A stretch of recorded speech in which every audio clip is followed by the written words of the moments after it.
The World Surf League's Challenger Series is back in Africa. It's the Ballito Pro presented by O'Neill. And once again, glorious early morning vision. Big smiles from aspirant surfers. So close to a huge result here in South Africa. As we take on glimpses of the waves on offer this morning. And try to process where and how we're going to finish our competition here. Really close to having all of our quarterfinalists decided. We've locked that in for the men. Just a couple of heats for the round of 16 to bring you for the women. That's where we got to yesterday. Here to talk you through all of our discussion points. Joining myself, Paul Evans, Emma Smith, and Greg Emsley. And a very good morning to you both. Good morning. Morning, boys. Morning, team. How excited are we? Where's the needle at? We're close to finals day. It's a Sunday. We've got some waves. Yeah. How's our froth levels? Yeah. Nice, Emma. I like that. I like that positivity. Greg, you're saving your best for finals, yeah? Just dialing it back a bit on the froth. Yeah, we've got some waves. It's looking like a good beach day out there. There's going to be fun waves on offer. Surf has dropped off, but the sun's out. Clean, glassy conditions as that tide drops out. We're going to see some nice opportunities. Small to mid-range surf, but it's going to be high performance.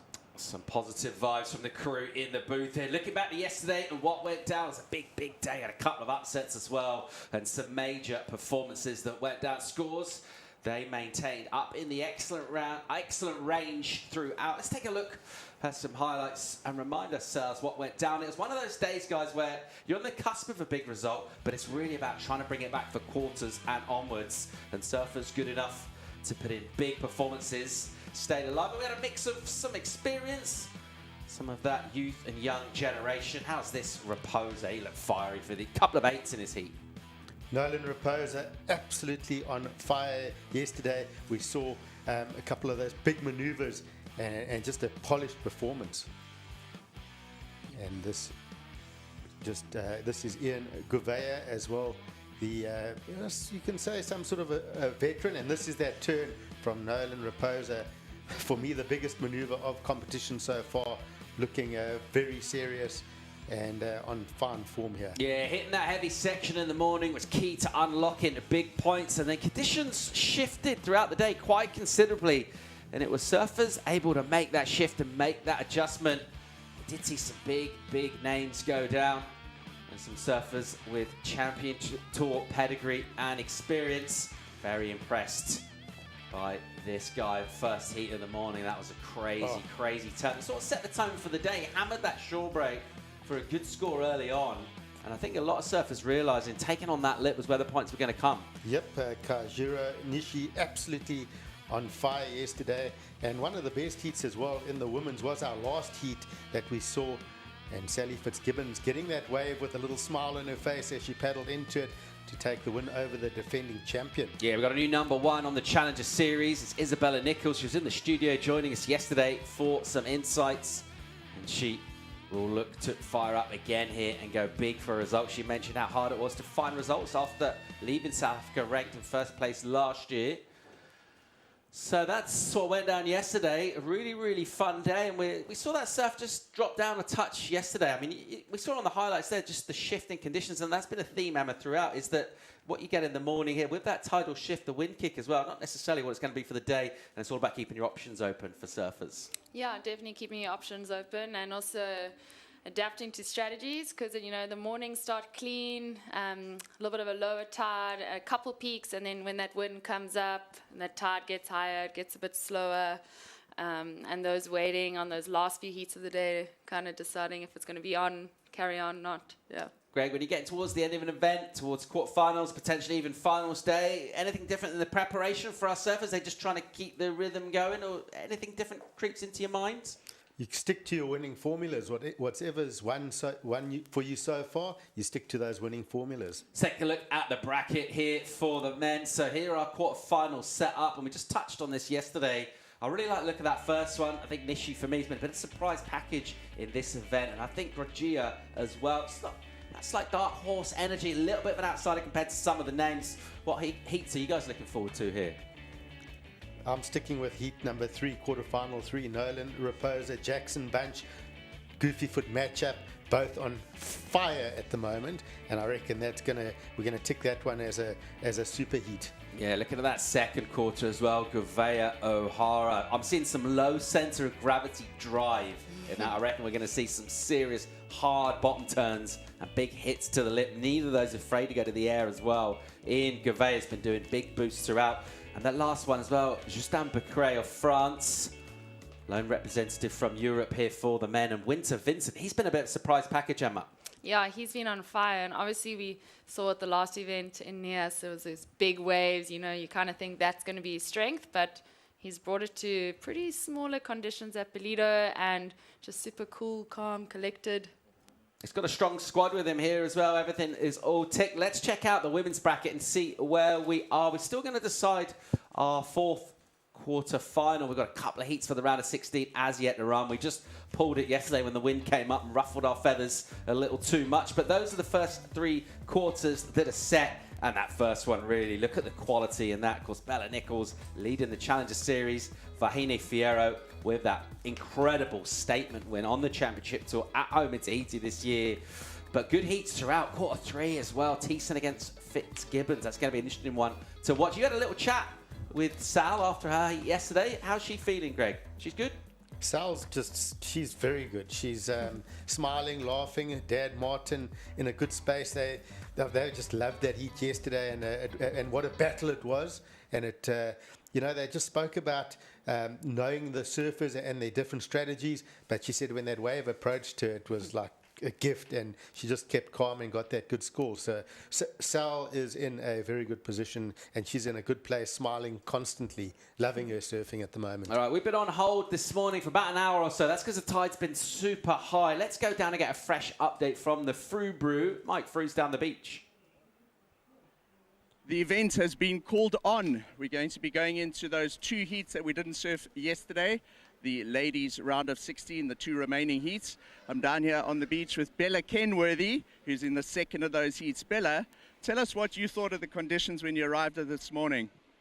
Yeah, this morning it was definitely it's definitely gotten a lot better since this morning. There's definitely a lot of contestable waves now, and it looks really fun. We look forward to seeing you in your heat. Back to you, Paul. Yeah, thanks, Mike. Great news. We're on here. Let's go. So we're going to finish up this round of 16. Two heats of that yet to run. And then we'll be all set up with our women's quarterfinals. Bella Kenworthy with the call there. She has been just quietly achieving in this event for me so far. She is a very exciting young surfer. Let's turn our attentions to this heat number 7 of out of 16. And it will feature the goofy out of Euskadi, the Basque Country, Nadia Aristabe. She's an Olympian representing Spain. She'll be heading to Chopes real soon. Right now, though, she's on the Challengers doing good work. She's taken on a surfer fresh off the Championship Tour. Luana Silva, a tough heat, this one. And a bit of a contrast in style, that backhand power style that's been something that's paid a lot of dividends for the Goofies on these mainly right-handers throughout the event. Luana Silva with all that polish and that spark. She's got a wicked forehand snap on her and really smoothly linked together. A nice clash of quite contrasting styles here, Emma. Yeah, I think it's a great clash, These smaller conditions being on your back end with those rights we've seen running on that peak is, I think, definitely an advantage. But then Luana, she's got such a polished, well-rounded style and approach to a wave that I think there's parts of her surfing we still haven't even seen in this event. And I think she knows when to scale up. See the first little lump come in here. As this tide will drain out and hopefully just offer a little more on the bank. I just wanted to ask, when you go on hold in the morning, you're ready to surf your heat, you obviously know your first heat and you're ready to go, and you come down in the dark, you're prepared. I don't know how different it is when you've had to hang for a little while down the beach and just wait it out. What goes through your mind as a competitor? How do you kind of stop getting a bit lethargic, just kind of waiting? How do you stay active but stay prepared as well to go to battle? Yeah, I was thinking about that yesterday, and these girls sat on the beach all day expecting to surf kind of last few heats of the day, and you got to keep that mindset, keep it even when you're watching the wind pick up, conditions change, and then now you've got to carry that over to the next day. I think that early morning, you get up down here in the dark, you don't really know what you're going to see, you go for a free surf, but maybe leaving the event for a little bit and then coming back down and getting back into a fresh mindset maybe helps. Yeah, you do hear a lot of competitors talk about getting off the beach sometimes, which people that maybe work in offices or do more conventional jobs will find slightly ironic. it's a pretty decent way to make your living, especially when you're close to quarterfinals here in beautiful Ballito, South Africa. Half an hour for these two to try and post their 2 biggest numbers and get themselves into quarters and really set up a big result here in Ballito and potentially go deep, deep up those ratings on the Challenger Series. Just 5 places available to qualify women for the Championship Tour in 2025. And it's going to be very tightly contested indeed. And it's a sort of similar story, really. Similar kind of pattern to what we see on the Championship Tour with a pre-season cut. And when you get on tour, it's about going deep in events. You've really got to be in and around finals day to sort of stay relevant, stay above that cut line. As we see some positional advice there going down. And at the moment, with not a lot of waves breaking, it's hard to really identify the lineups. Looks like Luana Silva's done that here, though. She'll have a paddle. She's deeper on the right. And with no priority at the start of the heat, being closer to the peak, she's on. Nice little section, though. Unable to get at it. I think she was kind of waiting, first of all, for that wave to sit up, and then ultimately just ran away, Emma. Yeah, I think I also thought that one would hold up. You know, we've seen it holding up on that bank, maybe a faster first section. But with it being a bit smaller, shutting down a bit quicker, we'll probably see on her next wave she might end up trying to squeeze in a turn a bit faster, not expecting it to hold up. There's our leaderboard. As you can see, Aristabe in the water right now, taking on Silva, so 4th versus 5th. So very, very crucial for these two. It's about 1,000 points between them, which will be the difference between finishing in this round. It's about the margin difference as we jump up to quarters. So we will be refreshing those ratings for the women. Of course, Sally still involved already through to quarters, so is Bella Nichols. So surfers still going here. A big chance for them. It will be midway point on the Challenger Series when we wrap up. This is event 3 of 6. Surfers that can get points on the board and sort of post their numbers already will obviously be feeling a lot better when we head over to California, to the US Open. It's in around about a month's time. Of course, after that, we'll head over to Ericeira, Portugal, and then finish up in Brazil. And we'll potentially chance of confirming some qualification ahead of Brazil, but most of the numbers really get confirmed over there, so plenty of surfing yet to come on the Challenger Series. This one, at the moment, surfers really just waiting for those opportunities. And you can see from above there the fact that the water's clear and it's blue, but there isn't any white water around. That means that these multiple peaks that we've had, Emma, that are asking questions of our surfers about where to sit. So far, it's kind of calm out there, and they're just trying to figure out their lineup still. Yeah, it's definitely calmer. I think it's kind of come down to maybe one peak. If we're lucky, maybe a left across the bay. But yeah, I think there must be so much pressure on this heat, you know, being so close in rankings or even just in points, to come up against each other in such a critical heat. It's hard, because I feel like if they were split in the draw, you know, that fight would keep going a bit further. Early morning scenes here at Ballito. Of course, we're on the north coast of KZN in South Africa. Absolutely beautiful part of this coast with all sorts of different waves up and down. Free surfing opportunities for our surfers. But ultimately, they're really concentrating on this Challenger Series event and this main peak here. So a lot of practice has been going down here. It's pretty ferocious when we go off in the afternoon. Everyone out there competing, even surfers that have been eliminated, just kind of want to wash off that loss with some free surf waves, and obviously surfers still alive, just trying to get more intel and insights on this bank. Aristabe into the lip, and she'll emerge there. I thought we'd lost her. Oh, So taking a risk in terms of hammering a lip and then disappearing in the white water, re-emerging very close to a rock. And that'll be our first legit score of this. So the advantage will be with Nadia after that quick left-hander. Just a short wave, but she saw an opportunity and realized time's ticking away. Why not? Give it a go. And it was a good hit. It was a good hit, and yeah, it was in a critical part of the wave and done quickly. We've seen these waves are shutting down a bit. And I do think maybe these first few heats are going to all be about that one good turn. All right, what you can see there's some wet sand, so that tells me that's where the tide was. So we have gone out quite a bit in terms of tide, and the waves are standing up now and doing this. Awkward section to hit that was. Yeah, in that little double-up closeout as well. And, I mean, the rocks are actually closer than it look. I mean, we see some of them sticking out, but she's right on that ledge there. Yeah, that wave had a sort of a crease in it, and it doubled up really hard on that end section. She had to adjust her line. You saw She just kind of mixed her bottom turn up into 2 pumps and made sure she got a completion. I think that at this stage, certainly in the heat, with a 4-5 locked in, it's not a huge number, but you know what, in the context of it, she's on her way here. She's got a bit of momentum. You just flip that over and, you know, imagine she falls there. She just gets a throwaway number. Maybe similar to what Silva's got. And you're just thinking, stop playing on your mind. Stop getting a bit anxious, thinking, oh, that was an opportunity there. But by getting that completion and getting the points, just a little extra spring in your step, a little more flow in that mind state. Here she goes, 19 on the clock, has a look, realizes this one's stretched out behind her. Can Silva find something? She's not sure she's going to spin and go on this one. So positioning a problem for these two so far. And they're looking a little bit lost out there so far. And we've seen them looking around at the beach as well, trying to take on some info. Here we go, Silva gets herself on the correct side of this right-hand peak, and she'll go. So what she got here, opening section with some white water. And tries to put that up. Maybe a little caught in 2 minds between the maneuver, whether to do the hit, whether to try and float the lip line. In the end, she sort of does neither.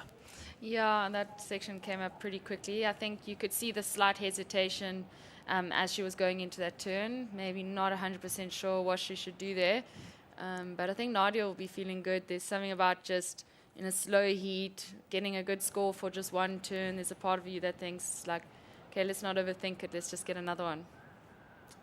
18 on the clock here. We're trying to decide the first combatant in our 4th quarterfinal. Here goes the Basque, Aristabe, off the bottom and cracks one off the top, little double-up section.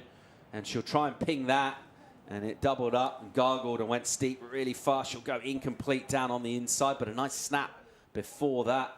So again, she will add to her total. And it's another incomplete for Silva prior to that. And that 1 turn will pay off for Aristabe. She'll have a bit of a lead here. And you look at the numbers and you think, you know what, these aren't really significant. But actually, just in the context of what's come through, the way this lineup's been read by these two so far, these are going to be all right numbers for Nadia. Definitely. And I mean, this wave actually held up quite nicely. You did hit that second little wobble there, so it's a pity she didn't land that closeout turn. But I feel like she went at it like with the right sort of approach. But yeah, that little double up explosion just threw her. A 3 in for Aristabe.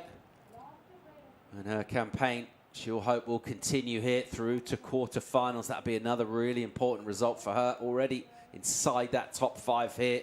And a great season she's having. Got the qualification done over in Puerto Rico the beginning of the year to head to the Olympics and represent Spain. So alongside Yanire Gonzalez Echebarri, who's out of competition here. She'll also be part of that Spanish Olympic team. Andy Crier as well for the men representing. So good representation for Spain over in the Olympics. And that'll be exciting for them. Massive opportunity. And in the context of your overall career and what you're really aiming for, the championship tour, as ever, a huge goal for our elite surfers on the challenges, and that's why it's called the Dolphin Coast. Yeah, exactly. I was just thinking, you know, when are we going to get our dolphin shot? And there they are. Every morning we've seen dolphins. Obviously it is sardine run this time of year, so we've seen some whales. Luckily not any other bigger creatures that we're more worried about, just whales and dolphins and tons of sardines. Yeah, I love watching the whales out the back. It's kind of like late season on the North Shore, isn't it? You just really have to look at the horizon and you'll see beautiful big mammals, cetaceans out the back. Really, really cool to see just how alive and vibrant this coastline is. You know, we see from the drone shots how clear the water is. Yeah. And it's just a beautiful, pristine marine ecosystem. Let's hope it stays that way. It's such a pleasure to be surfing here. And here goes Aristabe. And that one's a closeout again from her. And in terms of score lines from these women so far, there's modest numbers, 4, 5 and a 3 in for Aristabe. They look a little tentative on the waves as well. They haven't, I don't think they've got much practice done with that high tide this morning. And they're just looking a little bit sluggish on the wave as well. Yeah. That's the way this one's gone so far, but it is advantage with the Basque. Luana Silva, nothing going the Brazilian at all so far. She does have experience at the very highest level. She'll need to draw on that and try and find something. The good news is, even though she's not posted any scores The numbers are modest from her adversary, the Goofy Foot out of the Basque Country. A little lump trying to stand up here. And a tentative paddle. Aristabe with second prio will say, I'll have a little look at this wave, and it'll slip under and close out. And it does seem, Emma, at this stage of the tide, these waves are getting underneath these two a little bit, being soft, and then all of a sudden sort of hissing and shutting down on the sandbar. Yeah, it is. And like you said this morning there, I mean, yeah, there really weren't many people out. That high tide, I mean, yeah, that tide was not helping. But, yeah, I don't know. It's kind of, I think Luana's hoping. I mean, we did see an odd set come through, but it's pretty slow.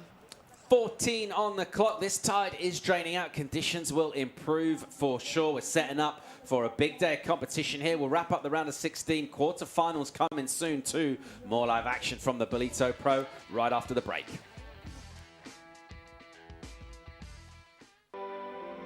Welcome to Quarterfinal, the destination for all seasons. Nestled on the breathtaking north coast of the Zulu Kingdom, this vibrant town offers something for everyone. Quarterfinal boasts several beaches that have been awarded the prestigious Blue Flag, guaranteeing cleanliness and safety for all visitors. Our inland region offers a world of adventure. Get your adrenaline pumping with thrilling activities like ziplining, hiking and off-road biking surrounded by the natural beauty of Quarterfinal's landscapes. Kids will love our animal farm, getting up close and personal with friendly animals.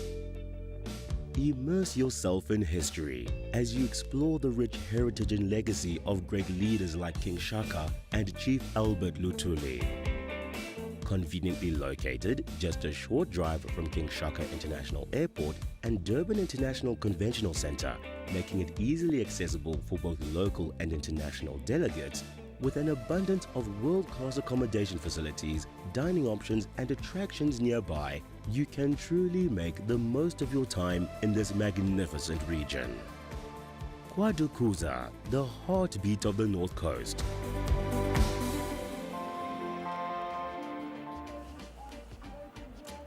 Welcome back to Ballito Sunday morning. And this tide draining out and hopefully improving conditions here. Silver likes the look at this. And that one will just stretch away from her. She's not had a great heat thus far. There's not been loads of quality out there, but a couple of opportunities she's had, she's not taken them.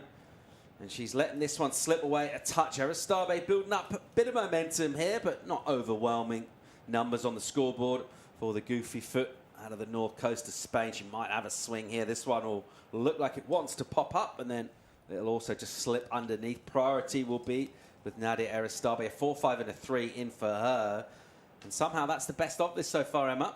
Yeah, I feel like the waves are pretty hard to read. You know, Luana on that wave, it looked like it would kind of hold up. And I think, again, that little, like, slight hesitation of not knowing, do I carry on, like, getting a high line on this, or do I just focus on one big turn, is kind of what's maybe throwing her a little. Yeah, it feels like one of those heats where everything's going to be distilled down, just a couple of opportunities. You're not going to get loads of chances, it feels like. They certainly haven't so far. So any mistakes that you do make will be amplified a touch.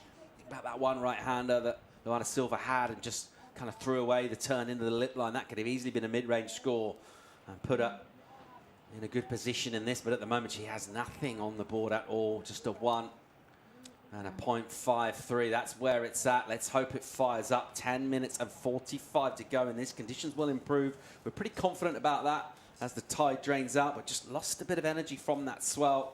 Yeah, I mean, Luana, she's got a pretty iconic snap off the top that we know she can do. I feel like maybe if she can just get a wave and just try to do that, it'll put her back in the heat. Yeah, what we've seen throughout the event as well is it doesn't take long to turn a heat around. That's been a consistent theme throughout. Just a quick wave, a quick score. Here she goes. Nice little cupped out double up. She's pumping down the line and she'll tag a lip, and that's going to feel already just a whole lot better. Got a snap done. Not the speediest surfing we've ever seen, but it was nice and crisp. She's got the board up in the lip. Click the direction. And that'll be a number for her. And it'll be just the start, really, to her heat. There's the energy watching on. Yeah. Squad from the Basque Country having a look, checking out Aristabe. They're not overly enthused by the numbers she's got. She's in the lead so far. It's a 6-5 required for Silva to go into the lead at the moment. Not sure we saw that sort of number, but it'll be a first legit number. It will, and she got this without priority, which I guess is lucky, but it just was better read than the last few waves we've seen from her. I think she kind of just realized, okay, let's just get this one turn in. And it was a quick, good, as you say, crisp turn. Here goes Aristabe, and she'll go backhand. Nice looking section for her. Very vert hit, and she'll stomp that much better. So the speed, the spray, that board going nice and vert as well. And she's technical. She's really good at hitting these steep sections late and getting the recovery. I mean, everyone's good at hitting them. That's one part of it, but you've got to ride out, Emma, and that's what she did there. Yeah, and that was a well-read turn.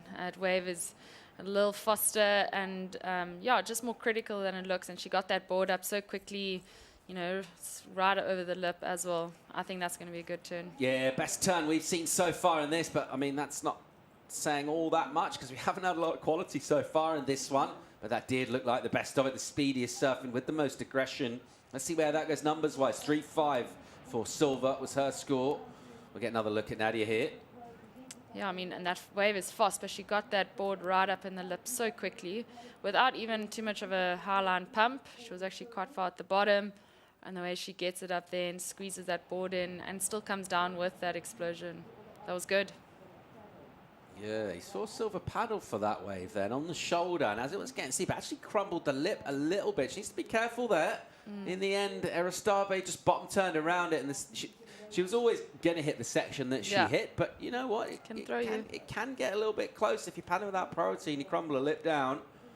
It's not what you want to be doing. Here we go, Aristabe. There's the number from the panel. Decent 5.83 for her. And that just puts her in a little more control of this. And to be honest, every exchange since the start feels like she's got the advantage in every little thing that's happened. She just had a slight nod, and it might start up as just a point or a couple of points, but then that increases throughout the heat. 5.83 is pretty decent. The context of what's out there, good number. Speedy surfing, crucially complete. And now that requirement for Silva, 6.83 with 7 minutes and 20 seconds. Yeah, I think both girls paddling out, not having had much time to figure out where the lineup is, and also not having a heat to watch before.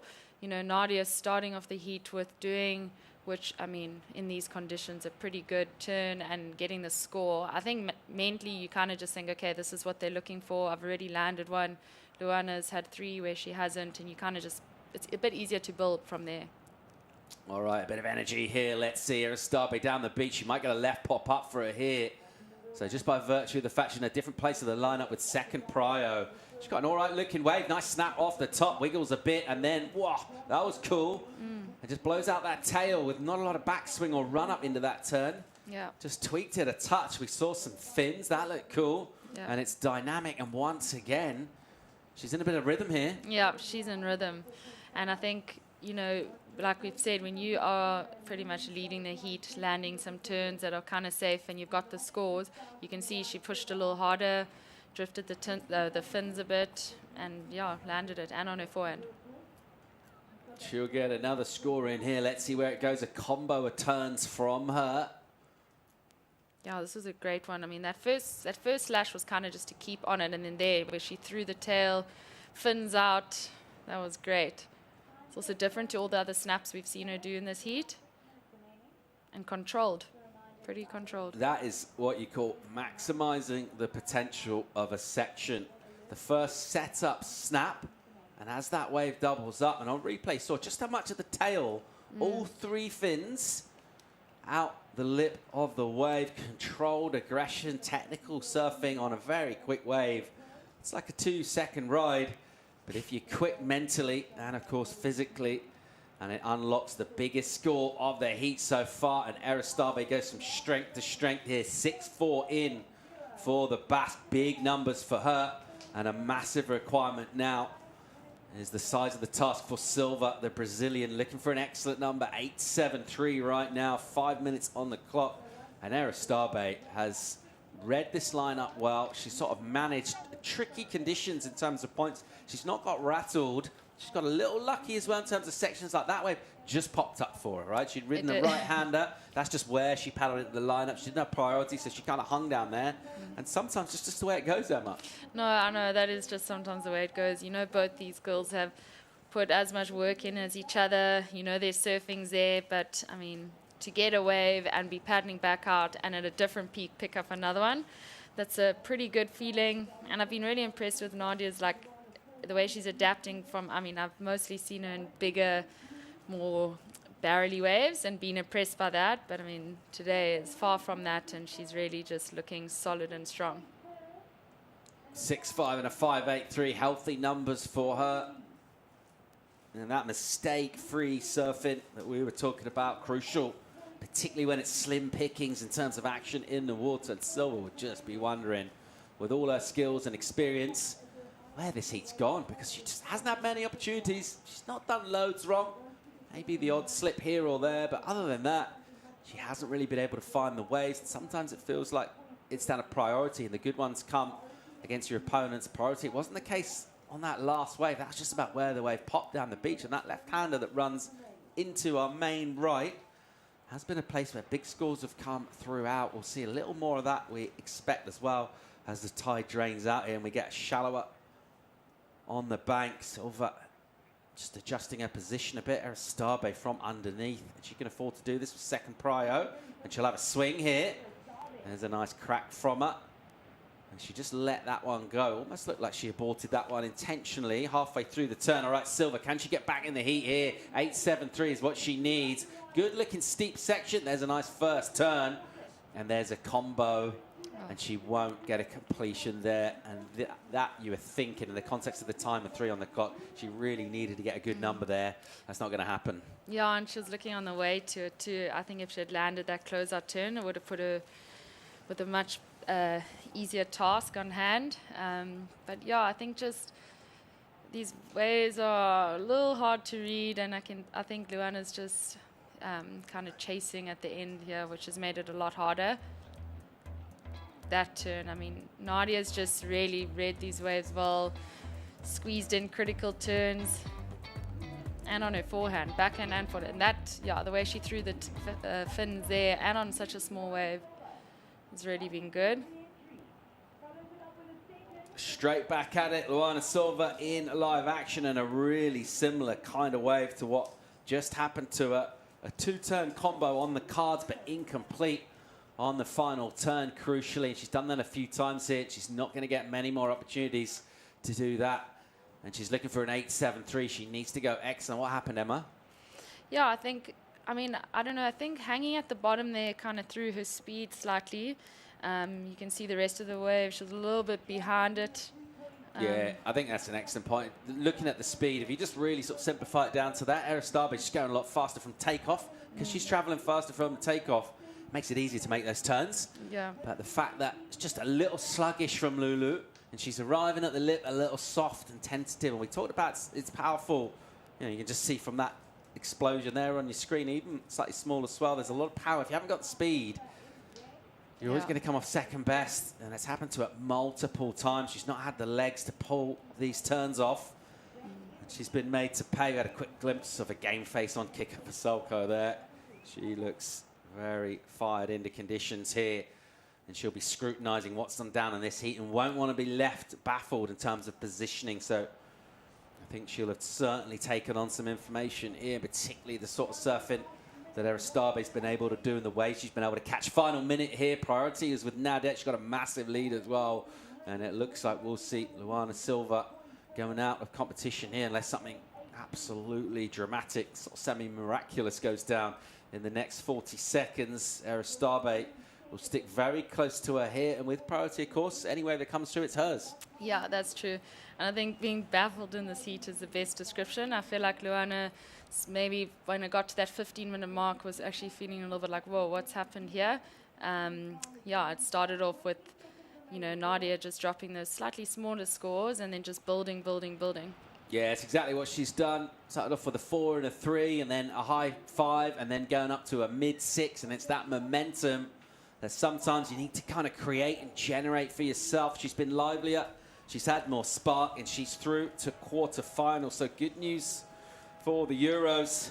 as Aristabe advances into the fourth quarter-final. And unfortunately, we'll lose Luana Silva, such a quality surfer from the draw here. She's competed well, but ultimately she's been undone by a slightly tricky ocean and just a sharper competitor in Nadia Aristabe. Well under her. She'll head to quarterfinals. And there's just one more heat from the round of 16 to tidy up. We're going to have a look at Kika Veselko. She's going to be taking on Bella Kenworthy. So a great look and match up that one to decide who's going to surf against Nadia Aristabe. We're underway here. We're going to finish off round of 16. Quarterfinals coming soon. Surf's improving as well. Nice and clean out there. Join us on more live action from the Ballito Pro, presented by O'Neill, right after the break.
People don't realize what they're doing to the oceans.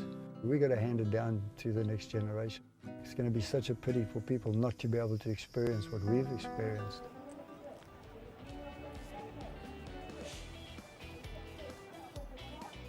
Welcome to a Sunday morning here from the east coast of South Africa, the World Surf League's Challenger Series. Into now the quarterfinals on both the men's and women's sides of the draw. We welcome you to the last heat to decide that quarterfinal.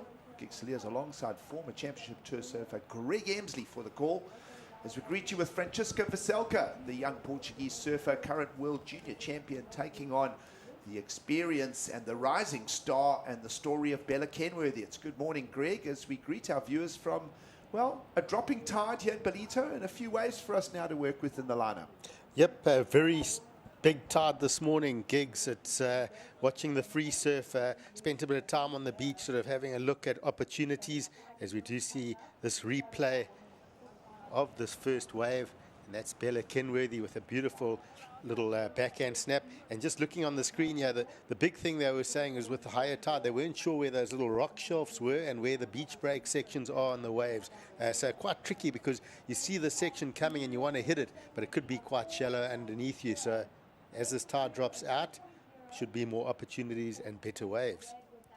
The pattern has been around 7:30 in the morning, starts here in Ballito for the window of this week of competition. Now getting to the pointy end, and those tides just starting to shift through to a slightly fuller tide in the morning. So we've got an 8:30 a.m. start here. So you are joining us in the second heat of the morning. Big section here to approach for Francisca Veselka, the young surfer out of Carcavelos in Lisbon in Portugal, and she'll attack that. And she's looking for a highlight performance here in Ballito. You just see that churning white water there. So good signs as the tide drops here this morning, Greg. Yep, that wave had a lot more power to it. As you mentioned, that water churning up. You can see that sand starting to show itself. And Francisca getting a really strong turn there. Of course, as you mentioned, from Carcavelos, Portugal. So she's used to those peaky, fun beach break type conditions, quick waves when it's smaller. So she'll feel right at home on these peakier waves here this morning.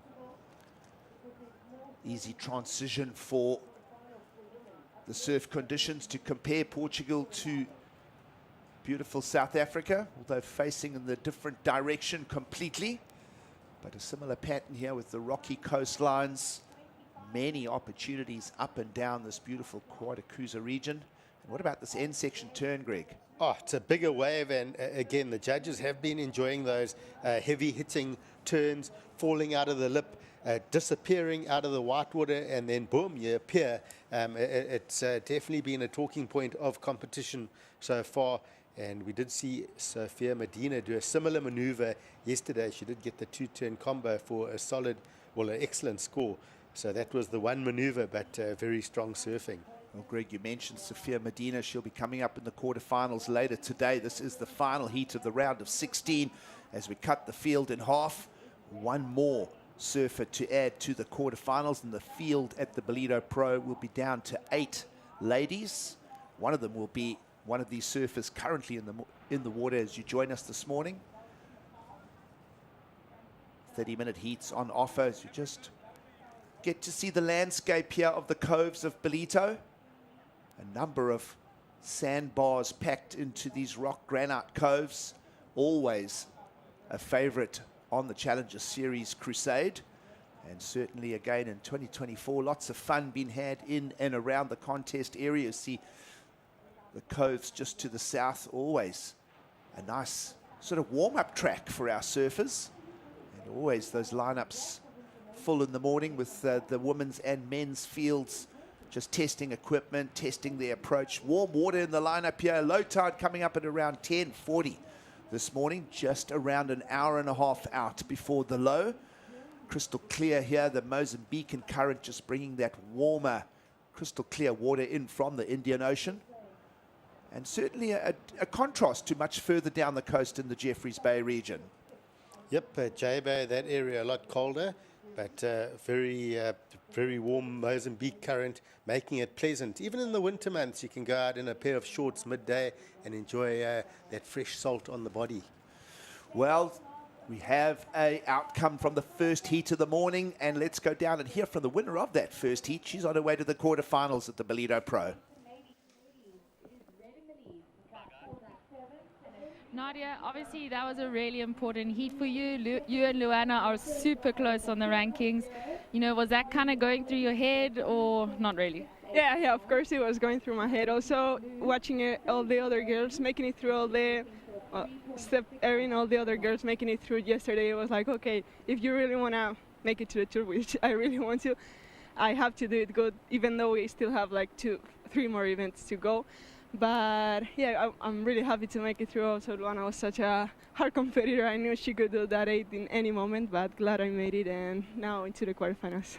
Amazing. And obviously I've always been impressed by your big wave surfing and charging, but you've also blown us away in smaller, more grindier surf. Have you changed your training routine on land, or what's been your approach, you know, for these grindier conditions? Yeah, I've always been like good in bigger condition, and I always struggle a lot with smaller waves, but I've been working that a lot in the last 2 years, and it looks like it's working. It's getting better. I can get good scores in small waves also, so happy with that. And yeah, I changed a little bit the training, more outside training, and train more in smaller wave. Also, I have a really good equipment, and the DHD Utopia, I love it, so really glad I had that amazing board to surf this kind of waves. Amazing. Well, you're looking great, and good luck for the next round. Thank you so much. Back to you guys.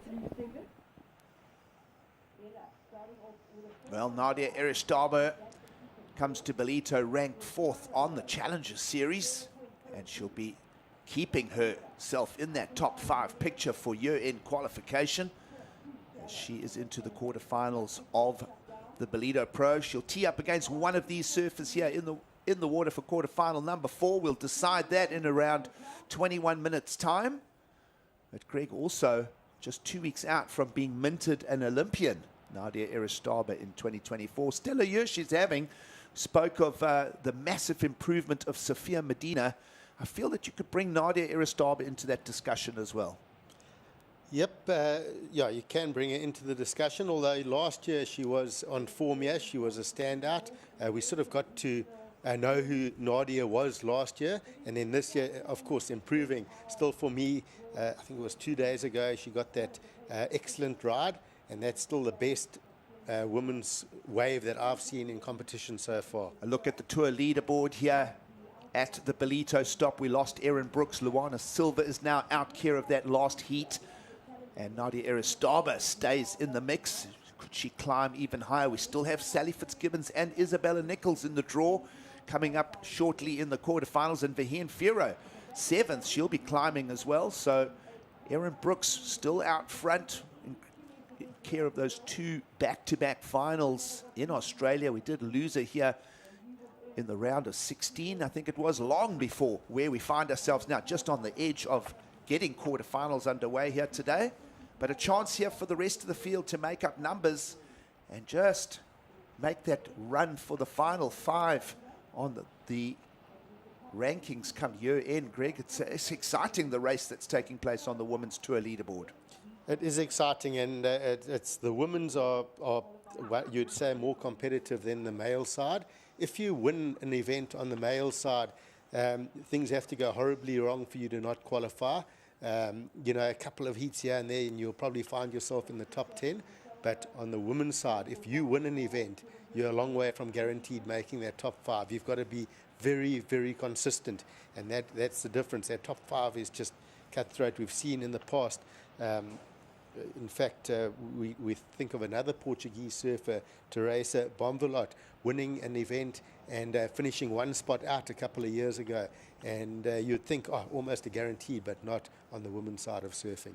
It's an intense battlefield, as is the theme here of the Ballito Pro. And it certainly is on both the leaderboard and out in the heat. If you're just joining us in the water, fairly low scoring heat unfolding at this stage. We feel there'll be a breakthrough score coming soon with the falling tide. Plenty of time still for both the young surfer Francisca Veselka from Portugal, Bella Kenworthy out of San Clemente, California. Just part of that San Clemente push. We saw big success here last year from the Californians. Cole Hauschman getting a 2nd win here and onto the championship tour platform. We're expecting big things from Bella Kenworthy as well. Arrived here without her boards and quickly picked up the phone. The Channel Islands representatives right here in the region. Quickly manufacturing herself 2 boards, and she'll be on one of those now in the lineup. So great to see that surfers have that brand support all around the world.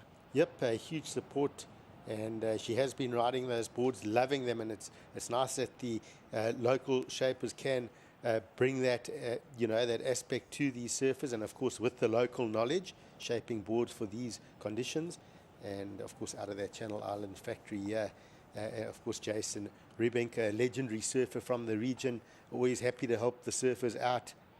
And what's cool about the Kenworthy story is speaking to Dad, Jason, and they arrived without their stuff, but she did the call for this morning on the beach looking super relaxed, but they're not rushing anywhere. They don't have a flight home on Wednesday after the compo. They're actually hanging around maybe a month, 6 weeks. They want to do a bit of game driving. They maybe want to do a bit of Jeffreys Bay and Cape Town and explore. They haven't got any set plans, but they're sort of asking advice, and they're sort of chilling out and want to explore South Africa. So that's quite a cool story. Well, good to see Bella Kenworthy and Dad just enjoying all the sights and sounds of the beautiful coastline of South Africa. Always so much to offer. And, well, if you ever find yourself down here in beautiful South Africa, take advantage of it, and that is exactly what Bella Kenworthy will be doing here. And Greg, of course, no stranger to competition. Bella Kenworthy is her 2nd year of full crusading on the Challenger Series. Not a great run through Australia, a 25th to start at Snapper, a much better quarterfinals at the Narrabeen break. And, well, she'll be here enjoying it and just trying to navigate her way through this final round of 16 heat to get into the quarters. And as we wait for some more waves to roll through, we'll let the sunshine just lift the temperatures here at beautiful Ballito. It is the weekend, and we'll be seeing you on the other side of the break here. It's beautiful Ballito in South Africa.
come here with respect, you're always going to have respect back.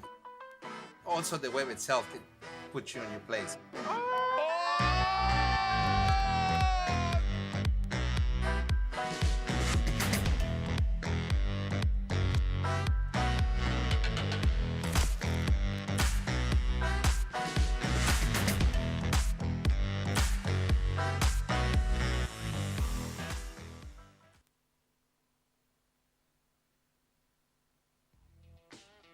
Good morning here in beautiful Ballito, South Africa. The World Surf League's Challenger Series here for its third stop of 6 on the 2024 roster. It's a good morning from myself, Gig Saliers, with former Championship Tour surfer Greg Emsley to break down all the moving parts. Scorecards are open during the break. Some rides unfolding. We'll pull back the tape. A couple of sober numbers in the lineup right now, Greg. Nothing really standing out at us here in the final heat before the quarterfinals get underway. Yep, it's those sort of conditions. It is a bit of a grind out there, although it's clean, fun waves. Getting scores is not particularly easy because you've got a lot of these one maneuver waves. But that's the nature of the game. We've got a dipping swell here. But with the dropping tide, we should see more opportunities. These first couple of heats are going to be a bit of a stretch this morning.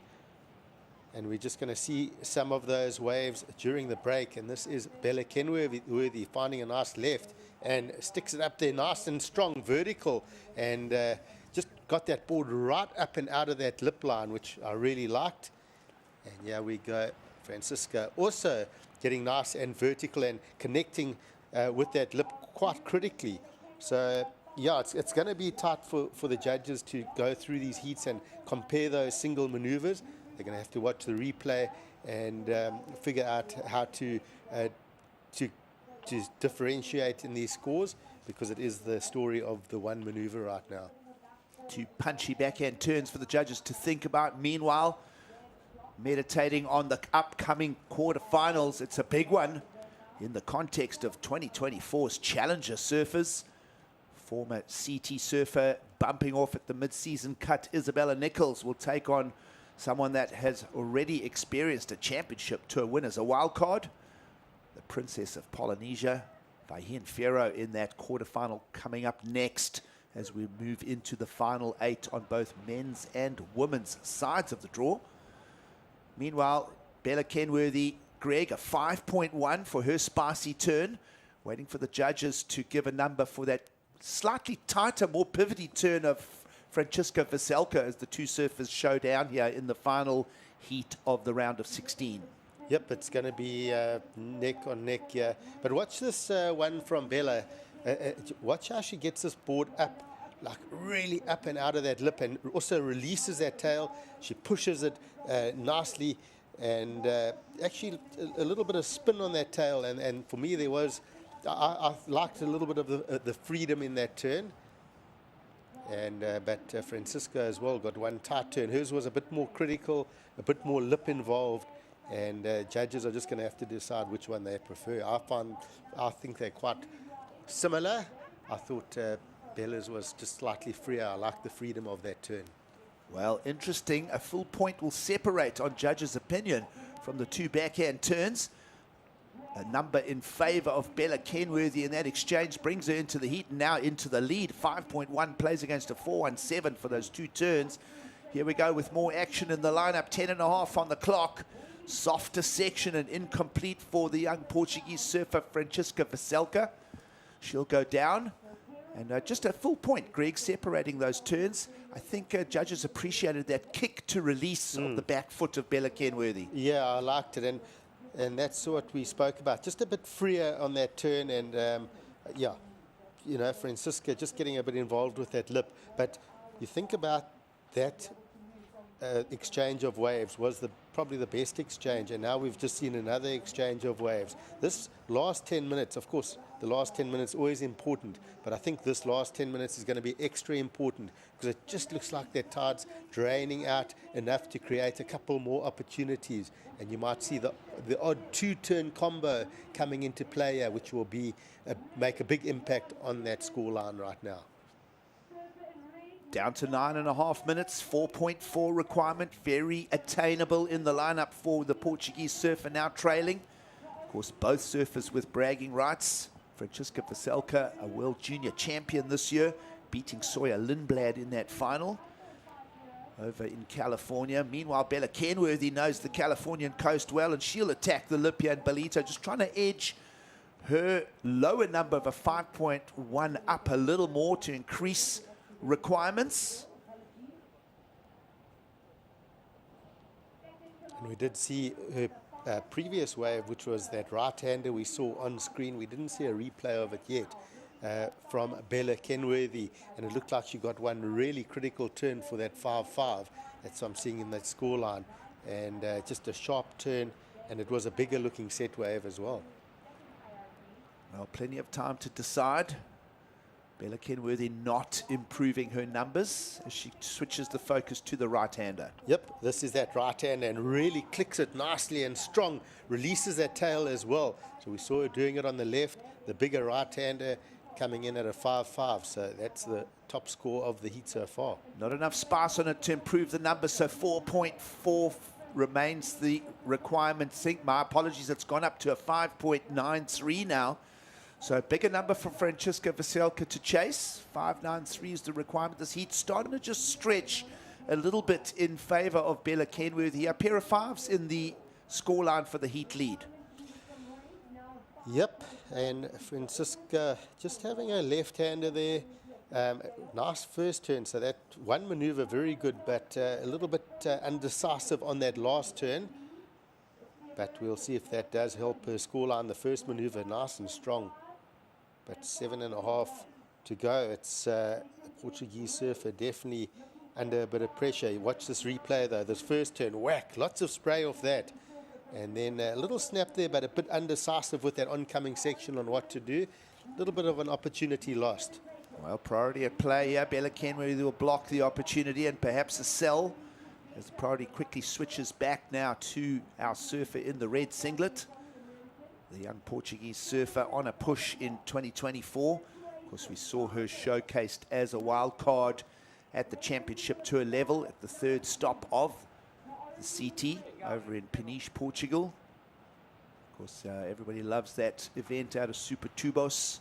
Used to have it later in the year, but the remodeled calendar sees Super Tubos come around in around March, straight after the first two Hawaiian stops. And, well, young Francisca Veselka got to roll up her sleeves, measure herself against the world's best. She's been campaigning second year now on the Challenger Series. Last year, a couple of reasonable numbers. Nothing special out of her time here in Ballito last year, but she got a few ninths, and she finished the year strong, Greg, a fifth in Portugal at Ericeira to wrap up her push last year. Of course, Tours and Commission would have seen those results, and finished with a third in Saquarema. So a strong end to the campaign, building again season by season, young Francisca Veselka. You mentioned that she's the current world junior champion as well. So Portugal on the move, definitely. Have a look at Kenworthy here. A little bit of a flexing, breathing wave there. I've seen a couple of waves fracture and break up. Greg, still two swells in the water here this morning for Sunday, for our weekend. Beach is starting to get packed. Tide dropping out, as you mentioned, Greg, but just seems to be a few waves and then a few cross waves running in underneath. So still some leftover surf line showing us that there are two swells in the water, that predominant south swell, those bigger ranging longer interval waves. And then there's just that odd little easterly bump that comes through the lineup as well. Yep, you've got to look for those mix in the swells. And we also saw one or two waves just touch further out of our surfers. So that is starting to take shape now on the bank. But through the day, it is going to be smaller waves on offer, small to medium-sized waves. It's going to be, you know, we're going to see high-performance surfing. And the surfers are going to have some very good small wave equipment for the day ahead. And just getting back to Francisca Veselka, Gigs, just going through the history books in my mind here, have we seen a full-time female athlete from Portugal on the championship tour before? We haven't, actually. It's a good question.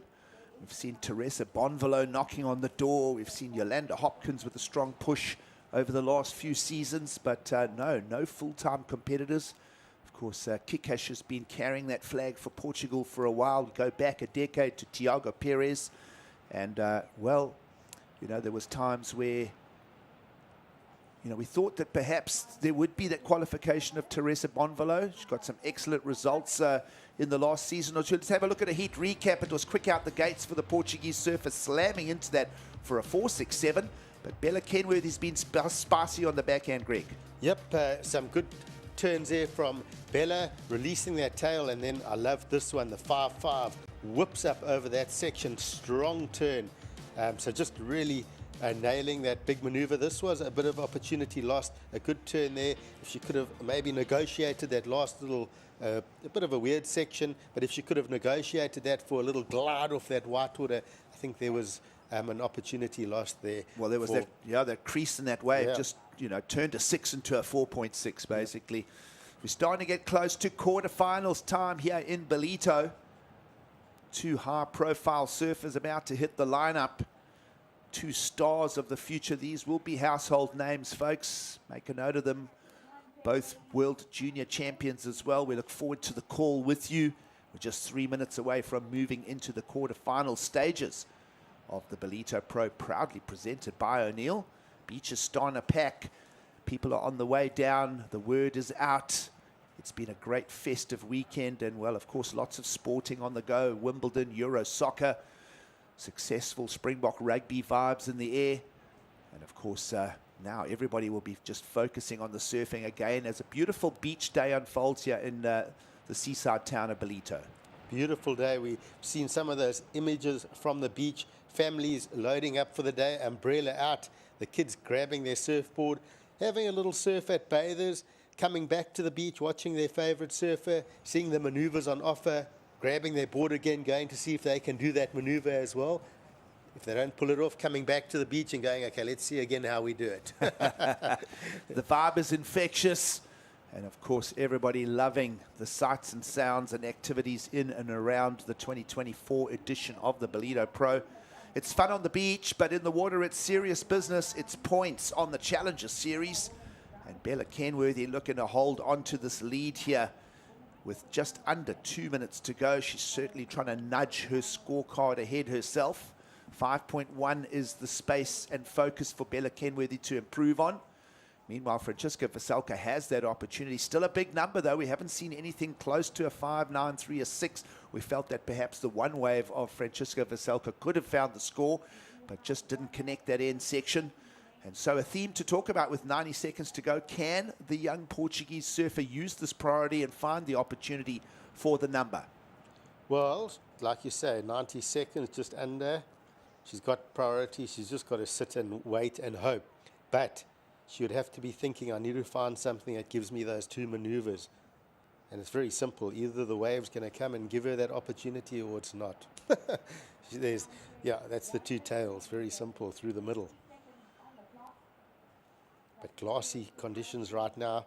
That wind, that little northerly wind comes for a bit, then backs off. You see it brushing offshore over the ocean, and then it goes nice and glassy. But look at that water, Gigs, beautiful. Just, it feels like you want to get out there, right? Windless conditions here for the quarterfinals coming up. Having a look at Bella Kenworthy now. Pocket to work with. Good snap to release there. A bit of lateral motion on that as well as she ends up in the little cove.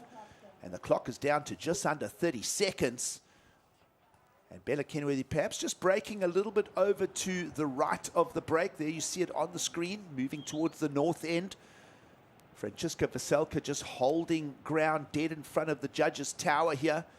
A bump approaches, but the clock is on the countdown, so we'll flick our eyes backwards and forwards. It looks like the clock may just beat the opportunity for Francisca Veselka to find another ride. And that is going to be the story that will put that one in the book. And that lady on screen, Bella Kenworthy. Pair of fives in the lineup. Good surfing, mixed it up backwards and forwards, both left and right in the dropping tide conditions here in Ballito. Yep, she made it happen. And it was a tight heat at the end of it. And sad to see Francisca leaving competition here, but she put on a good show. Of course, the world junior champion will not be done yet. She'll reset for Huntington Beach and definitely be back. But well done, Bella Kenworthy, really making it count in that one. We've established our quarterfinalists here in Ballito in South Africa, and we are getting ready to do duty. 8 ladies remain in the draw. Stay with us. We'll get those quarterfinals underway straight after the break.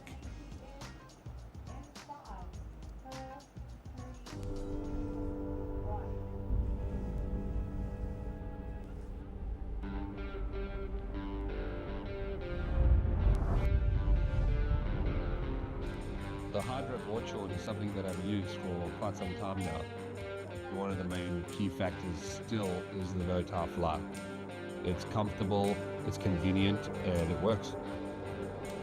Ultimately, what I'm looking for in a board short would have to be comfort and then convenience. If you add those two things together with a spice of color, you've got the perfect board short.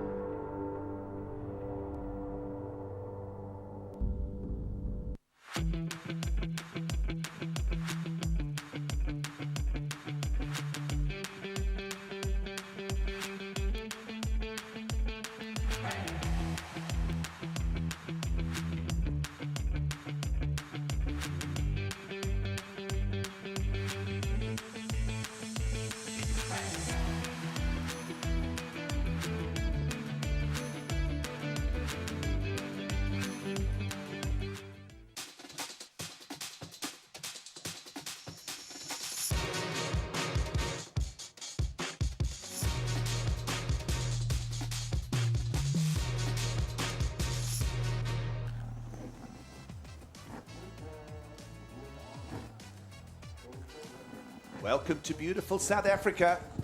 It is the World Surf League's Challenger Series. Stop 3 coming to you from the beautiful seaside jewel of Ballito. It is the heart of the Quarterfinal region. And it's a welcome to quarterfinal stage of competition. It's a Sunday morning and the surf vibe is tangible. Good morning from myself, Gig Saliers, alongside Greg Emsley, former championship tour surfer, now joined by Tash Mentasti, who's the busiest person around the contest site. Tash, welcome back to the booth. We're excited. It's women's quarterfinals about to set off. Yeah, really excited. You know what, there's so many younger ladies coming through these rankings, coming through the Challenger Series. Not everyone's names are well known, but they're putting on performances that is very exciting. So I'm looking forward to the quarters. Yeah, Greg, of course, that top 5 picture could be changing a little bit of shape as well. Some big names and, well, some campaigners as we look at that quarterfinal bracket. Isabella Nichols, we know her name, a former championship tour surfer, not making the cut. Fierro, well, she's the princess of Polynesia. Sophia Medina has been on the climb, taking on Ellie Harrison. Tessa Tyson versus Sally Fitzgibbons. And Greg, there is that final quarterfinal established between Nadia and Bella. Some awesome matchups, but how's the first one to kick things off here? Isabella. Bella's gone to number 1, of course, and she's just looking so strong out there. I've actually chatted to her a lot in the morning. She quite enjoys a chat. A lot of the surfers run past and you say hello and they're sort of out of there. Bella comes past, wants to chat. She wants to get information out of everyone. Even offered me a coffee the other day. I'm good mates with Kurt Jacobs, her coach as well. So a lot of information about her. Number 1 at the moment, but Fierro, let's be honest, on such a roll at the moment, she's going to want to keep this roll going. Well, let's have a look. We'll pull back the tape here for Isabella Nichols, and let's have a look at the moving parts. Yeah, you know, they've actually changed positions from the first 2 heats that we saw. They were very far north to the left-hand side of the screen. It looks like Isabella sitting more to the right-hand side of the event site. And I enjoyed that first turn. It's been a lot of single maneuvers in the previous 2 heats when I was watching from the beach.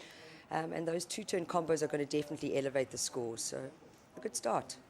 Well, 2 waves in the lineup. Quick back-to-back for Isabella Nichols, finding them over to the south side of the break, Greg. We haven't seen much of that in the lineup just yet. Signs that that tide is dropping out. And already a 3rd wave being picked to the lineup here. Isabella Nichols slams into that one. A little bit of a backwash chatter on that. It'll be an incomplete. So she'll be moving forward in this heat with a 4.5 and a 3.5 early on here. Isabella Nichols comes here ranked 2nd, care of a great campaign through the Challenger Series stops, including a win in Narrabeen. already 16,085 points. And, well, she'll be adding nicely to that tally here. The worst that she can finish is 5th as you join us here in quarterfinal stage of competition. Bella, as she's affectionately known, just really getting that quick start and working through these waves. I do chat to Kurt Jacobs quite a bit, so I've got a bit of inside information. But Bella, I was checking her equipment this morning. I said, that looks like a pretty stock standard board you're riding, even has a little thumb tail on it. And I said, it doesn't look at all epoxy. She said she doesn't like epoxy. She likes to use that rail as she builds her own speed into the wave and then really wants to surf it. She likes to feel the wave, get that rail surfing. The epoxy, you often feel like you're on top of the wave, and that's a point of difference for her. And we can see it in those turns, really slicing through those maneuvers nicely. Using the rail, Isabella Nichols.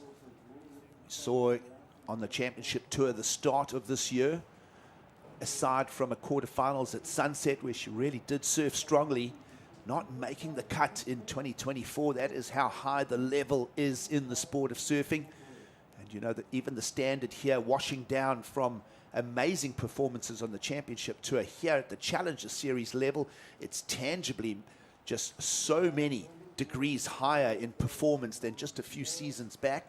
And that is how hard it has become to go through the Challenger and then to maintain your place at the championship tour level. Yeah, I think that right now, I mean, it's fantastic to have the second tier, the Challenger Series, involved under the World Surf League. But like you were saying, Giggs, it's heavy, mentally heavy, you know, to be putting everything into that CT, all those events, and then not qualifying a week later, have to surf your Challenger Series, first Challenger Series stop. I mean, it takes quite a lot out of the athletes. Left of screen for the tour leaderboard coming here to Ballito. That set of numbers is on the move. The highlighted white are still in the draw here in the quarterfinals. So Isabella Nichols taking part here in quarter number 1. Of course, Sally Fitzgibbons coming up later in the draw as well. Here's Izzy back at it. Bella snapping away. She's just methodical. She's clean. She's the consummate young professional. And as you mentioned, Greg, just very strong on the rail. Sound fundamentals to her surfing. Strong, and that was two-turn combos. We've seen very little of that this morning. So straight away, point of difference for the judges to look at. And I'm not sure how she's getting all these waves under priority, but she seems to be moving up and down this lineup. She's eyeing out those opportunities, and you see how strong she paddles into those waves and gets ahead of the wave and manages to get out on the face and use that rail work beautifully. Lots to talk about. Regards Gouveia and Fierro in 2024, and there'll be more stories to add in the coming weeks with the upcoming Olympics. But right now, this is a heat with no activity from her and everything for Bella. Yeah, I just, you know, she's even found a wave that just gave her a little bit more time to prepare for maneuvers, where we've seen the first two heats, it was a single maneuver, that wave running away from the athletes. So going to be good to see what that score comes out at. Well, it comes out at a 5.83, so under the priority and nudging her lead ahead. Isabella Nichols finds that 5.83 under the priority of Gouveia and Fierro. And we've established our quarterfinalists. Let's go down and hear from our quarterfinalist. She's there with Mike Frew. Bella, great heat win there to start the morning. The heat did look really slow though, and you managed to get that pair of fives with a couple of turns. Tell us about the conditions.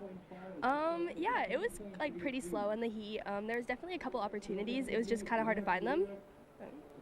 And that result, you now equal what you got in Sydney, and you've moved up 4 places on the ratings to number 9th.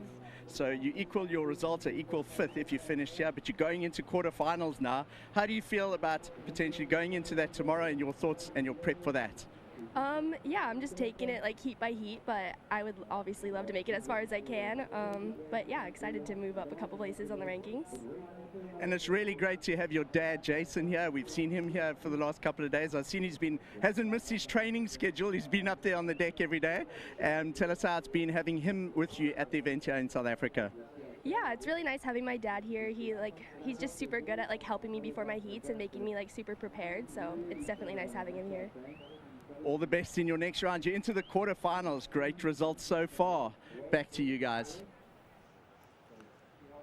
Thanks, Mike. Bella Kenworthy into the last 8 here in Ballito in South Africa. The worst she can do now is equal her 5th place at Narrabeen. She'll be wanting to go at least 1 or 2 stops more. 3 more heat wins for a win here in Ballito will get you 10,000 points, and that will be the focus of discussion between Bella and Father Jason as they invest their time here in South Africa. We're talking of improving numbers in the lineup. Isabella Nichols did that prior to the interview with a 5.83, and again, Tash, she did that under the priority of Vahin Fierro. Yeah, you know, I've always said as soon as the swell starts dissipating, you can't sit and wait. You've got to create your own opportunity. You've got to be hunting out here. And the swell has dissipated quickly. So, you know, we woke up this morning, we put it on hold, waiting for that tide. It's definitely dropping, and Isabella Nichols seems to be in rhythm with what the ocean is throwing. Beautiful conditions here in Ballito this morning. Everybody in and around the contest site. Of course, 15 years here in the location in beautiful Ballito. Prior to that, we were part of the Durban beachfront, the eThekwini region. But wonderful for the last 5 years to have O'Neill as a presenting sponsor. You think of the brand, you think of the history. We search back the O'Neill story all the way back to Sean Thompson back in the 70s for his multiple wins. And that O'Neill brand is still part of the story, and we love having them as the co-presenting sponsor here in 2024.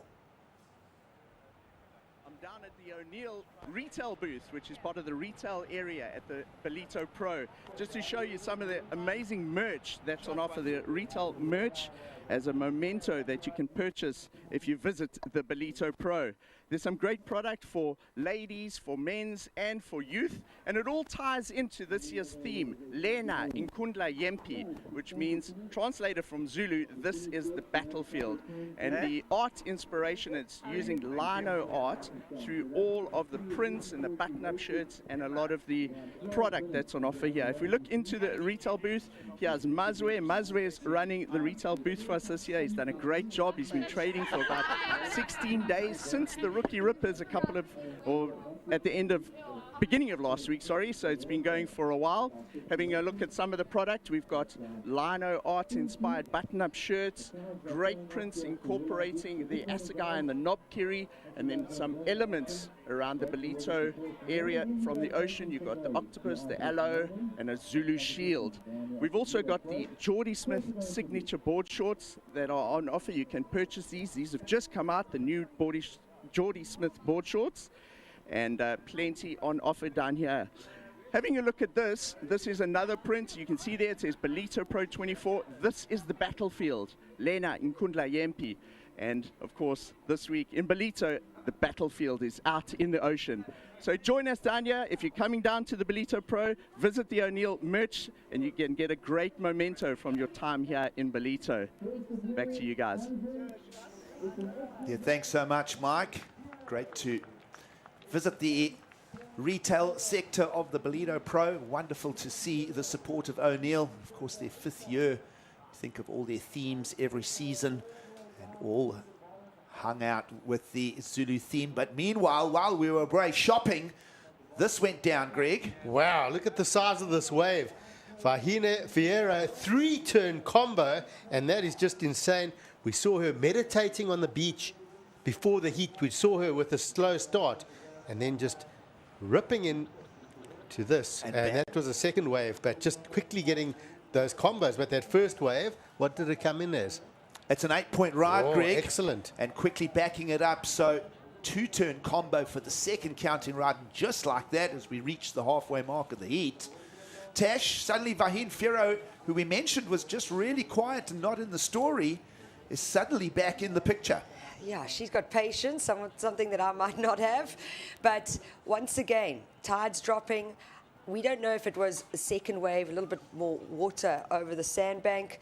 But to fit in 3 turns right now with what we've seen this morning, that's why she's getting rewarded the excellent 8-point ride. An 8-point ride showing the pedigree of a young surfer that is about to be showcased as an Olympian. So much to talk about for Vahin Fierro in 2024. We started on that theme before we went shopping. Another score to come, so we'll look at the shape of the heat here with another number to come in, and that is going to set a pace for Isabella Nichols to start chasing. And Isabella's no slouch of her own, but she's going to have to shift a gear here, Greg, because that 8-point ride as a platform score to work off, and Fierro on the front foot now. Talk about being on the front foot. When you've got on a roll, you've just got to stick to your guns and wait for these sort of waves. And watch this replay again. Second turn was just beautiful, and then that finishing maneuver. I mean, looking at conditions, this is an 8 all day, and just having lots of patience. I was sort of questioning how much patience she had, especially when we saw Bella getting all those waves, but certainly paying off. And when you're on this sort of roll, she's just come off that win in Chopes, a massive win. She'll carry that roll with her. She'll think back to last year. She was a finalist here, getting runner-up. So everything aligning beautifully here for Vahine Fierro. And Fierro looking to improve her 2.6. Bigger wave, and she'll attack it. That one just a little bit awkward, a little bit slow. Judges will see that detail.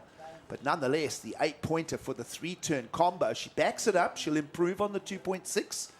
And Tash, you wonder how much patience Fierro has. Well, enough patience, because she's now in charge of this heat. Yeah, in charge of this heat, holding down the 8, then just having to, she's going to want to get rid of that backup score and really start applying some pressure to Isabella Nichols. But I read the press release that went out yesterday or the day before, and Vahine saying it's been quite a difficult transition to come from the high of winning the Tahiti event, coming down and surfing this multiple random beach break. It's cold, she says, cold water. We've got the Indian Ocean, it's pretty warm. But yeah, she's had to adjust, and she's done it really well and showing a true champion. Yeah, a converging of two focuses for Vahine Fierro in 2024. We'll talk more about that. The young Tahitian, a finalist last year, having a run here in the quarterfinals. Can she go all the way for a win this year and then back to Chopu? Many things to talk about, and we trust you're enjoying it with us from beautiful Ballito in South Africa. Welcome to Quarterfinal, the destination for all seasons. Nestled on the breathtaking north coast of the Zulu Kingdom, this vibrant town offers something for everyone. Quarterfinal boasts several beaches that have been awarded the prestigious blue flag, guaranteeing cleanliness and safety for all visitors. Our inland region offers a world of adventure. Get your adrenaline pumping with thrilling activities like ziplining, hiking and off-road biking surrounded by the natural beauty of Quarterfinal's landscapes. Kids will love our animal farm, getting up close and personal with friendly animals. Immerse yourself in history as you explore the rich heritage and legacy of great leaders like King Shaka and Chief Albert Lutuli. Conveniently located just a short drive from King Shaka International Airport and Durban International Conventional Center, making it easily accessible for both local and international delegates, with an abundance of world-class accommodation facilities, dining options and attractions nearby, you can truly make the most of your time in this magnificent region. Quarterfinal, the heartbeat of the North Coast.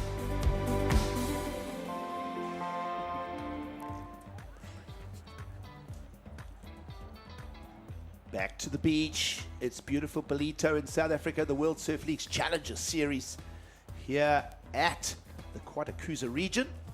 It's a good morning from myself, Gig Saliers, Tash Mintasti and Greg Emsley, as we just see the pensive look of Mama Fierro. She'll be just looking over proceedings here. Up-to-date numbers, top left of screen. Isabella Nichols now chases the 7.08, a 4.9 coming out of that two-turn combo for Vahine, Greg, and setting the pace now for the #1 surfer on the Challenger Series, Isabella Nichols to chase. Let's break this up into quarters. First quarter, where was Vahine? Nowhere. It was all Isabella Nichols.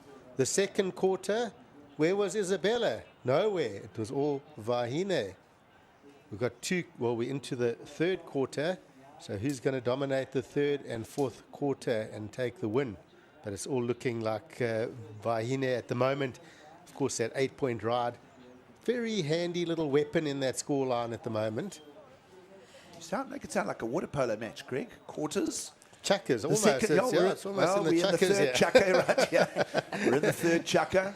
And I mean, let's talk about Isabella's 5.83. She started with that tash. It was early on in the heat.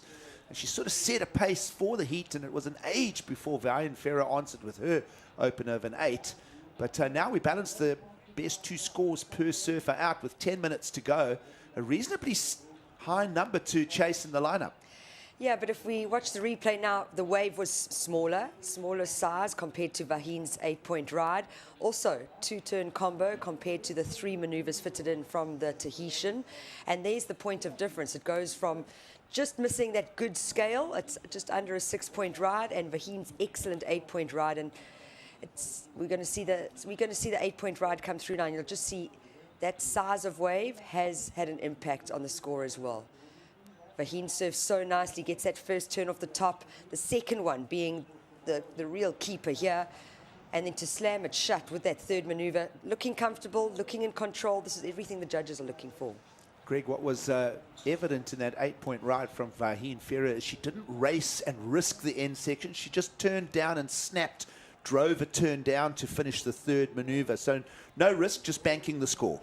Well, it was such a superior wave for what we've seen today. The wave itself was on a superior level. It was all day and they had excellent opportunity across it. And first turn, nice and strong, set it up. The second turn was lively, lots of spray. And the third turn, just strong, complete, no catching of the rails, clean surfing, critical, but just solid. And it has to be an 8 all day. We see that first turn, strong, nice setup. I love the second turn that drives off the bottom, rotates, lots of spray coming off the board, and then just clicking this first turn, nice and critical, gets the board facing the beach, hops out of it, rides out ahead of the whitewater, nice and controlled, no catch of rails, and a good wave, 3 good maneuvers, 8 points. It's also, she landed on that heavy, shallow sandbank that a lot of the ladies haven't been able to complete that final maneuver, and you know, the judges have been rewarding that critical commitment to that closeout maneuver. Just 5'4", 100 pounds, under 50 kilograms. It's amazing that a young athlete of such small, diminutive stature can handle 12-foot chopu like she, it is her backyard. And, well, it's just an incredible all-round athlete. 2 names to take note of here, surf fans. Of course, if you haven't been following it, Fierro, about to be an Olympian. Isabella Nichols, a former championship tour surfer for the last 3 seasons. Been a theme for Isabella Nichols. Championship Tour 2022, mid-season cut 23, mid-season cut 24. So Isabella Nichols, no stranger to campaigning on both tours. As we go behind the scenes into the athlete area, here's someone that we feel is the most improved campaigner in the last recent months, young Sophia Medina. She'll be taking on Ellie Harrison in quarterfinal number 2. So big numbers starting to come on the Challenger Series scoreboard here for all of these surfers. We're down to the final 8. And that is a banking result if you look at come year end for the top 5 finish. Quarterfinals or more is where you need to be if you want to accumulate that just over 20,000 to qualify. Big wide set, finally Isabella Nichols getting an opportunity to chase down a requirement of a 7.08 behind the section, beautifully loads the turn. Signs of that low tide and signs of that little cross-east swell as well there, Greg. Just flexing that last part of the wave. Incomplete though, but a couple of nice open calves for Isabella Nichols there as we get down a little over 6 minutes. Yeah, something not quite right on that wave. As she took off, there was a bit of a sort of a lumpy, like a crease in the wave that just put her out on the face. And as she was carving, she ended up in a little bit of flat water, I felt. And almost with that, her footing seemed to have adjusted a touch and then got into the second turn. Kind of probably the best turn was the second one, a bit forced. And again, that first turn put her out of position on that wave. She needed to set that first maneuver up. So let's just watch her. Little bit of a bump there. She almost pumped out of that section, and there, a little bit of a bobble there. And then this turn, nice and strong, but then ended up with that weird double up and not great timing on that wave, in my opinion. Well, Tash, we get a replay of Fierro going the other direction as well. Yeah, just strong surfing. She's looking so calm and in so much control, like nothing's phasing her. Almost like she's only in third gear and going to just step it up. Every round she will advance through to if she does. At the moment, looking very comfortable to do so. And Greg, I think you're right. I mean, Isabella Nichols' last wave, that when she hit that flat spot, it really just put her off. But Fierro is really coming to rhythm in this heat, and wow. Well, she used the priority to block Isabella Nichols there, and perhaps now improving. We owe her 2 scores. So judges' scorecard open for Isabella Nichols, those 2 right-hand carving turns, and now 2 waves on the scorecard for Fierro. But smart block there, Greg. So heat tactics in place. Fierro just blocking out Isabella Nichols. And we'll let those numbers settle. Of course, Fierro looking to better a 4.9. Isabella Nichols trying to challenge the requirement, not only of the 708, but perhaps better the 583 on the way to lowering the requirement as well. Yeah, look, the best thing for Isabella is how those 2 turns on that wave looked to the judges. Obviously, we are getting the replay, so we can be fairly critical here in the booth. But this wave of Fahine is going to definitely improve her situation. And just not rushing off from it, staying critical in that first turn, and just turning in the pocket there, and that set her up for the finish. She didn't think 3 turns, she saw the 2-turn sections, and that's going to be a solid score. I mean, that looks great on that angle, and that's the judge's angle right there. Yeah, so well timed on her backhand. You can't falter there at all. And what I saw out of that, guys, and we'll hang on to the discussion of it, she doesn't look like at any stage she's trying to rush out ahead. She's staying in the pocket and just keeping a tempo and pace. And as that lip presents itself, she's just nailing it. Just timing is good. I mean, that could go excellent as well, because the 2 turns, but it was well placed, as you mentioned, not rushed. Vertical on that first turn in that pocket, and then heavy with that bigger section, probably the biggest wave we've seen all day, and the biggest turn on the biggest section. So these are the sort of talking points the judges will discuss. And you could, quite easily look at, and, if you're a head judge going, what category are we going in here? Is it excellent? Ask the questions. Well, Isabella Nichols improves one of her counting rides up to a 5.2, still chasing the requirements at the 708, and we speculate that that number may stretch out. There's just a relaxed flow state to Fierro in 2024. Will she take that headspace back to Tahiti for the upcoming Olympics? We think yes.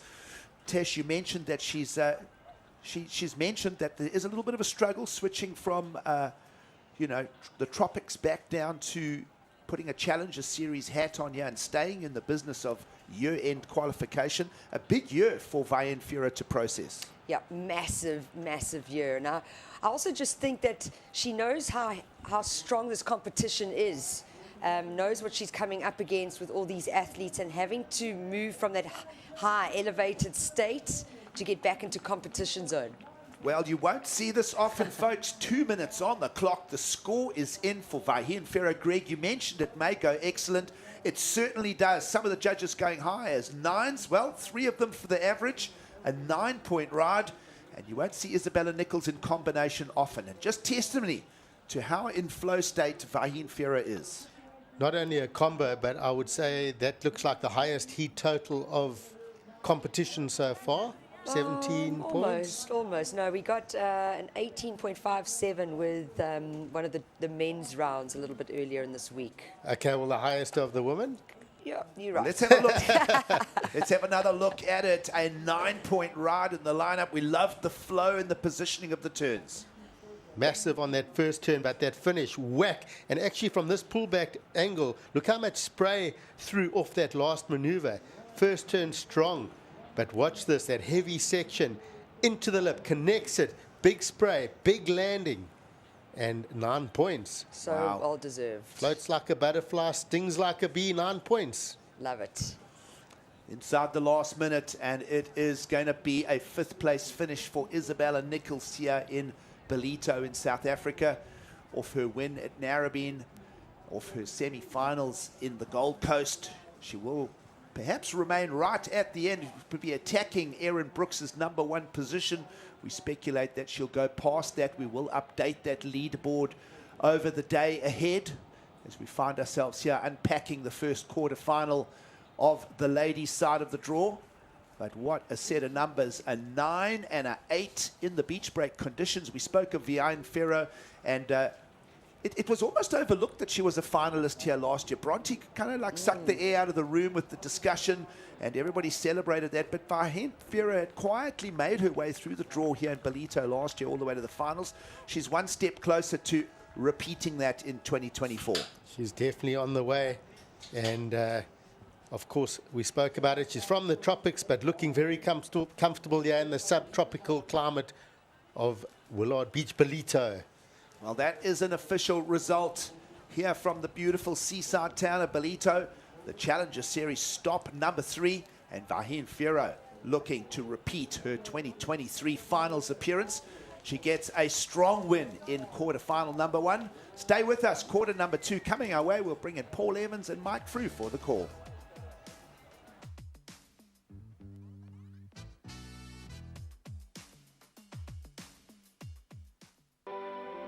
Welcome to Quarterfinal, the destination for all seasons.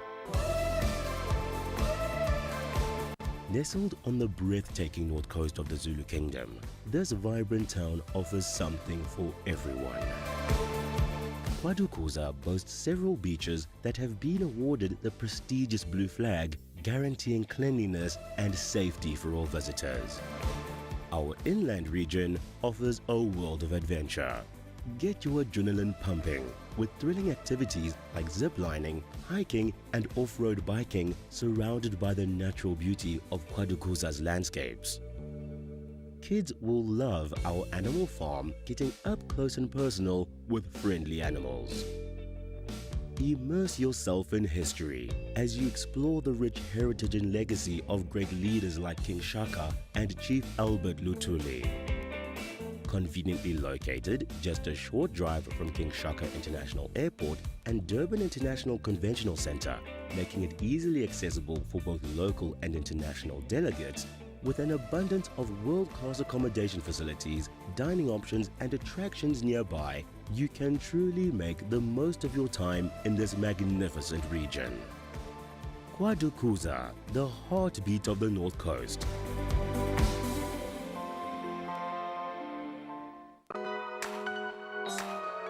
The Ballito Pro presented by O'Neill is brought to you by Quarterfinal Municipality, by O'Neill, by Monster, by SMG Yamaha, and by Corona. This is living. The Ballito Pro. This is the battlefield.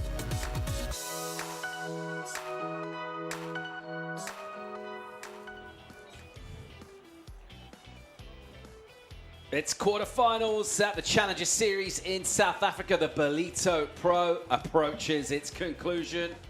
And right now we're having a look at Sophia Medina taking on Ellie Harrison. These two pretty close together in the ratings, already reaching their best results of the season, a 9th on the Gold Coast for Medina. Ellie Harrison a couple of 17ths at home in Straya for her. And right now a big, big opportunity here. Surf is improving with that tide. Scores are going up and up. And joining myself, Paul Evans, to talk you through it, the Frew Brew, mate. You're a bit of a frother. You love your surfing. You get excited. It's cool to see big 9s going down. I was really excited about that 9 from Fierro with those 2 hits. And great to see the level of surfing here on a Sunday in Ballito in the Quarterfinal region. Yeah, look at this quick start there, Medina. So into the lip hard there. Bit of a close-out wave, but a clear statement from her. Go at this hard and early. Don't sit around and be too selective. The opportunities when they come through, sometimes you've got to fight for them. You've got to kind of grub them up a little bit out in this lineup. And going on the attack there, she'll get a completion for that. Just a quick number in prior to that for her. That will be a completed turn. She'll make her way back out Sophia Medina would love to go all the way here and really get in that contention. I don't want to say the order's kind of settled down after those first two events, but it's a really familiar feel with a lot of the names coming into the top 10 as we come here. And Medina's one of those names that would love to get involved there and just shake things up a bit.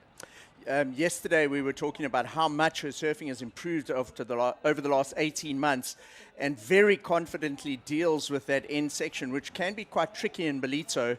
And Paul, it's great to see how the tide has dropped. We're about half an hour away from the full low tide here in Ballito.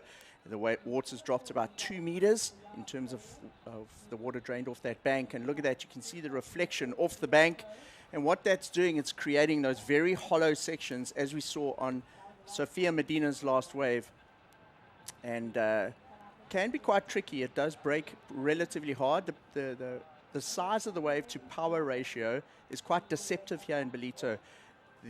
All the surfers always comment when they come to the Ballito Pro that they bring small wave boards and they land up riding their regular board because there's a lot more power than they had anticipated out there. Yeah, it's a really interesting point, isn't it? You particularly think about the bounce of the whitewater and out the back at the moment. Just the way our sand is kind of cupping out the back, but it's really exploding on the inside, and that finishing section is where a lot of points are coming. We've seen basically the majority of the scores coming from the last sort of millisecond of the ride. It's really about hitting that closeout. Certainly this morning as well, with shorter waves exploding on this sandbar. 4-5, a decent mid-ranger for Medina. She'll keep going here.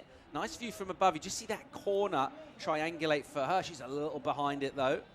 She'll let that one go. Harrison out the back, out of Victoria in Australia at the moment. She's been patient in this.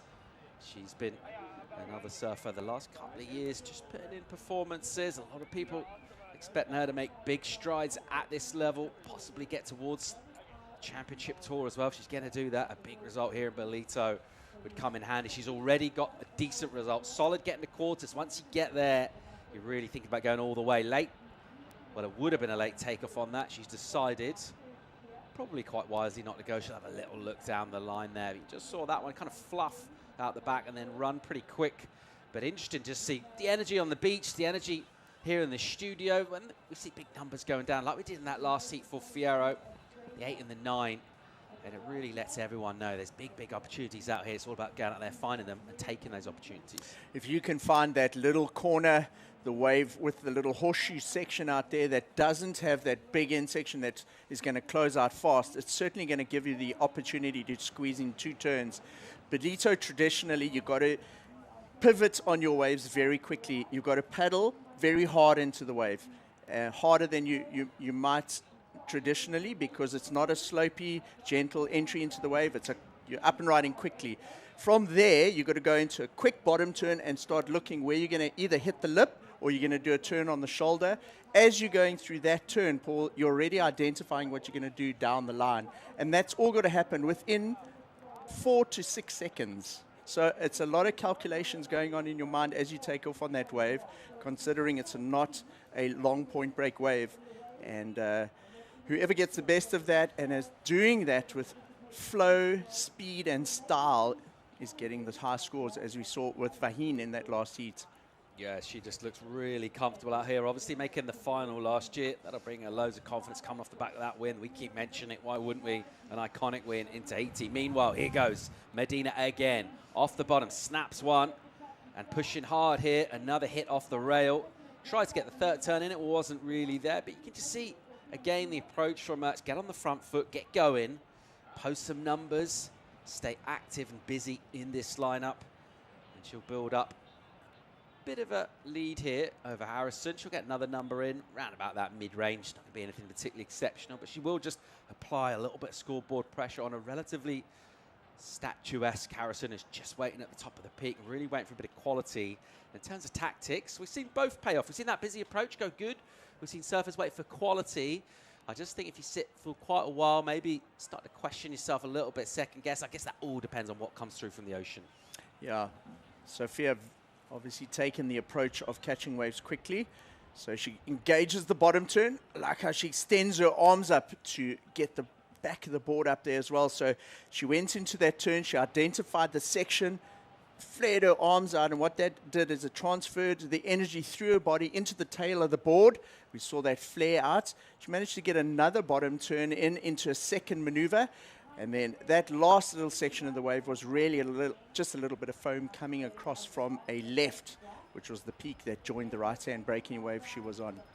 Yeah, and what you guys watching at home can't see is while the Frubru is describing these maneuvers, he's actually like surfing with his hands and legs here in the booth. Mate, I love your froth level, amazing energy, and it must be really cool for you to see some of the best from around the world here going at this, and just the vibes as ever, really good at this event. It's been, you know, every time someone's interviewed, obviously they're pretty happy anyway, they just made it through a heat, and everyone's kind of gushing on how much they love the joint, but here, there's something really special about the surf community making this event come together, and we're seeing it once again. We're also seeing the busy approach from Medina, having a look there and realizing she's just sharking this lineup at the moment, isn't she? She's on the hunt here. Another decent number for her. It's a flat 5. So she just hustled up these scores. She's already got 9.5 posted without really a legit set coming through. These are sort of in-betweeners that she's been able to squeeze the juice out of thus far, and it's working. Yes, a dramatic contrast in these heat strategies here. Ellie has obviously opted to take, utilize the time and wait for the sets. Sophia Medina's gone out there and decided to take whatever comes. Now, it's going to be interesting to see what happens when Sophia Medina eventually gets priority here, because she's got a mid-range foundation now to build the heat on, and if she improves on it on this wave, where we see her taking off, leans into that first turn, uncharacteristically coming unstuck there, but she's got a great base now, and once Ellie has a wave, Sophia's going to lock into that priority, and then I'd imagine she'd slow down a lot the second half of the heat. Now, speaking of excellent numbers, someone just drops a monster of a heat total to get herself through to semi-finals. Let's go and have a chat with Vahine Fierro. She's with Emma Smith. Vahine, that was a massive, massive matchup. I feel like it could have been a final. What was your approach going into that heat? Yeah, I have so much respect for Isabella. She's such an experienced surfer, and I knew I had to kind of give it my best in this heat, and I'm really happy to take the win. I was able to be on the right waves and do like major turns on it, so yeah, super, super happy. Yeah. And obviously we always see you on your forehand on those massive barrels, but you know, you got that 8-point ride and 9-point ride on your backhand. Have you been focusing on getting those backhand practice in? I think, yeah, like I said, it's a well-rounded surfer are the best in the world. So big waves and smaller waves, it's, you know, it's in finding the motivation to be good in these kind of waves too. And I love it. I love this challenge, and yeah, I just love winning heats. So I'm super, super happy to have gotten those 2 excellent rides. I hadn't had excellent rides yet since the beginning of the contest. So I'm glad to start my finals day with these kind of scores. Amazing. And you're also starting it going into the top 5, and yeah, good luck for the next round. Super cool. Thank you. Yeah, thanks, Emma. And an absolutely stoked Vahine Fierro. Get big, big total in. An 8 and a 9 is massive at any heat, at any level. Quarters on the Challenger Series. She has put a major gauntlet, thrown that down to everyone, and identified herself as a surfer to beat. Good late hit there from Harrison. She had to reach for that. She was good enough to extend that body out and give it a good belt. It was a split peak on the other side of Medina, who has been relentless in her approach in this. And look at that intensity, Mike, as she is desperate, because they're both on the inside at the same time. It's a battle for priority, and that's how much it means to Medina.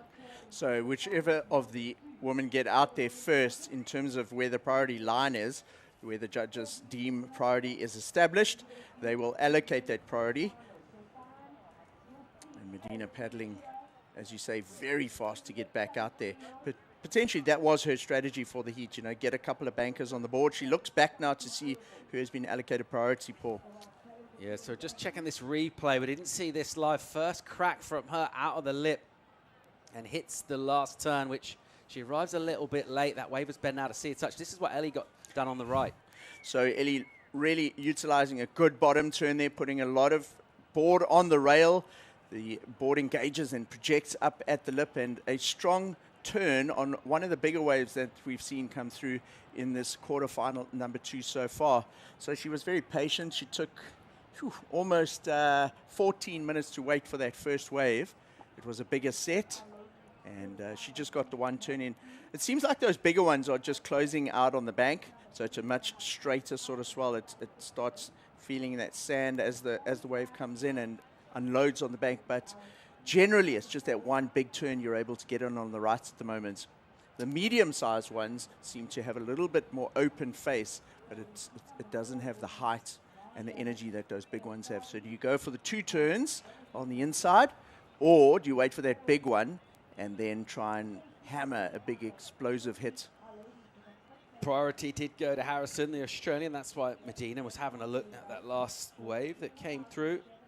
And she'll, again, just sort of speculate here. From her point of view, anything that she doesn't feel has got a 4-5 or better, there's no point paddling for.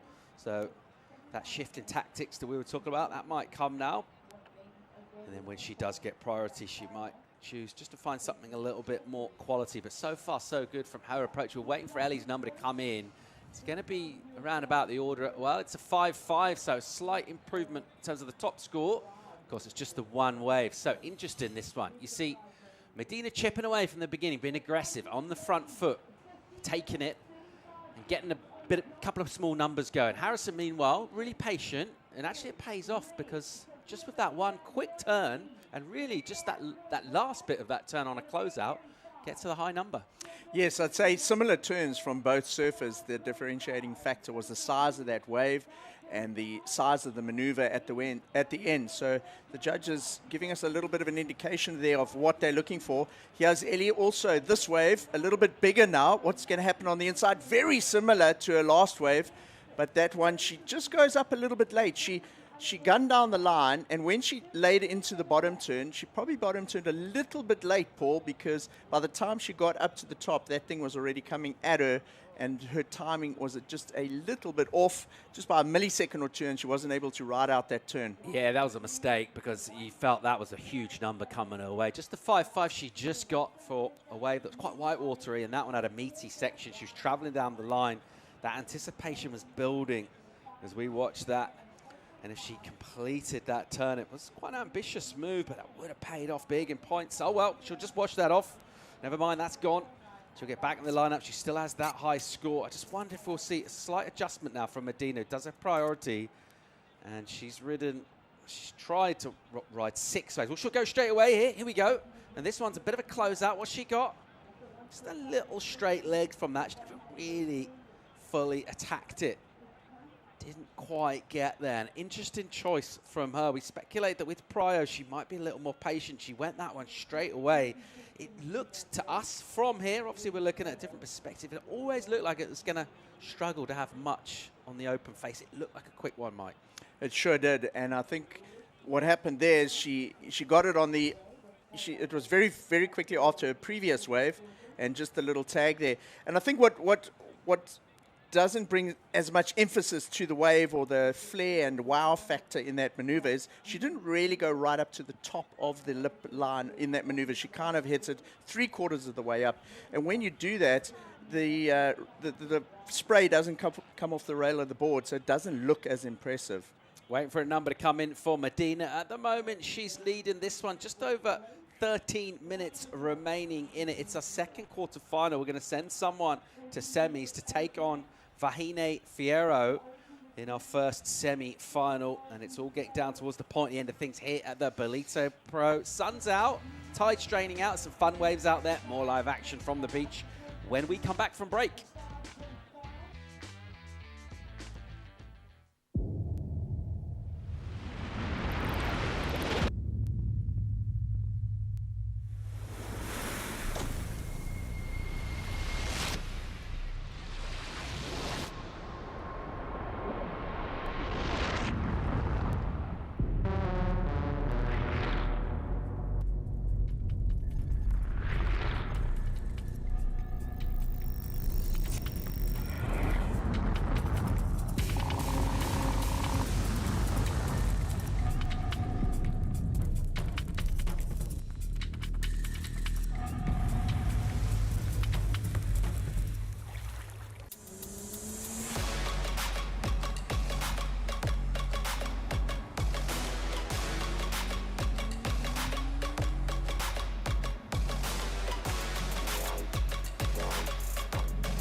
People don't realize what they're doing to the oceans.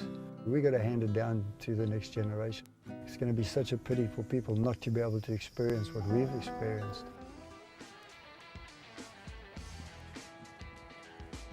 Welcome back to Ballito. Having a look at Tessa Tyson there with Jan Martin, France, taking on some instructions. One ear's got the music, the other ear is just left slightly ajar in order to take on some final instructions, some information. Get ready to go out and try and surf her way into semis for a massive result here at the Ballito Pro. So Medina's number is a marginal improvement from her, 4.57 for Sophia. She just didn't quite get that right, but nevertheless did improve on her low score. And now it will be with Ellie Harrison, who's been much more patient in her approach. She does have the high number, though, 5.5 in for the Australian. Let's go and hear from another Aussie. She's leading the Challenger Series ratings. Bella Nichols just lost a tough heat. Let's go and have a chat with her. Looking so good in this event. I know that the waves kind of changed by the time it was your heat, but still an amazing result. How are you feeling? Yeah, I'm feeling happy to bank a 5th place. Obviously, competing, you always want more, and it's always, you're in the quarterfinals, you really have to try not to get ahead of yourself, thinking, it'd be nice to have a semi, it'd be nice to have a final. Yeah, I feel like I had to fight my emotions and feelings a lot this event, and I didn't feel like I was super in flow with the waves and my surfing. So to get a 5th place, I feel like I'm happy with that, like in relation to how I came into this event feeling. Obviously, Vahine was always going to be a really tough opponent. She's been surfing so good, and those backhand attacks are just so perfect for Ballito. But I'm happy walking away now with a 1st, 3rd, and a 5th, and more work to do, of course, but yeah, good start to the year. Well, your surfing's there, world-class surfing, and we look forward to your next event. Thank you. Cheers. There from Bella Nichols. For me, saying fighting her emotions, Mike. What do we think she means there? Well, she moved up to 1st place in the rankings, right, through this event, which could change through the next couple of heats. When she was in the booth yesterday with us, she seemed pretty, I would have thought, in flow with the event. So maybe just have to dig into that a little bit deeper. I'm not sure exactly what she meant by emotions. Maybe she's got a couple of factors outside of the water as well that are affecting her there. So a couple of ways. We picked up vision of Medina in full flow with a really nice bottom turn. That didn't take her anyway, though. She fell off, and then right behind her, we were thinking, okay, this is an opportunity. And Harrison unable to do much. During that cross, though, this is what Ellie got done. So Ellie's now having to be busy or stay busy on the inside without priority, and she's picking off those medium-sized waves to try and add to her opening wave score of the 5.5. And while Sophia Medina had the priority there, he managing to get a wave. I see Ellie's got priority, so perhaps Sophia's had a wave or paddled for a wave, Paul. Yeah, this one feels a bit nervy and tense, and it's seen a lot of mistakes for me in this. And you think, compared to that fast start from Sophia Medina, since then, seen a lot of weird decisions to go on waves, seen both of these fall off on turns that really, at this level, you've got to be backing yourself to make, particularly when you're surfing for a spot in the semi-finals on the Challenger Series. And I just think sometimes you really get down and maybe starting to creep in. Interesting, Bella Nichols mentioned the emotions, but just that mental aspect, thinking about how close you are to really, I mean, a career high result to go all the way on the Challenger Series here in South Africa. Possibly that's starting to factor in. Maybe also the conditions as well playing a bit of a part. They're just trying to figure out. It's been pretty different today than all the other days of competition, but something's not quite clicking for either of these two so far. It's still a tight heat, though, a tight contest. Here's Medina, 2nd priority under Ellie, and she might as well just swing, and she'll go down again. There'll be another throwaway score for her. Harrison out the back with priority with 7 minutes on the clock. She's chasing the number. It's just a 4.07. I wonder, Mike, with 7 minutes, does she surf that 4, or does she just try and surf as high up the scale as she can?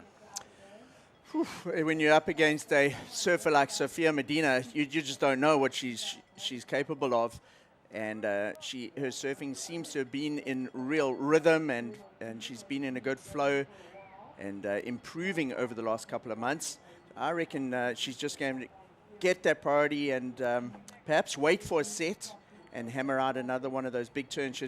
There's a medium one that kind of runs by. I really think that she's going to need to get a set and do that big maneuver. You know, coming from a place or surfing waves like Bells, she's no stranger to smashing that end section, and she'd be comfortable. She'd probably feel like that's one of her strengths, were those big frontside turns.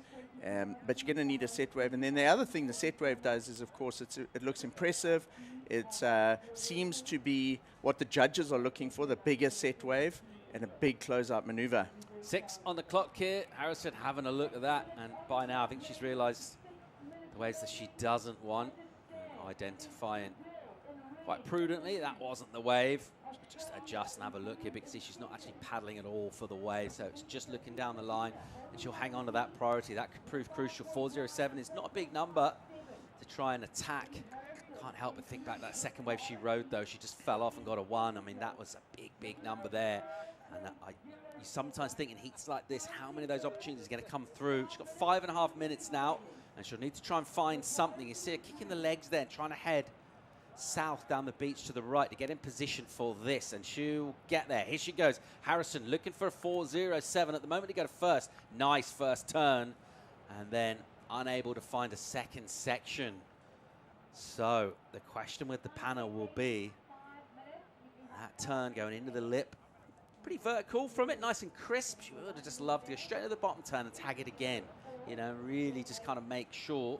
Judges will decide where that goes in relation to that 407. Of course, now priority will go to Medina. So have a look at this. Ellie goes into her first turn, and as she hits that turn, she wasn't really looking down the line at what the wave was doing. She was kind of focused on getting that first turn in. She did go up quite late, and it looked like she was a little bit out of sorts and out of sync in terms of where the lip was on that wave. So just able to get the first turn in. I feel like here in Ballito, especially today, you got to take off, get that first turn in. Halfway through that first turn, you've got to keep an eye on what's happening on that end section, and you've got to transition to there very, very quickly. Yeah, if you get too focused on that first turn, it's got to you're be going to get a bit hung up. Yeah, check turn just to set you up for a big finish. 327 in for her doesn't help. So that use of priority doesn't help. Her total comes in just under a low number. She'll still be chasing here. Medina now with priority 4 on the clock, and she'll certainly look to just try and improve as well. So Ellie Harrison with the high score just about. This is a really tight heat, but Medina with the advantage over 2 waves. Medina putting herself towards a position for a right-hander, which from above looked like it had a nice shouldery section through on the inside. Neither of those two tempted into going for that. Let's hope we get some more sets coming through and give these a chance, both of these surfers, a chance to impress the panel. Medina's making her way now slightly wider. Let's see if she'll get in a position here to go with priority. 3 minutes 20, and she'll go towards that wave. It did look pretty stretched out. Again, I think it's another closeout for her. Good call, I'd say, not to go. Have a look at the wedge on that one. You can see the perfect triangle that the Whitewater's made. And that one in particular looked like quite a nice double up, but it was quite a fast wave, and Ellie and Sophia were just on the other side. So they were on the other side of the Whitewater there, and Sophia, if she'd taken off, would probably have got caught behind. Harrison will go here. She's looking at her left. Here she goes, trying to come from behind a sectional bounce and bounce her off. And she might as well do that. She doesn't have priority. She needs a score, and it's not a big one. 407 is the requirement for her. She's got 2.5 minutes thereabouts to try and find that 4. That assumes that Medina does not improve, who's really rallied, campaigned hard in this heat. She's been busy from the beginning. She hasn't gone up particularly far up the scale, though. A 5-point ride, the best that she's been able to produce for all of her efforts. 9 waves ridden. But at the moment, that's good enough for a lead. I tell you what, this one's nervy and tense. Someone's going to the semi-finals to face Vahine Fierro. Medina is with priority in the slot, doesn't like that wave. Harrison might as well paddle, just see where it puts her.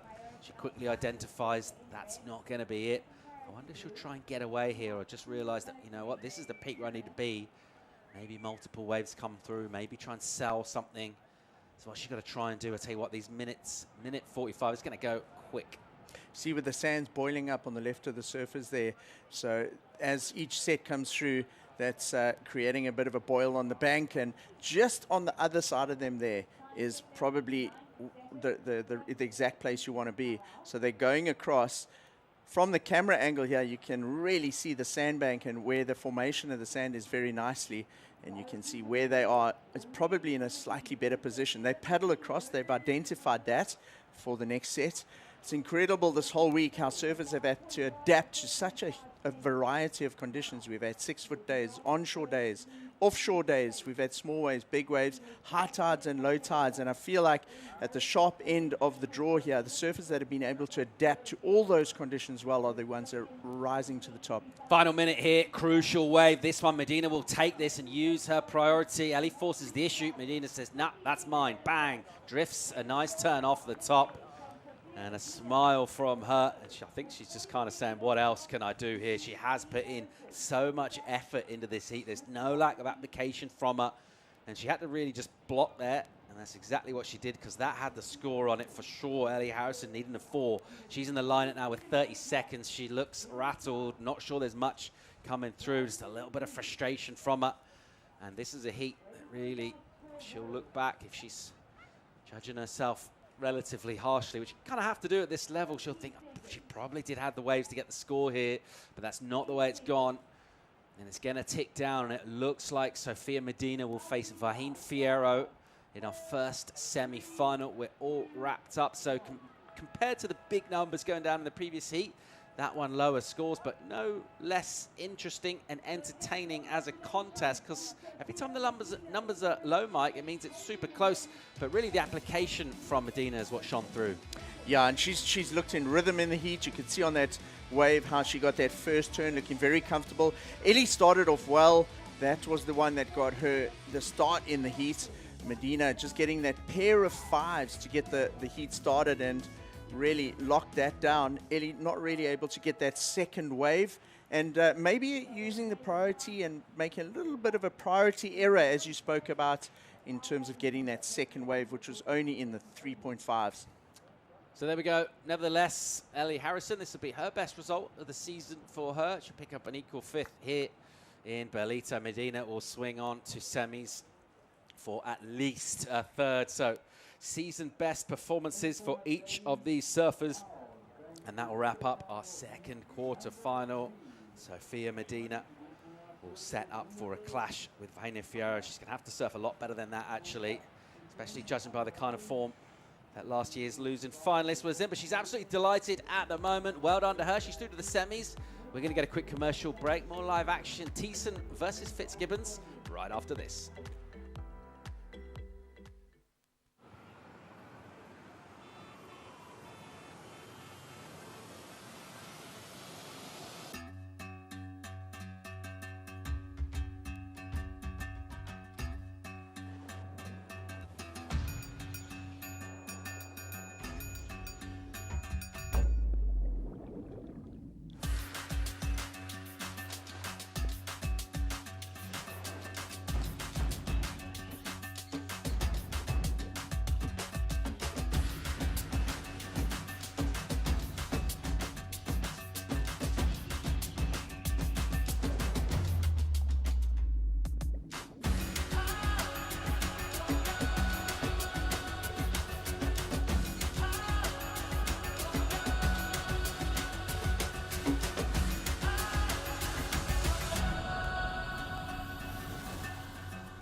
Come here with respect, you're always going to have respect back. Also, the wave itself can put you in your place.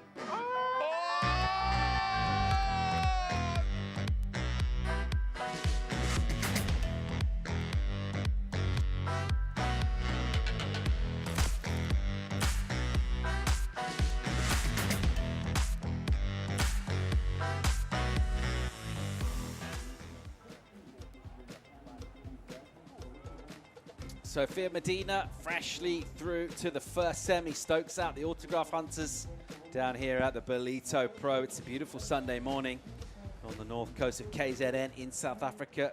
Stop 3 of 6 on the Challenger Series. And the surf's dialed down a bit in terms of the energy, but there are still good opportunities out there around this low tide. Having a look at the goofy footer Tessa Tyson.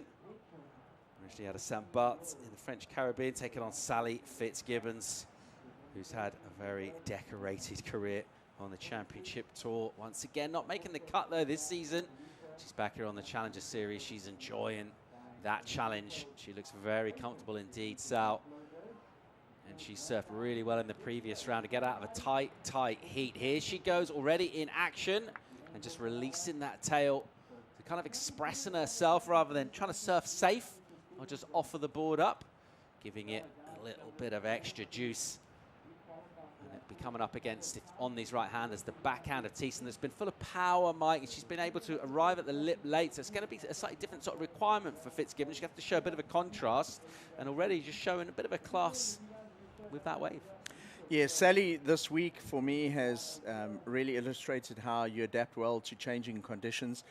She arrived here during those Rookie Rippers and Pro Junior events. We saw it in a lot of the free surf. She surfed many different types of waves here at this break over the last 2 weeks, and she's adapted really well. Sally really was able to extract the best out of that high tide yesterday afternoon too. And Tessa, wow, I like that turn. That was sharp. She really didn't have a lot of time to get up there and utilize the speed from her takeoff to get straight up at the lip. So I think we've got a very tight heat on our hands here and a very quick start. Yeah, the drone shot there just identifying some of the sort of particular nature of this beach here.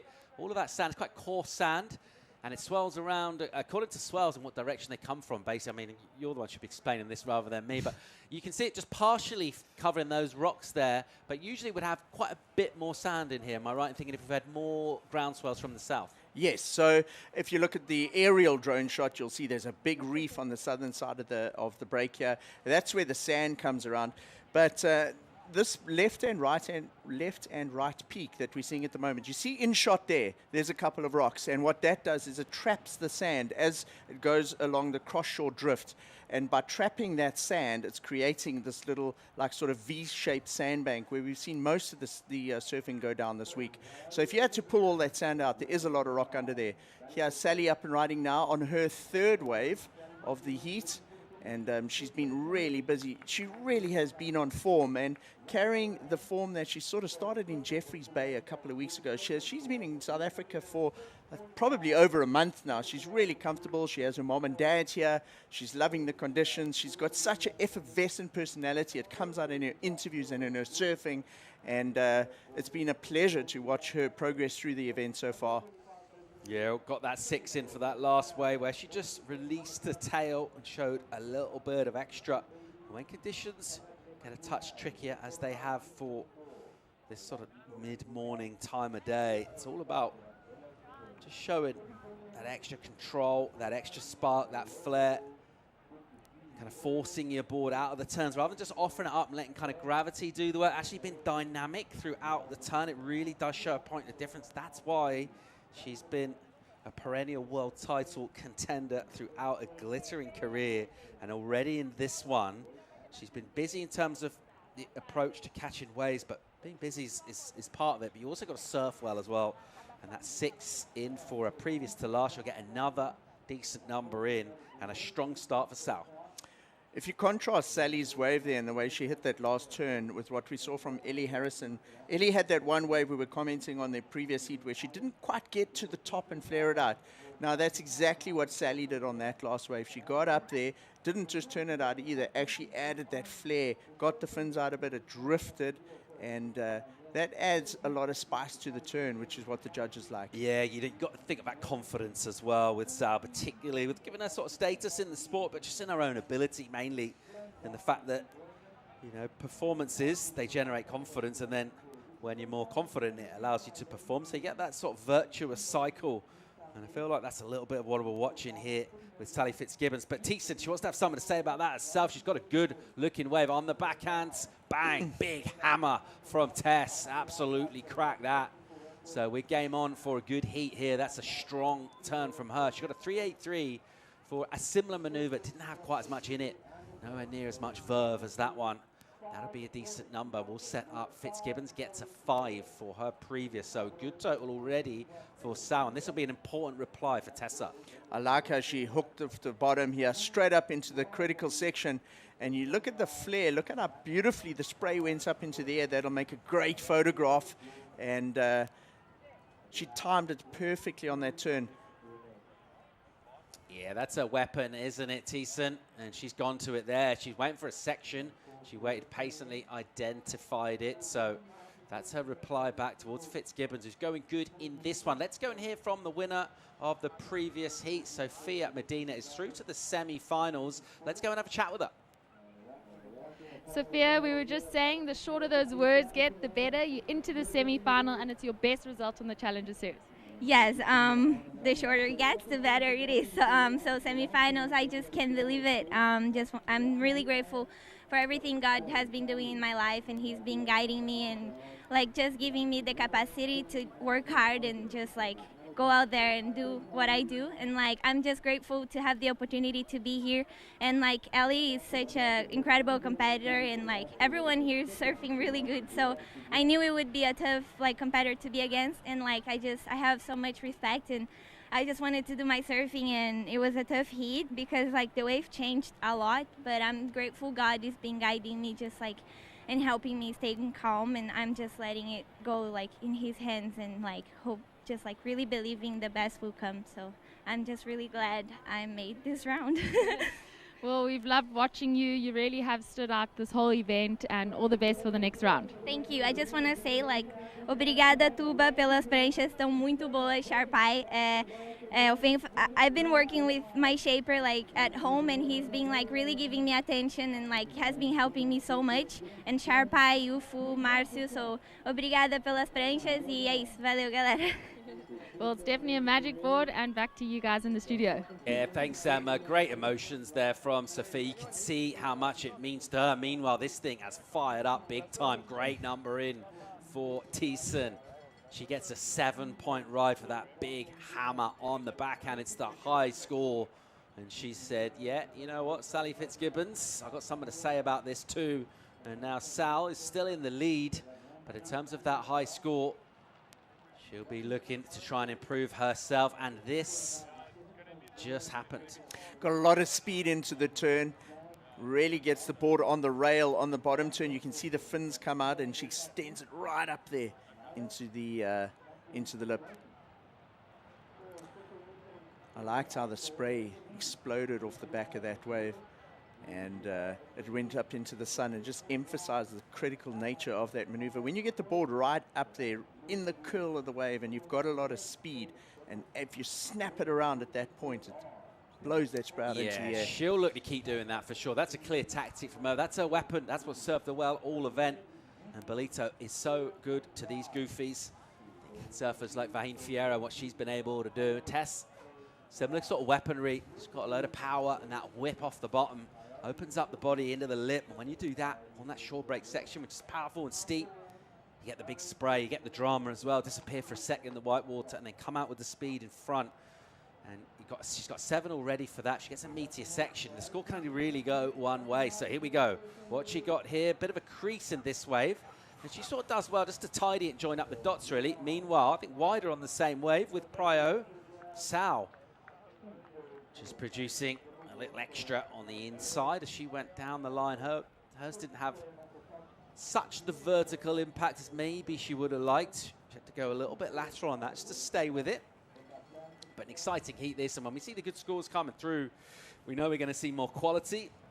We know that surfers will be asked ever tougher questions, and it's the fans that get the payoff from that, because we're seeing big performances here, and as you might expect, to go through the semis. Tessa's last wave there, she dealt with quite a difficult section. When that white water from the left is coming towards you, we saw a strange warp in that wave. Not unexpected, you often see it, but that particular wave is the one that gets many, or catches a lot of the surfers off guard, and she did well to negotiate that. So we'll wait for that score to drop in. It would be nice to see the replay, because getting over that little warp, you would have seen a double up section there, and then she hits the right. This is a replay of Sally's wave. She was way down the beach towards Surfer's Lane. The wave where it closes out there, as you see how she goes past the rock there, that's a little section called Canaries, and this is Tessa's wave. So she actually connects with the left coming towards her, goes up quite late. It was a very late turn, and the late nature of that didn't give her the opportunity to flare the tail out, so she only got sort of the first half of the board up into the lip. but dealt with it well in order to ride out nice and clean. Yeah, I'm not sure either of these two will improve with that last exchange. Sal got a little caught twice, didn't she? She stumbled a bit. She got her feet slightly wrong at the beginning and then struggled to tidy that up. It'll come in, well, it'll come in soon. I'm not sure she'll threaten a 5-point ride. Equally, Tyson's number 3, 4, so she won't add, but she might as well have gone that way if she didn't have priority. She thought, why not? You never know. All of a sudden, we've seen quick double-up sections appear from some softer-looking ways. All of a sudden, the bottom drains out, and particularly on that backhand, you're already coiled and ready to go. If you can tag it, it will be good points on offer. 16 minutes and 20-odd seconds to go in this at the moment. It's the Australian, the veteran of the Championship Tour, Sally Fitzgibbons. She's leading this one, and she's looking to go deep into this event and try and re-secure her status through the Challenger Series. And a big result in Ballito, as we mentioned many times. Stop 3 of 6, midway point in the season, and a moment of reckoning for surfers. And here comes a moment of reckoning in the form of a set, and it is Tessa Tyson of France with priority. She'll go left. Here goes Tess. Off the bottom, and then on the face, just a touch sticky, and then into the lip for the second turn. So a nice combo from her. 3.83 is her low score. 7's her high. A chance for that to come in between the two. She'll try and make her way back out. We have seen a couple of lows against the grain less, and they offer multiple sections and the chance to combo it as well. Well, that's the effort of Tyson to try and get back in control of this heat. 15 minutes and 20 seconds on the clock. We'll bring you that score when we come back from break. At the moment, it's Sally Fitzgibbons in the lead. More live action from Ballito real soon.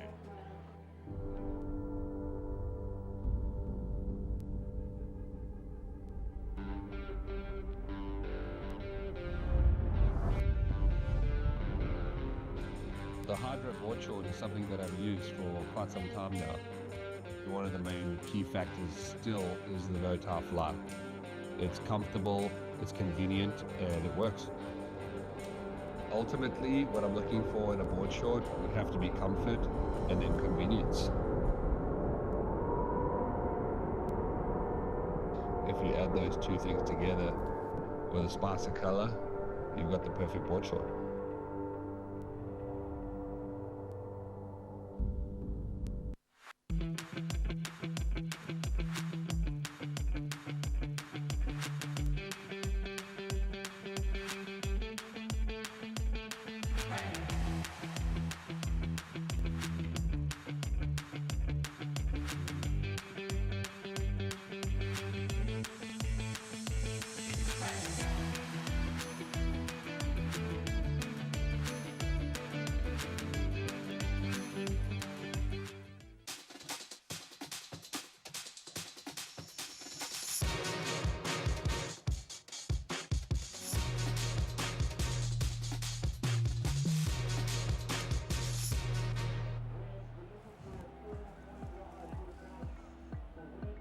It's women's quarterfinals on the Challenger Series at the Ballito Pro at the moment. Fitzgibbons, the Australian, with the lead in this. She got priority as well. 13.5 minutes to go.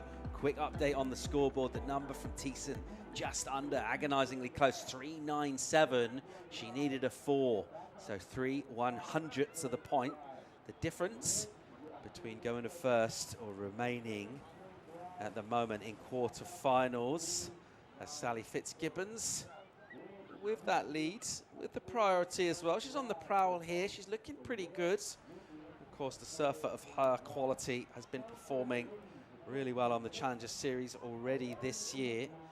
She'll have a look at a wave and look to go again. Here she goes, using priority off the bottom. Fitzgibbons clips one off the top and then bang on the inside. A nice dynamic combo from her. So, a little extra spring in her step. Gets her that turn done. Meanwhile, Tyson, backhand. We knew what was coming here. She was loading up for one of those hits. The wave had other ideas, though. She'll just sit that one down. Will she get back and get priority? It looks like it just from where Sal was, Mike. So I think she will, because she's already out past the white water. She'll get that priority. Just thinking of Sally's wave there, if I compare it to that left of Tessa's, Sally got a similar size wave, but 2 significant turns. That was the real money turn right there.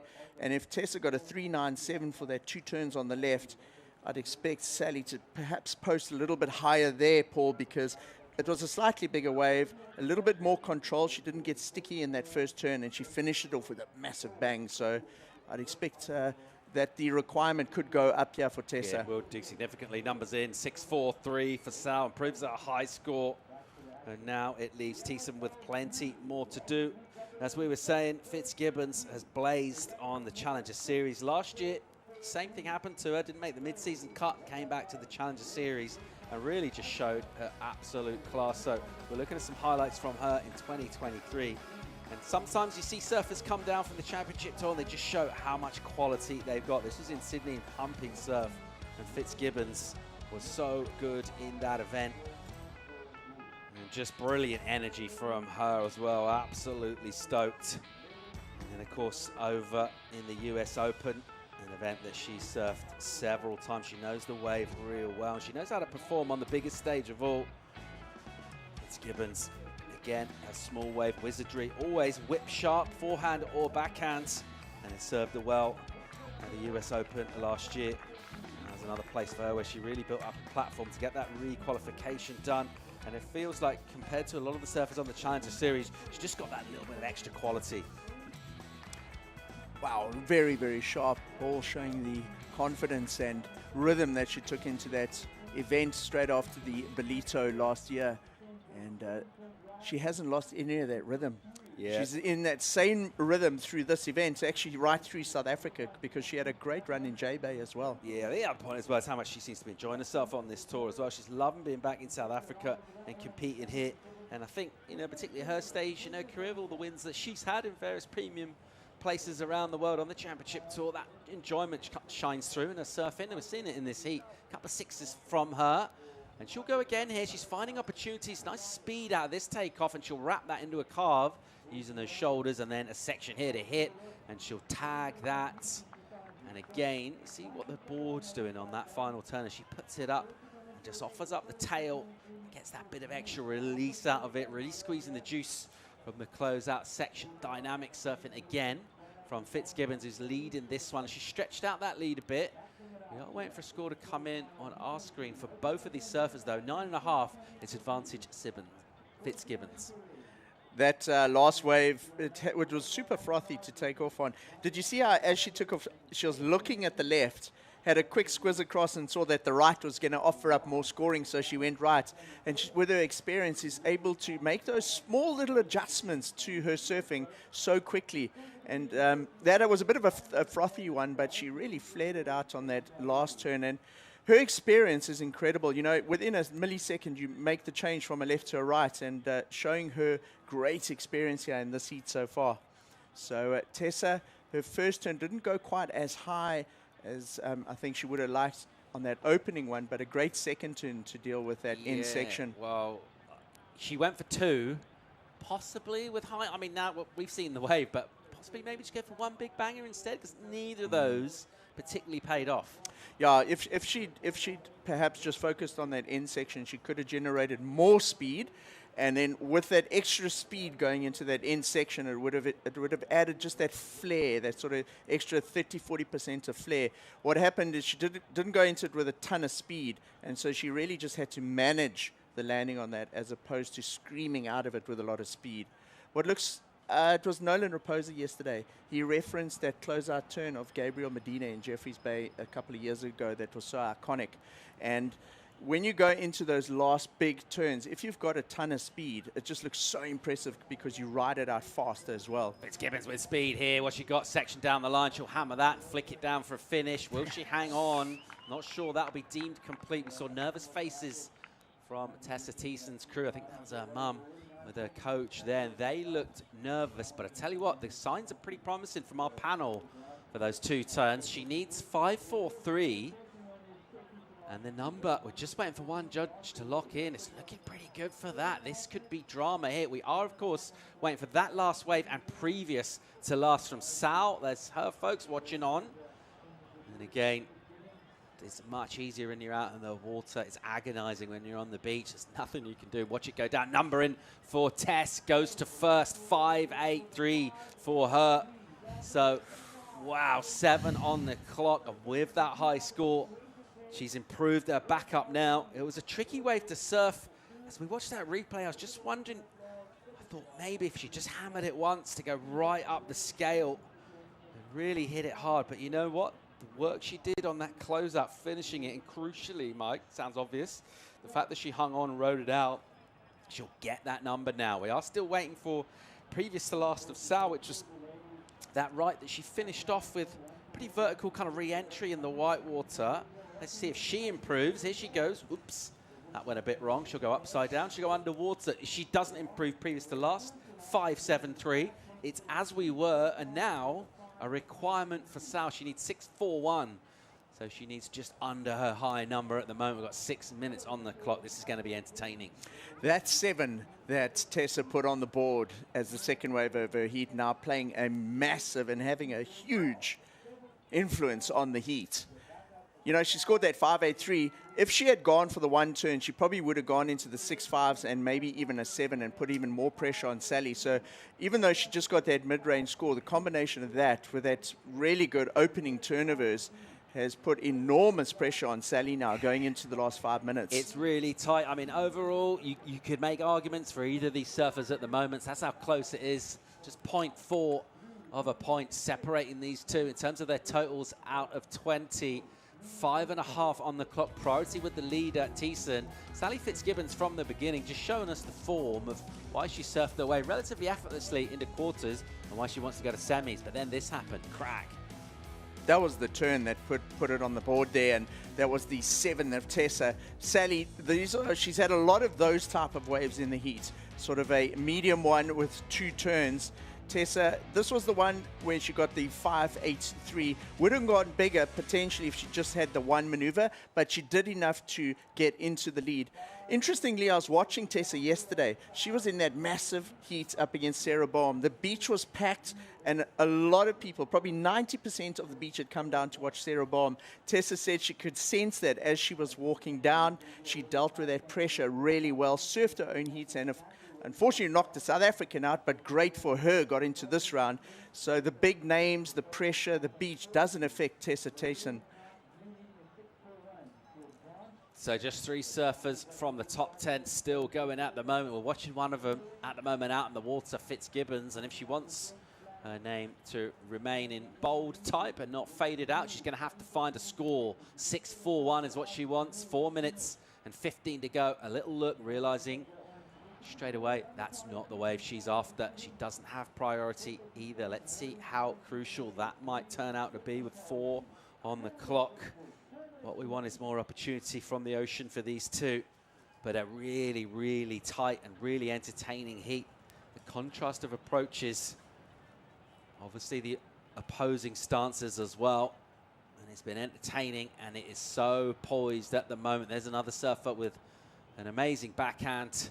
Eris Starbait will look to go into semi-finals. If she's going to do that, she's going to need to get past Bella Kenworthy. So ranked 4th on those ratings that we just saw coming into the event. Really good chance for an improvement here. Here goes Sal from under the priority of Tessa Tyson. Almost got a little bit tubed there, but it's not going to be the score. She'll pop out in a different part of the beach. That might help her. Let's see where she ends up here. Let's see if some opportunity can come her way. Let's see if Tessa heads down and cover her. Just over 3 on the clock. This one's a really close one to call, Mike. You cannot write off a surfer like Sally Fitzgibbons with 3 minutes to go in second position. She has vast experience at this level. She would have been in this position many times over her career, and she'll just be making some calculations out there in terms of where she is in priority and where the peak is out at the beach, and she'll know exactly what she's looking for in the next 3 minutes. And if you think, Paul, the waves have been pretty consistent today. You know, not a lot of those sets, but it's not like there's a shortage of waves. If we look at this heat, just this heat, there's 18 rides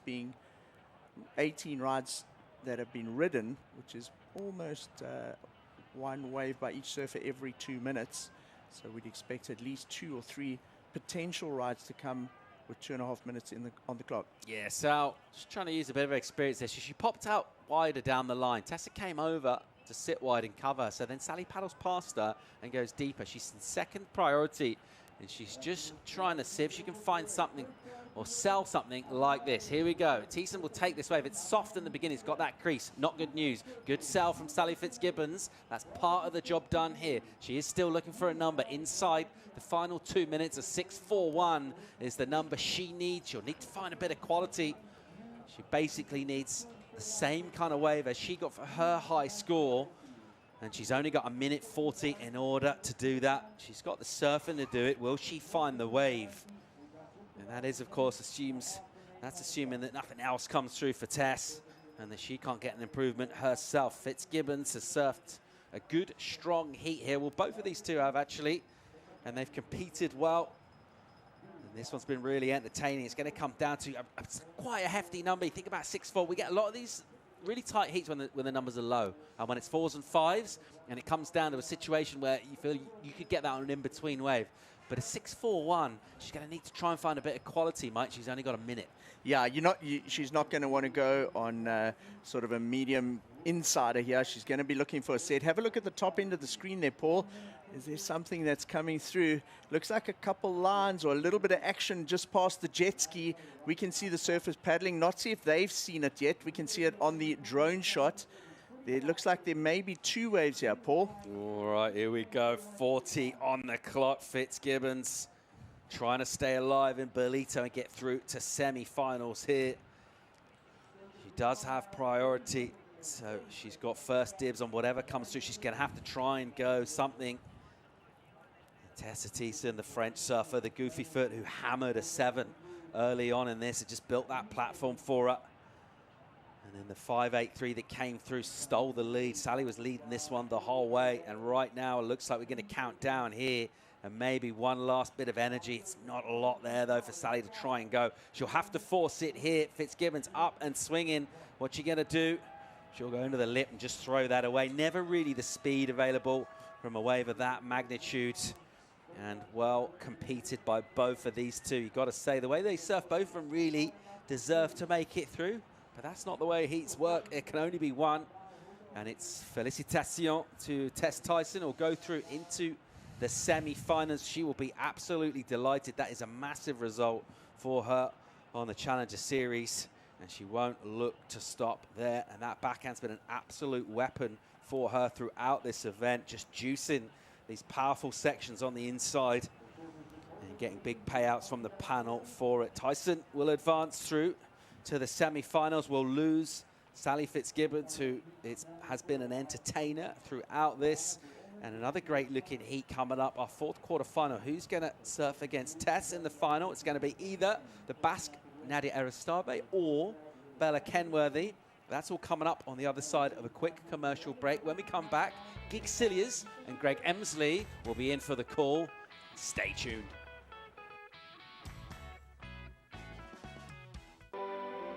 Welcome to Quarterfinal, the destination for all seasons. Nestled on the breathtaking north coast of the Zulu Kingdom, this vibrant town offers something for everyone. Quarterfinal boasts several beaches that have been awarded the prestigious blue flag, guaranteeing cleanliness and safety for all visitors. Our inland region offers a world of adventure. Get your adrenaline pumping with thrilling activities like ziplining, hiking and off-road biking surrounded by the natural beauty of Quarterfinal's landscapes. Kids will love our animal farm, getting up close and personal with friendly animals. Immerse yourself in history as you explore the rich heritage and legacy of great leaders like King Shaka and Chief Albert Lutuli. Conveniently located just a short drive from King Shaka International Airport and Durban International Conventional Center, making it easily accessible for both local and international delegates, with an abundance of world-class accommodation facilities, dining options and attractions nearby, you can truly make the most of your time in this magnificent region. Quarterfinal, the heartbeat of the North Coast.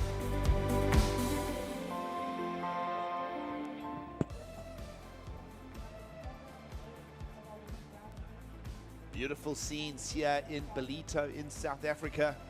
The World Surf League's Challenger Series into quarterfinals, and a fourth one now to unpick as we narrow the field down to 4 remaining surfers in the lineup. We'll have that answer at the end of this new quarterfinal number 4. Greg Gigsiliers alongside former championship tour surfer Greg Emsley. Nadia Aristaba in the lineup taking on Bella Kenworthy. It's a good morning from the beautiful Quarterfinal region. Beaches are getting packed. It's a Sunday late morning just after 11 a.m. local time. Beautiful, great visibility in the lineup. Great clear water from that Mozambican current. And now that the tide's dropped out, Greg, we've just gone through that tide turn. There are some pockets for the surfers to work here as we go into quarterfinal number 4. Absolutely, there is a bit of magic out there. You just got to find those mid-size runners, watch that ocean very carefully. It's almost like you think of a ship's radar, Gigs, and how that thing's panning across the ocean constantly. That's what the surfers have to be like, looking for every little bump, every opportunity, left, right, and your eyes have to just be super trigger fast and ready for those opportunities. Lower interval swell here, pulsing into Ballito for this Sunday of competition. Everybody scanning the lineup in these surfer-on-surfer heats.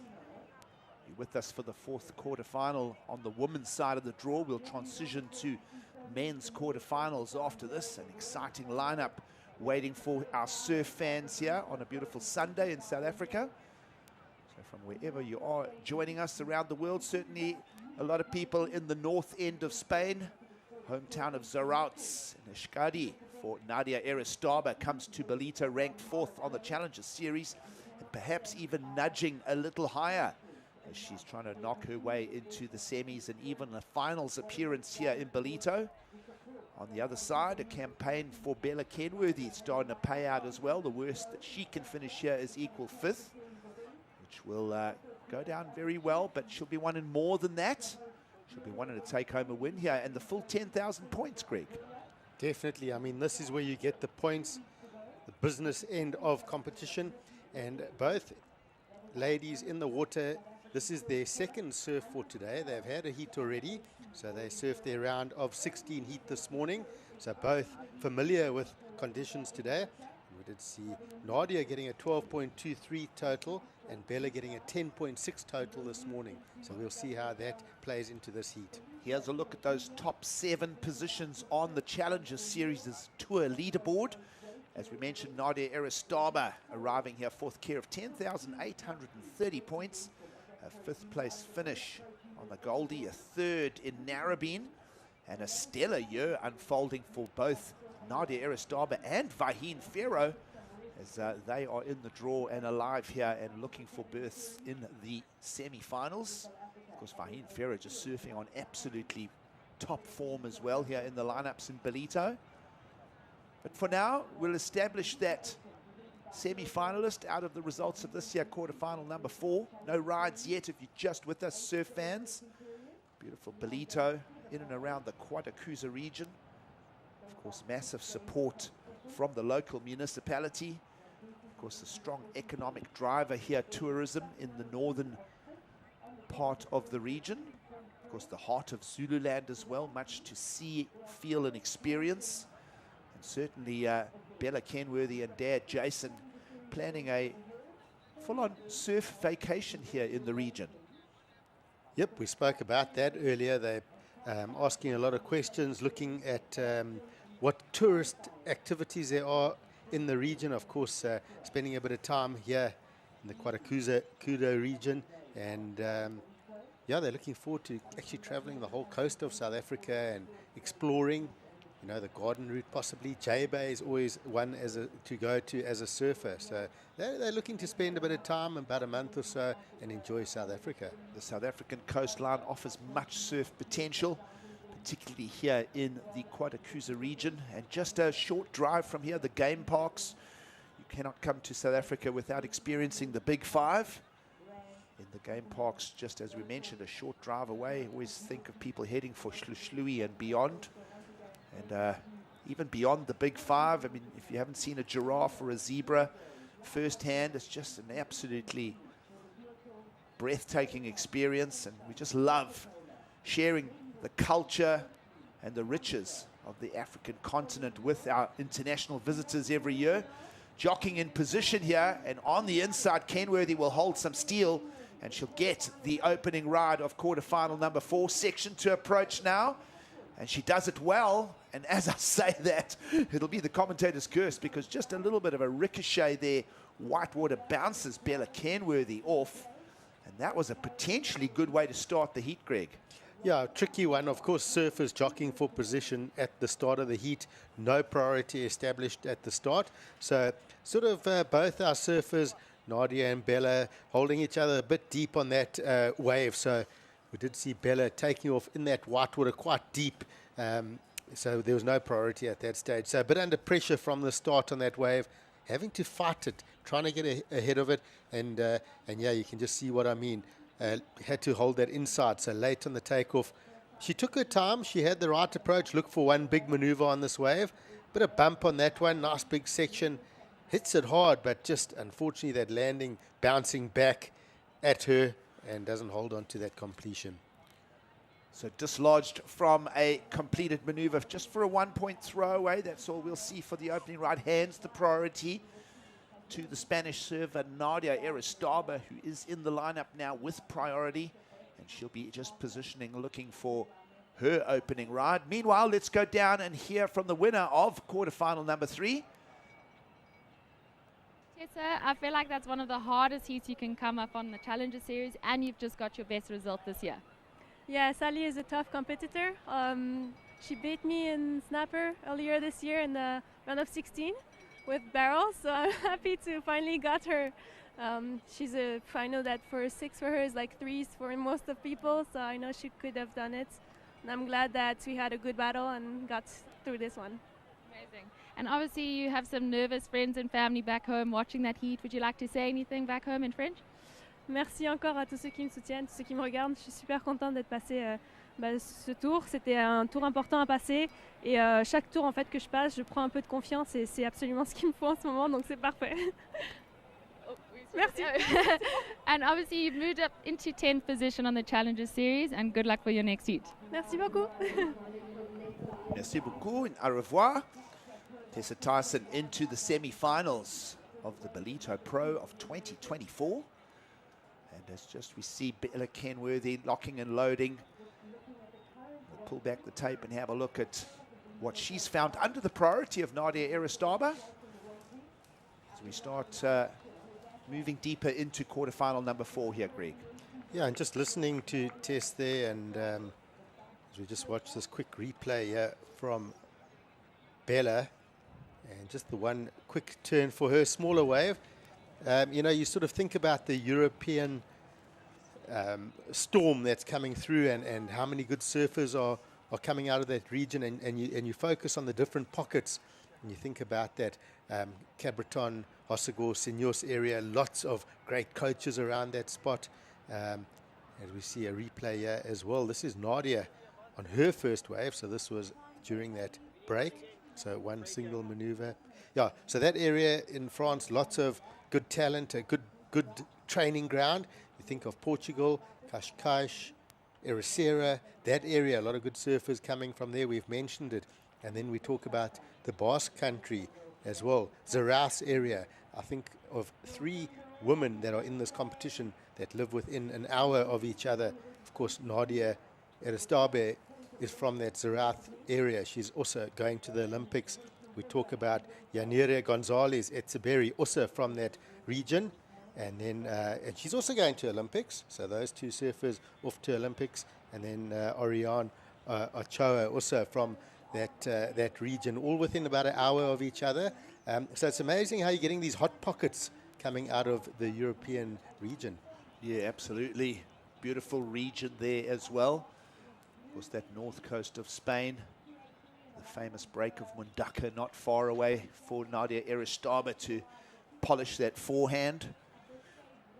Side note, did see her actually going quite well in Skeleton Bay last year. She did her first trip to perhaps the best left-hander in the world.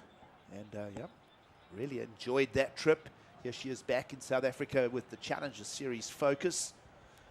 And, well, as we say, the worst she can do is finish equal 5th in the draw, and she'll be wanting to go one better than that. You know that I surfed in 2019, I surfed Skeleton Bay with just 3 of us out. It was only 2 foot, but there were 3 of us out. So not always waves along that coast. Of course, they need a very westerly swell. Did have a couple of waves the next day, but yeah, you can go there and get fairly skunked. You got to know what you're looking for. I was more on a holiday than anything else, though. But yeah, Skeleton Bay, she had a great trip there, and you talk about Mundaka, that's just an excellent wave. When that sand lines up, that offshore wind puffing off the back of those 8-foot waves, as we see live action here. Bella Kenworthy uses the priority, trying to build herself some numbers. It's a low set of scores right now for both surfers in the lineup. Nothing north of a 283. And perhaps that one is going to just nudge the scorecard in the right direction. Either way, 1 pointer will go and get replaced. As we're coming down very quickly to in and around the halfway part of quarterfinal number 4, Greg. Yeah, so smaller wave, nice shape. So gets the wrap into the closeout and whips that nice finish. So you'd have to say that's going to be the best score probably so far of the heat. Just getting the 2-turn combo. You spoke about just coming off that lower tide as well, Gigs. Well, Nadia Aristabo answering straight back now. Ladies trying to build scores respectively here in the 4th quarterfinal. Just rolling out of that one. You see it's a compact lineup here. The swell has settled down to around chest. The odd head high set still coming into the lineup here in the late morning in Ballito. If you're just joining us, it's a welcome to the show. And Nadia on point. Yeah, rips off that first turn, snaps the second one, and climbs up for the finish. So those first 2 turns, nice and fast, snappy, good spray off the board, keeping those rails free, and did well to get up there for the vertical finish. So it's a good builder here for Nadia as well. And we've got scores owing for both Bella and Nadia's last exchange. And I think they both going to be in a tight position here. No one's running away with it. Bella up and riding. Down the line through the pocket. Nice slamming section there. That's probably the most emphasized end section maneuver we've seen at this stage. And Kenworthy just trying to replace both her scores, and she'll have done that now. But good line drive as she just slams into that section, Greg. And, well, we'll wait for those numbers to settle and we start getting a better look at the shape of the heat here. Yep, it's going to be important getting those first scores out. And looking at Bella's previous wave, coming through their Gigs, that was a good number for her. 6.17 in for the previous score of Bella Kenworthy. Take a look at it. We'll pull back the tape. And this was that last turn, and absolutely hammers that turn. So focusing on that one single maneuver, slices through there, pushes the fins out the back of the wave for the progression. Lots of spray. You got the power. Single best maneuver of the heat, you'd have to say. And the judges are going to need to look at that and go, okay, well, 2 or 3 turns compared to that one major turn. And they'll do all these comparisons. I would say Bella's probably got the upper hand on 2 waves, but we do need to see where that 3-turn combo from Nadia will go as well. Into heat preparation for the men's quarterfinals coming up. Brazilian, relatively unknown Edward Groggia. He's just going through that routine. He's a classic. Have you spoken to him much? I've been chatting to him, getting to know him a little bit, and doesn't mind a chat. But quite an interesting guy. I said, how are you feeling this morning? He said, 80%. I said, but wasn't that yesterday? He says, no, yesterday was 70. Day before was 60, 50. He's been a bit ill, and he's recovered. He said, today is on 80. I said, okay, you're warming up to the pointy end of competition. At least you're building. Well, 2 more mature competitors from 2 different parts of the world. Groggia from Brazil, Nishi out of the Japanese talent pool. And both of these surfers in season best form as they'll be matching up in quarterfinal number 1. That'll be coming our way once we wrap up ladies quarterfinals here. Updated scores top left of screen. Pair of 6s now for Kenworthy's lead And Greg, she went one better than the 617. A 6.9 now sets the standard for the heat. There we go. So judges still quite happy to award one really big maneuver, and sticking to that game, Bella Kenworthy getting a 6.9, really focused on that turn, and stoked on that number actually, because I really liked that turn. I loved how she pushed those fins out the back. Super positive surfing. On point surfing from the surfer from San Clemente, California. Young Bella Kenworthy holding the priority in the lineup as well, and leaving a reasonable number for Nadia Aristaba to chase, a 7.57 the requirement. Stay with us. Can our Spaniard chase down the Californian? We'll answer all of that after the break.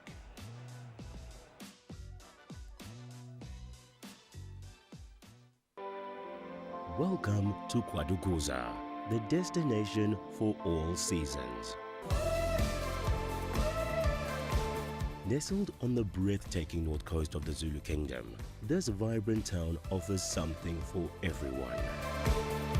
Quarterfinal boasts several beaches that have been awarded the prestigious blue flag, guaranteeing cleanliness and safety for all visitors. Our inland region offers a world of adventure.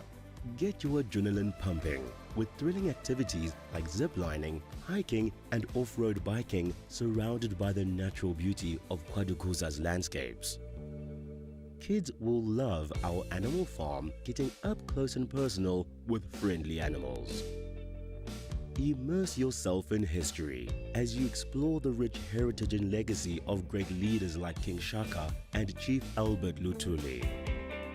Conveniently located just a short drive from King Shaka International Airport and Durban International Conventional Center, making it easily accessible for both local and international delegates, with an abundance of world-class accommodation facilities, dining options and attractions nearby, you can truly make the most of your time in this magnificent region.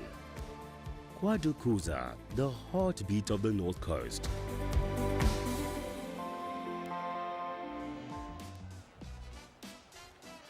Welcome back, surf fans, to the Ballito Pro, proudly presented by O'Neill.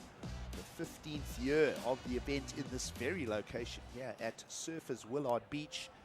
It is a good morning from Ballito. Gig Saliers and Greg Emsley in for the call as we are into the back part now of quarterfinal number 4 of the women's side of the draw.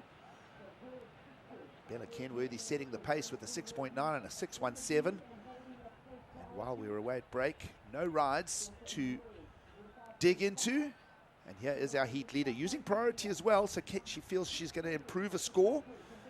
Just a nice little run down the track there inside Sandbar here at Ballito in 2024. Smaller swells, just cupping and bowling. Of course, both of these surfers making their way to the quarterfinal of looking at Nadia Aristaba, quarterfinals in snapper. Of course, Bella Kenworthy getting a quarterfinals in Narrabeen. So both of them have been to the stage of competition, both of them looking for year-end success as we are here at the halfway mark. Still the requirement for Nadia Aristaba to chase a 7.57. But Greg, both of these surfers have got to quarterfinals already in 2024. One of them's going to go to the semis here. Certainly that's true, and looking at going to the semis, you jump quite a lot of points, because you go, if you lose out in the quarterfinals, 4,745 points, but getting through into the semis, you suddenly jump to 6,085 points. So yeah, very important to make these final day heats count, because huge point jumps and of course ratings jumps come along with that. Yeah, absolutely. Nadia Aristaba, just having a look at her run through the event in Sydney. She finished 3rd, and she did get a quarterfinal win over Vaheen Fierro there. And in my opinion, Vaheen Fierro, one of the informed surfers of 2024. So Nadia Aristaba able to roll her sleeves up, about to be minted an Olympian. So exciting year unfolding for a number of our young surfing talents here. And great to showcase them on the Challenger Series. Of course, this is the 3rd stop. The Olympics will kick off on the 27th of July. That'll keep us busy for just under 2 weeks, and then the US Open of Surfing will kick in August 6th with the 4th stop on the Challenger Series. So Challenger Series stories bookending the Olympics this year. It's going to be a massive opportunity for young surfers like Nadia Aristaba, not only to take on Chopu, but to just showcase and really put their name in the mainstream lights, care of that Olympic participation. Are we ready for a bit of stat time? Go for it. Looking at these quarterfinal finishes, placings at the moment, we can say there's been a couple of upsets because the lower seeds have got through the heat so far. So we look at Vahine Fierro taking out Isabella Nichols in that first one. She was the lower seed. Sophia Medina taking out Harrison, who Sophia's the lower seed. Tyson taking out Sally Fitzgibbon. Tess was the lower seed. And right now Bella is a lower seed than Nadia, and she's in the lead. What do you make of that? Well, a lot of lower seeds in your stat sheet there, but yes, there is a pattern, and perhaps that is exactly what is going to unfold here. 7.7 minutes to go. Let's have a look at the heat recap. This is how the numbers have been built here. A 6.17 to start things off for Bella Kenworthy. Strong surfing, and then we did see Nadia answer back, and a couple of good turns off the top. And looking good, she just needs to find more open face, but judges really rewarding this turn from Bella. Whack! Puts the fins out the back. And that was a strong maneuver. That would have felt really good. Felt good, looked good to the judges as well. 6.9 for that last slamming maneuver. Best of Nadia Aristaba, the backhand combination for a 5.5. And the other uncharacteristic thing here, Greg, is Nadia Aristaba still sitting on her first score, a very soft 2.33 in her counting scoreline. So a bigger requirement into the mid-sevens. We're asking for the best wave of the heat from Nadia Aristaba if she wants to make her way through to the semi-finals and break that quarterfinal finish barrier, which both of these surfers have achieved this year thus far. Yep, and look, everyone at this stage is on form. You don't get here without being on form. So Nadia is certainly on form. She's happy with her equipment. She said she's got a magic board. So still looking fairly calm. She's got time. 6 minutes is still quite a bit of time. She has priority, and she'll back herself to get this in sort of one wave. If she finds that right-hander that runs down the bank and can load up with those big backhand turns we saw earlier in the week with some huge turns, just looking sharp. She just wants to find a set that's got a bit of size, a bit of run on it, and she'll back herself to chase down that score. Nadia Aristaba and Vahine Fierro, the only highlighted surfers in that look at the top 7 arriving here in Ballito. We lost Erin Brooks very early on. Also the same story for Alyssa Spencer and Macy Callahan. Bronte McCauley, winner from last year, is out. Isabella Nichols has just fallen in the quarterfinals, as we lost Sally Fitzgibbons as well. So Nadia Aristaba perhaps jumping a position or two here. Comes here 10,830 on the points. And Greg, a number of points separates quarters from semi-final finishes on that points tally board. Yep, yeah. As we were mentioning earlier, you leave this quarterfinals with 4,745 points. But getting through here, you suddenly jump up to 6,085 points. Then, of course, if you can go even better into second place, get to the finals, you'll get 7,800 points. So 2,200 points separate first from second. Yep. So always 10,000 is the focus. We look at qualification.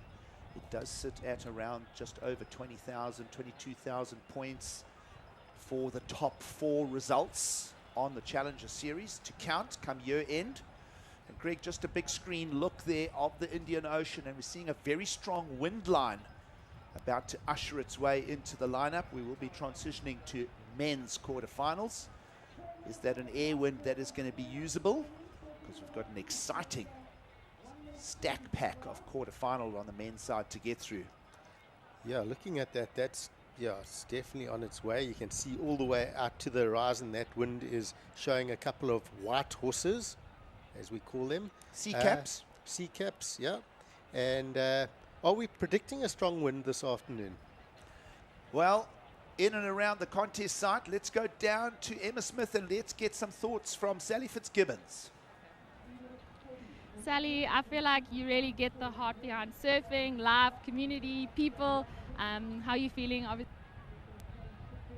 Oh, every heat that doesn't go your way, it's like we feel so deeply, like your heart just breaks. You're like, oh, if I could have done this or that, like how do I change that result? But I think you just have to balance it out. I get perspective pretty quickly these days and peel back out. Like I couldn't really do much more than fight to the end. And obviously you would like one more big section to go your way or make that one little one. But at the end of the day, it doesn't stop me showing up at the next stop. Like that's not the immediate question. I get to surf again at US Open. And so today's about just enjoying the rest of the beach day with the family and enjoying some great surfing in the quarters and just like cheering the winner on really. But yeah, it's always tough. It takes a beat, and but really you got to separate that and still keep the joy and the love of doing this. Amazing.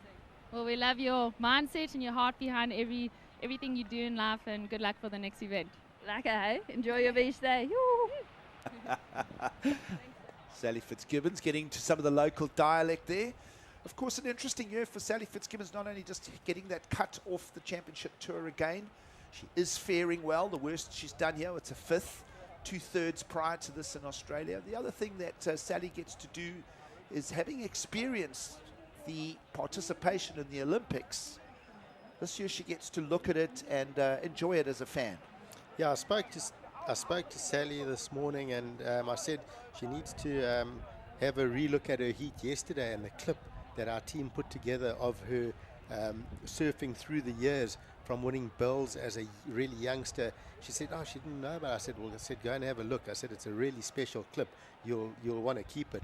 And just looking at her career and what she's done, she's got no reason but to smile. She can relax and enjoy her last couple of years as a pro surfer, because her accolades are so strong. And I think she's in that position now. And when you see that clip, it's just amazing what she's done over the years. Well, you would speculate that Sally Fitzgibbons will finish in the top 5 come year end. It's a strong discussion. When you look to 2025's championship tour, Steph Gilmore and Sally Fitzgibbons will be the longest serving women on the championship tour. You think back to Steph Gilmore 2007 as a rookie winning. And then she would be joined very shortly after that by Sally Fitzgibbons. And so, yeah, they've been around for 16, 17 years. Donna challenged Geordie Smith's long-term serving on the championship tour. I was on tour back then, and I still remember seeing this name, Steph Gilmore, in the heat draw as a wild card.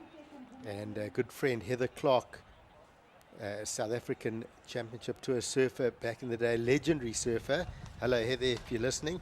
And I still remember clearly Heather coming to me and going, have you seen this Gilmore girl surf? And I said, no, I haven't. She says she's going to be like the greatest surfer of all time. I remember her clearly telling me that. Two surfers at the same time, separate parts of the beach. Bella Kenworthy, no payout for her peak that she's found. Pull back the tape for a look at Nadia Aristaba, perhaps also a little stumble. But we spoke about that onshore push, Greg, and it's just rolled through the lineup right now. The tide is filling in as well. So the good thing about that is that the sandbars this year are all packed on the inside half of the break. So we expect some opportunities, we expect some bowls and perhaps some ramps for competition as we move further forward through the day.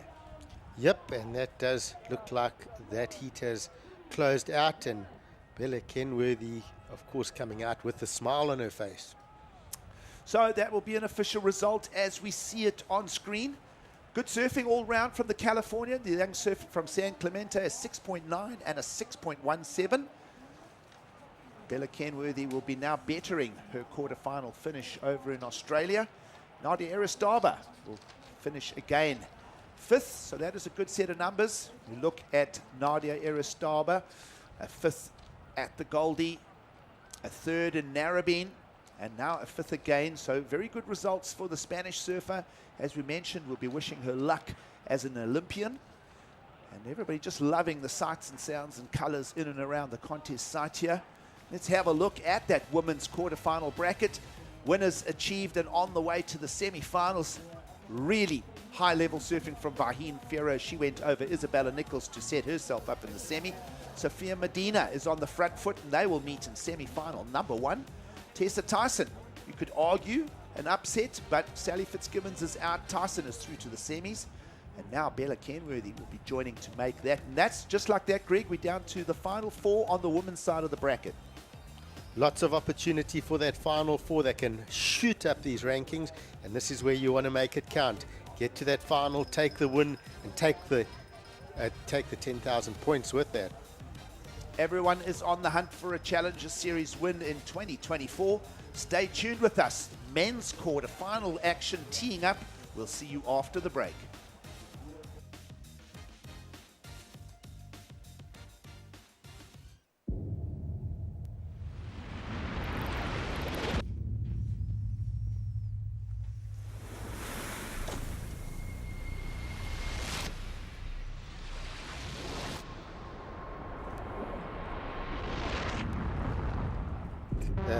Kajiro, yeah. Kajiro.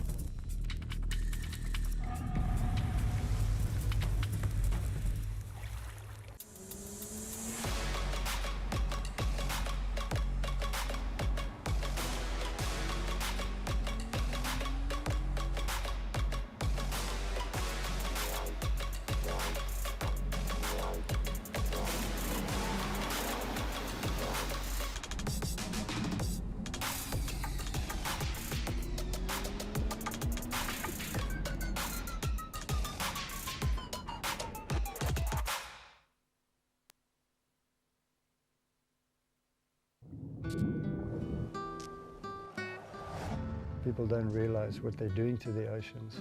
We got to hand it down to the next generation. It's going to be such a pity for people not to be able to experience what we've experienced.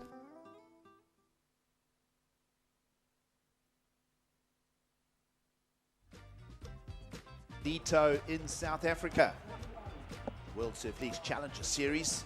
We're down to the final 8 men left standing in the draw. Welcome to quarterfinals time here in South Africa.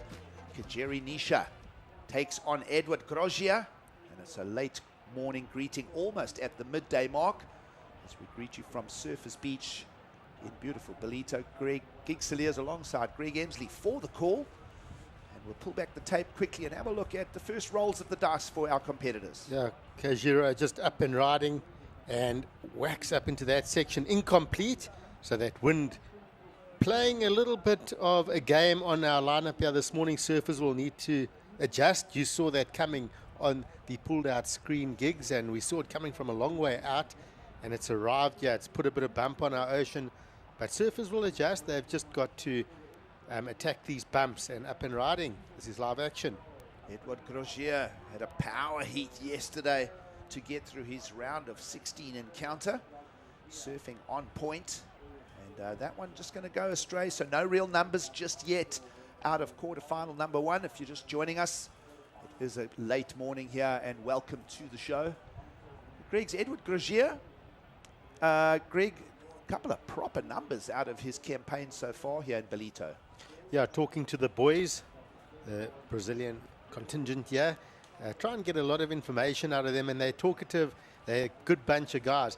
They reckon that Edgard is a way better competition surfer than a free surfer. They reckon when he gets into a heat, he lifts his game and actually surfs better, in their opinion, in the heats than what he does in a standard free surf. He just seems to arrive with these huge airs, and they reckon he's a competitive machine that's coming through from Brazil. That's always a great talking point of there's certain people that just suppress and get caught up. Their nervous systems get a bit tingly and brushed, but other people just loosen up, and as you mentioned, some people just are able to peak and perform. We think of amazing performances from Kelly Slater. The competition jersey very often has pulled the best out of the greatest of all time.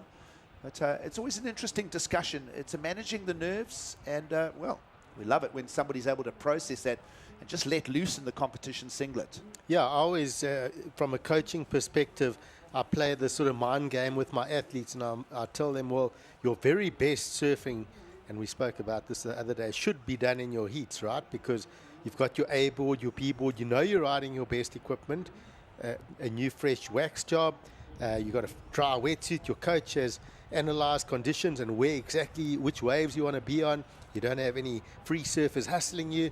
You've got priority, you can choose and take off on the wave where you want to be. So ultimately you should be doing your very best surfing if you can handle the pressure in a jersey. Well, he handled the pressure well yesterday, getting past Morgan Siblick. Solid surfing in a well-contested heat. But getting that win over the higher profile surfer was Edward Groggia. And the 28-year-old from Brazil, campaigning now for his 3rd season on the Challenger Series.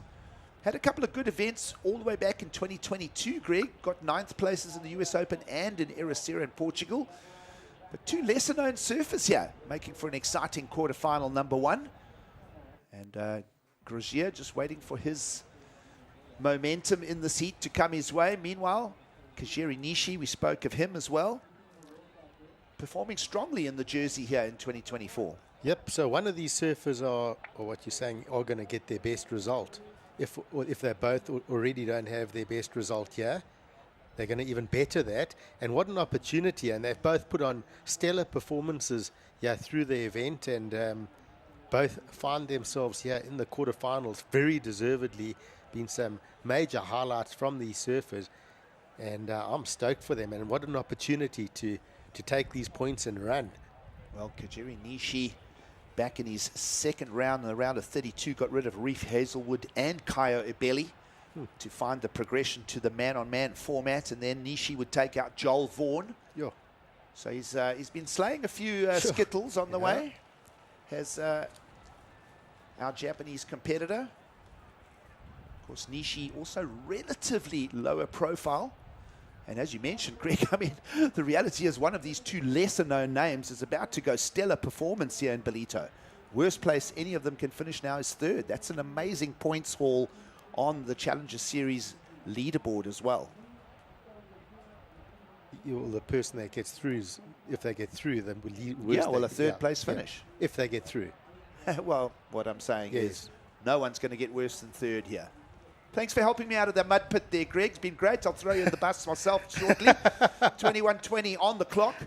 And Nishi out front for the early stages here. 2.23 and 3.7, a fairly low set of numbers here for the heat thus far. Our view over the Willard Beach region here.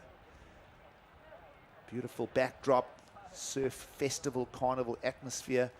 Of course, huge props to the Quarterfinal municipality and all they do for the sport of surfing. 15 years in the location. And of course, a rich tradition and history in and around the Ballito Pro. We think back to around 2008, when the Averse 2009 was the first starting here for back then the Mr. Price Pro, and it would wear the red cap all the way to 2015. And then we changed to the Ballito Pro title and never looked back. It's been such a great event. We talk about the history of the event starting with the Durban 500 55 years ago. Unbelievable. And so many memories. When was the first time, Giggs, this is a question for you, when was the first time you ever announced at this event? I'm not going to answer you, Greg. I'm going to ignore you. Let's go down and get some. Let's just watch, have a look here. Live action in the lineup. We'll just stay with Edward Groggia, punt to the air, and there is the completed first real number of the quarterfinal number 1 coming our way. And let's go down and hear from the beach interview. Let's go down and hear from the winner of quarterfinal number 4. Bella, another great result there. You're into the semi-finals with that heat, and that also moves you up another 2 places to number 7 on the Challenger Series. Tell us about the heat. It looked quite tough out there. Just the 2 big hits on those set waves. Yeah, it was kind of tough, but there was definitely opportunity, and I was just happy to get 2 waves that were scoreable. Your board really seems to be working nicely for you here in Ballito in these conditions. Tell us a little bit about the board and what dimensions you're riding, what's helping you get through your heats in terms of equipment. Yeah, it's a 5.5 CI Rook 15. I actually got it made for me here, so I don't know, it just felt the best. Well, a counting result for you so far. We can't wait to see how much further you go. You're one heat away from the final here in Ballito. All the best in your prep for your semi-final. Thank you. Back to you guys. Well, thanks, Mike. Great feedback there for the local surfboard manufacturing industry. Bella Kenworthy picking up 2 Channel Islands Rook 15s. One was a 5.5, the other a 5.6. And great work being done by the Built Surf Factory. Been a 13-year relationship with the Channel Islands licensee. And of course they produce Mayhem and Lost as well as Chili. And I'm feeling a little chilly after that particular maneuver here, Greg. Wow. So just having a look at that maneuver, we're talking about this gig's Edgard and what his Brazilian contingents say. He actually improves his surfing in a heat. And how attacking was he on that wave? We spoke about this onshore wind coming. He's adjusted very quickly to that, using that little bit of ripple to smash up into that inverted air rotation. And it's going to be a good start for him. And there it is, 5.67. Of course, going into the first quarterfinals here of the men. And judges have set their scale. And surfers have had to adjust to these conditions. Look at that bump out there. A little bit tricky, but there are those air sections.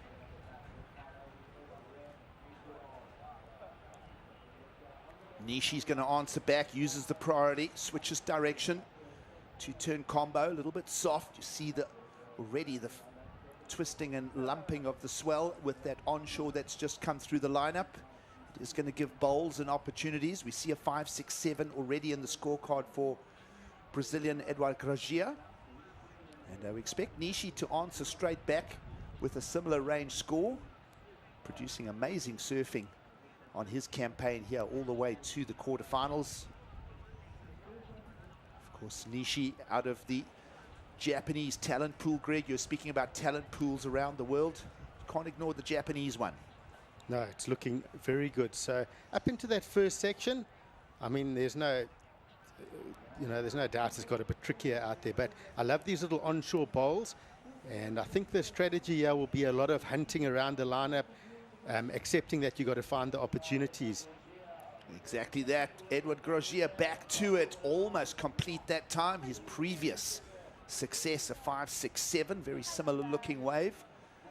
And he'll just regroup. It'll be quick repetition. We saw this in opening rounds of competition as well, slightly smaller swell as we got going. And it was rapid fire in the 4-man format. We should get relatively high wave counts out of this round of quarterfinals. Down to the man-on-man format. Giggs, you're going to look at this lineup now, and we've seen those earlier heats today where you saw, we had those drone angles and you could see those sets coming, glassy ocean, and you could see them clearly. Do you think there will be more opportunities with the onshore? Like, will it bump up more little bumps and possibly make more available waves? I think that's what we could see through these next couple of heats. Yeah, tight push here, and a few lumps in the swell. Let's go down and hear from someone who has finished as a quarterfinalist here. Let's go down and hear from Nadia Aristaba. Nadia, 5th place in Ballito, not the final that you were looking for. However, it's still a counting result for you. But you've got something massive coming up in the next couple of weeks. Tell us a little bit about your preparation now, putting this heat behind you and looking forward towards the Olympic Games. Yeah, well, I'm happy with the 5th place. Of course, I wanted to do more, but now it's time to focus on the Olympics, which start on 27th of July. I already went there before coming here and before going to Australia, so I already know a little bit the place. That gives me a lot of confidence. And now tomorrow I have the flight back home. I'll have 1 week at home. I'll try to rest and at the same time train a little bit of body weight and everything, so I can get a little bit, not stronger, but keep strong. And then we're planning on going on the 19th to Tahiti, have some time to go there, get the jet lag good, and try to train a little bit more in Taupo, which is heavy wave, even though we spend a lot of time, it's not enough to get to really know the place. So yeah, that's the plan for now on. It's been great seeing you in Ballito again, and we congratulate you on the result that you did get, but we really look forward to seeing you at the Olympics. Good luck at Chopu. Thank you so much. I'll try my best. And then if you just want to give a message to the fans back home, were they watching in the same time zone as us in your own language in Basque? Yeah, well, muchas gracias a todos los que me habéis estado viendo. He acabado quinta, una pena, quería más, pero bueno, contenta. El tercer evento del año, todavía queda mucho. Y bueno, ahora enfocarnos en las Olimpiadas y con suerte llevarnos una medalla. Es que ricasco a todos. Back to you guys in the studio. Well, a proud Basque surfer. Of course, a good interview in the second language of English for Nadia Aristaba. She's one of 24 women that will be on the women's side of the Olympic draw, Greg. Of course, you've experienced that, coaching alongside Bianca Buitendach back in Japan to a silver medal. What an exciting and what a privileged opportunity coming Nadia Aristaba's way. Yep, she'll be so excited, and I can't believe how quickly the Olympics is arriving. Of course, straight after this, it's all preparations go for it. And yeah, it's going to be a spectacle of note. I can't wait. But of course, we still got this one to get through. Well, the Challenger Series bookends the Olympics. And Edward Groggia will go incomplete. His scores have bumped up, a 5.67 and a 4.67. And we wait for priority for Nishi in the lineup. Let's see if he finds anything. We'll take a quick break from the beautiful break of Ballito in South Africa. Stay with us.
Come here with respect, you're always going to have respect back. Also, the wave itself can put you in your place.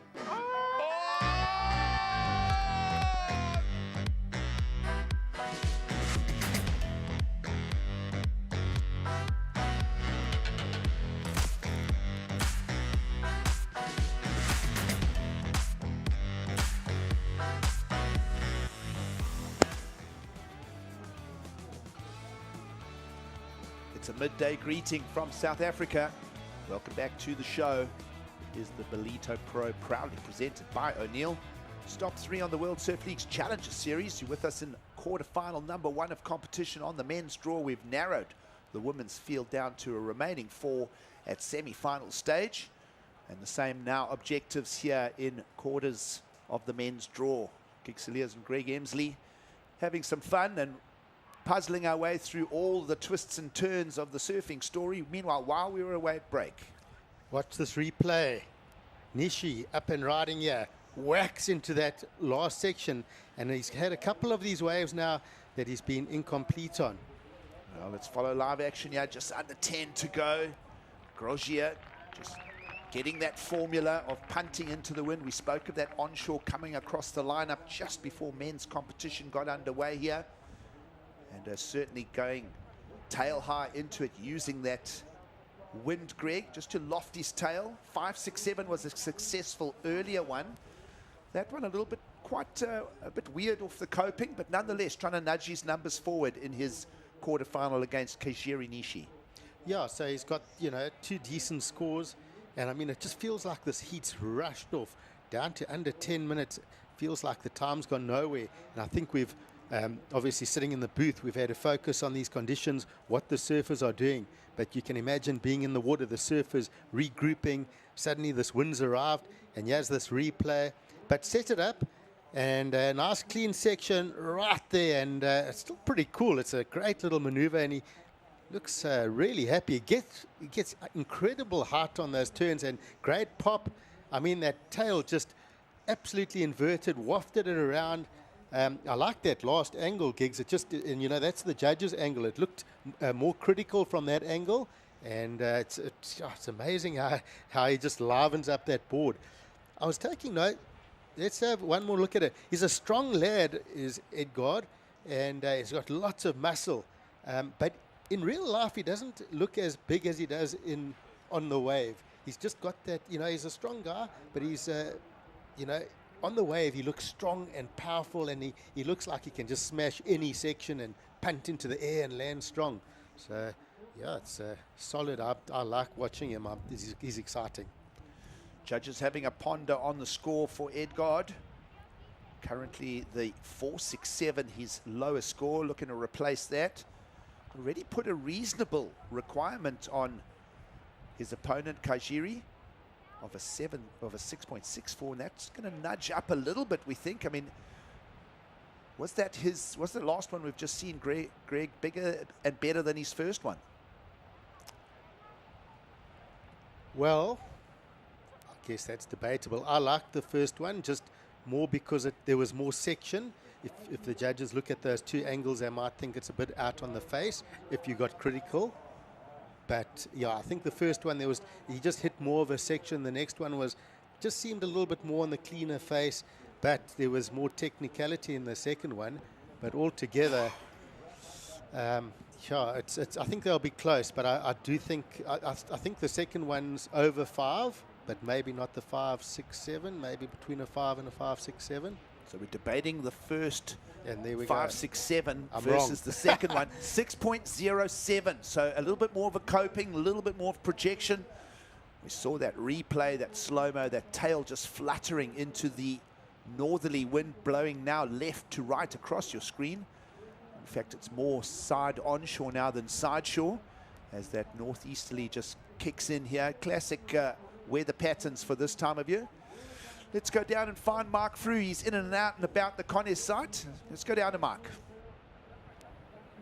Guys, I'm here on the hospitality deck, sponsored by Corona, Vodacom, and Samsung. It's lunchtime in South Africa. The beers are cold, the sun is out, and there's the best surfing that we're seeing in the water. Have a look at the bar setup.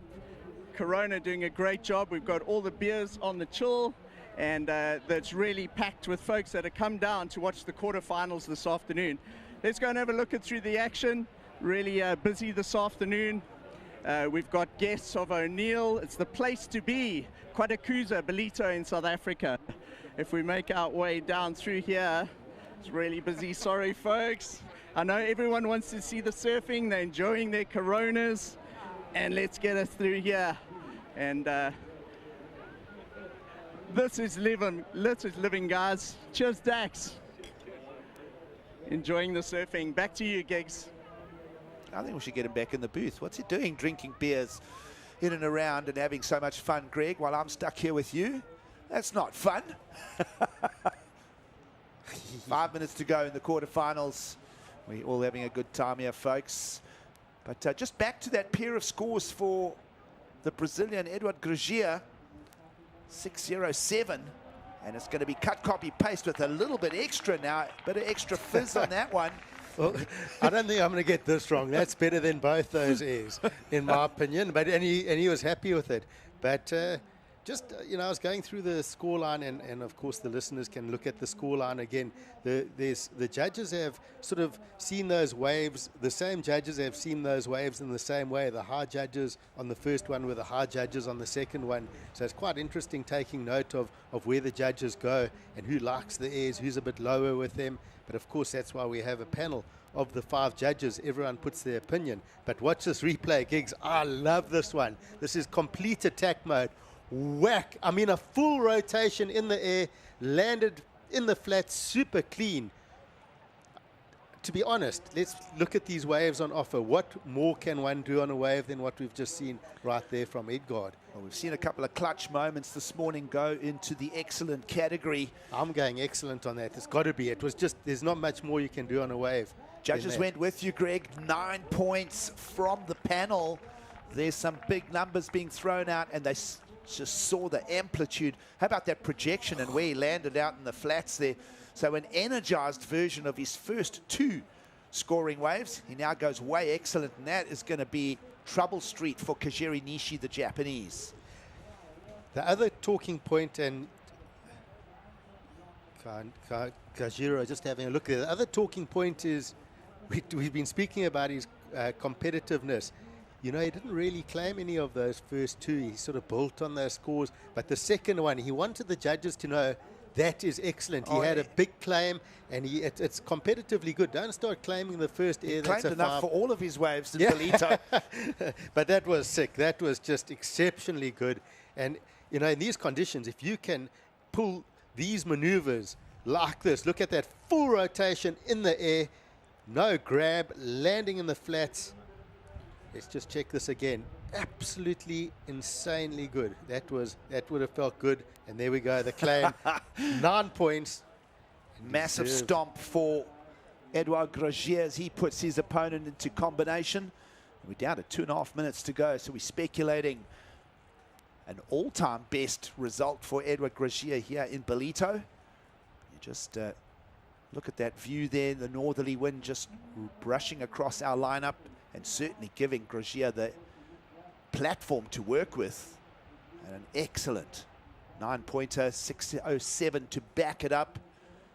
And well, if I look at this quarterfinal number 1, and we think of what's coming our way, there's some big quarterfinals stacking up with some air specialists that are going to go to town. So entertainment coming your way, folks. Care of the Ballito Pro. We're having so much fun here at Stop 3 on the Challenger Series. We trust everyone is enjoying it with us. But Groggia, for now, way out front. Of course, no visits to Australia for Kajiro Nishi. This was his first run on the Challenger Series here in Ballito. And he'll be happy with the 5th place finish. It's a good stepping stone. He'll take a lot of experience from this.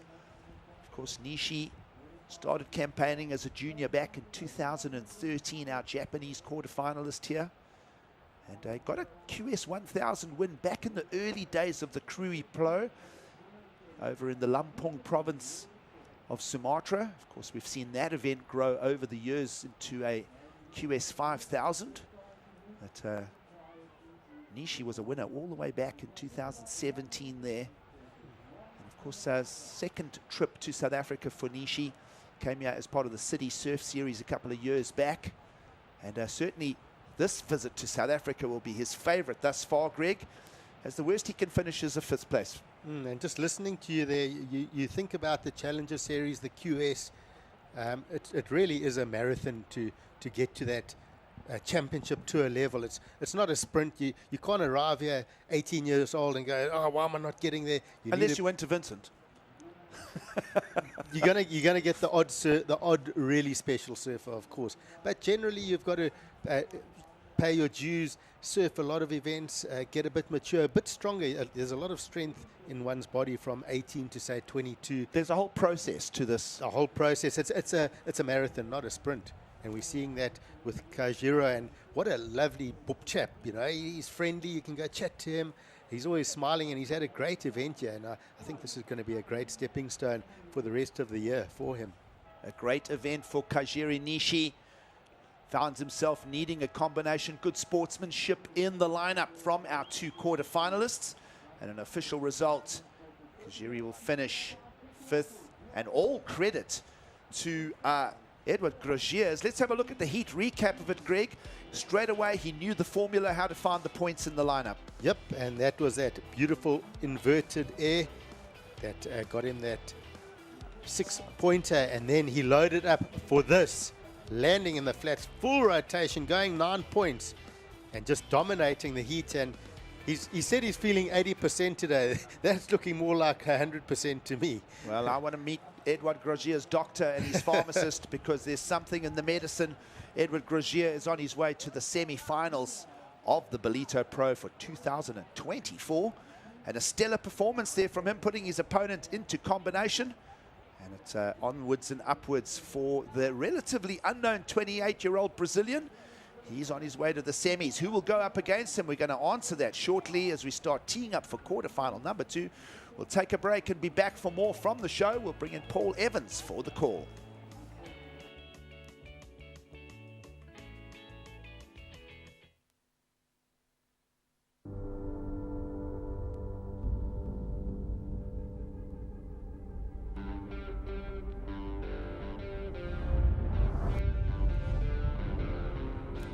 The Hydro board short is something that I've used for quite some time now.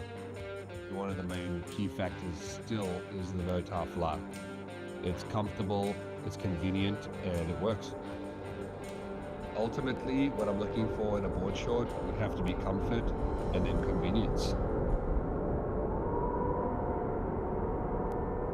If you add those two things together with a spice of color, you've got the perfect board short.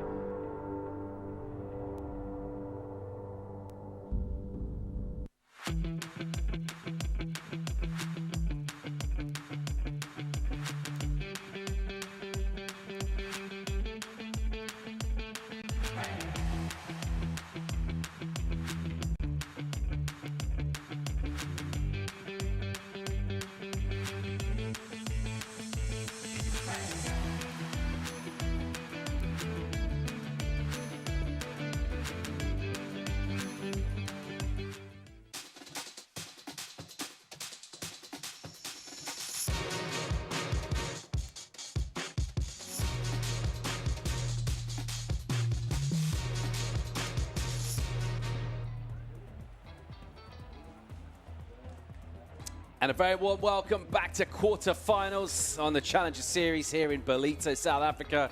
Is the Ballito Pro presented by O'Neill. Having a look at Ian Gouveia, 5th on the Changers. He's going all right. Couple of 5ths for him in Australia. He's in a strong spot, headed into South Africa. And right now, he's close to a semi-final finish to improve marginally on what he got. He's already going to equal that result. He's taken on the very highly rated Geraldo O'Hara, 18th for him on the Challenger Series so far, a 9th on the Goldie. This is Gouveia with a couple of quick whips and a reinvigorated Ian Gouveia. It's been a little gap since we saw him get on the championship tour.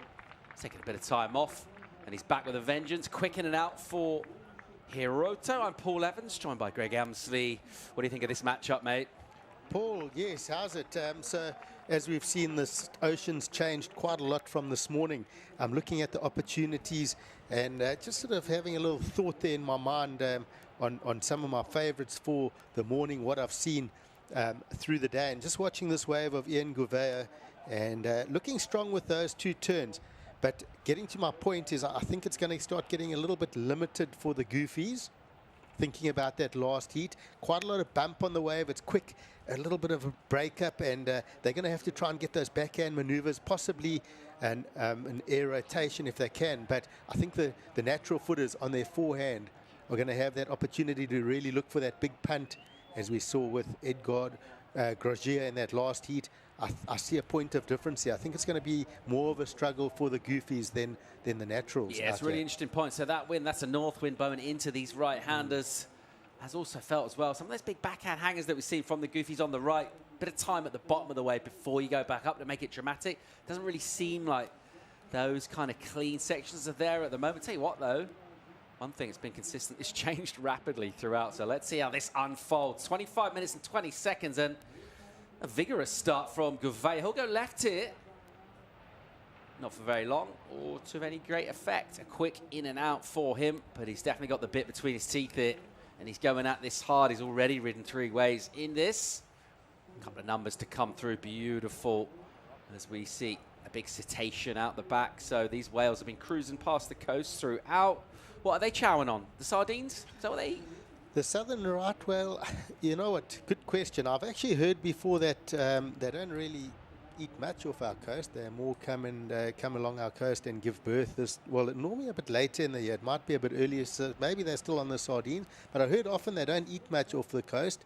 It's more of a good place to give birth, and yeah, what a lovely place to have your offspring. Yeah, absolutely beautiful. Really cool to see them out the back. Was refocus our attention on a slightly comedic wipeout from Hiroto Ohara. Goes down head first there, almost doing a slightly whale-like kind of breach of the surface of the water, and then going back under. Meanwhile, Gouveia, eyes on a swivel, scouring around the lineup, looking for his opportunities.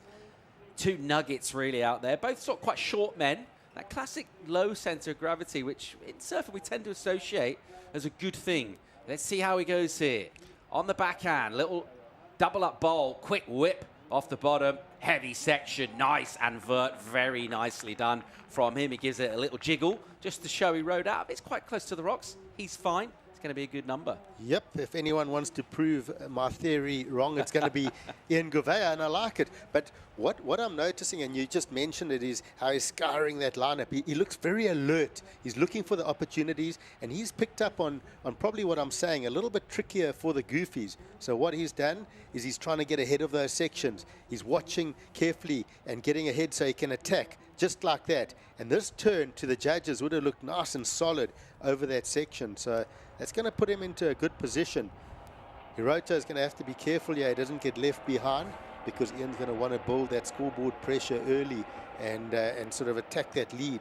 But we did see in the last couple of days that southwesterly wind coming into that left-hander and offering those big ramps on those lefts, and that's not there so much today. The lefts are being a bit cut off, and then we've got the wind coming from the other way, northeasterly direction.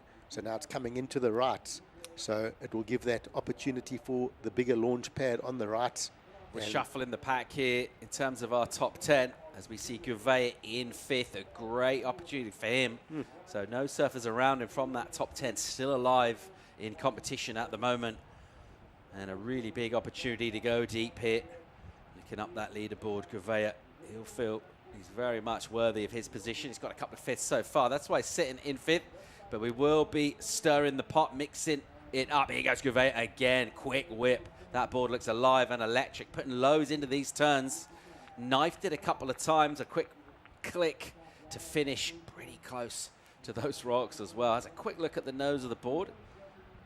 I think that's fine. Maybe he heard a little noise of fiberglass on rock, but tell you what, he won't mind that at all. He'll take a couple of dings if it gets him through and unlocks a position in the semis. But the strong start, he's got a real spring in his step. You just see that board is alive and loaded up. There's a little extra tweak in everything he does out here, and he's definitely got the early momentum. Looking good, I must say. I'm so stoked on how well Ian is surfing. It's, yeah, like you say, he's sort of gone missing for the last couple of years, but great to have him back, and he's looking sharper than ever, in my opinion. No, numbers good for him, 617. We're still going to get another score as well, so that's previous to last for the Brazilian Ian Gouveia, another Brazilian who has already got into semi-finals. Groggia is standing by with Mike Frew.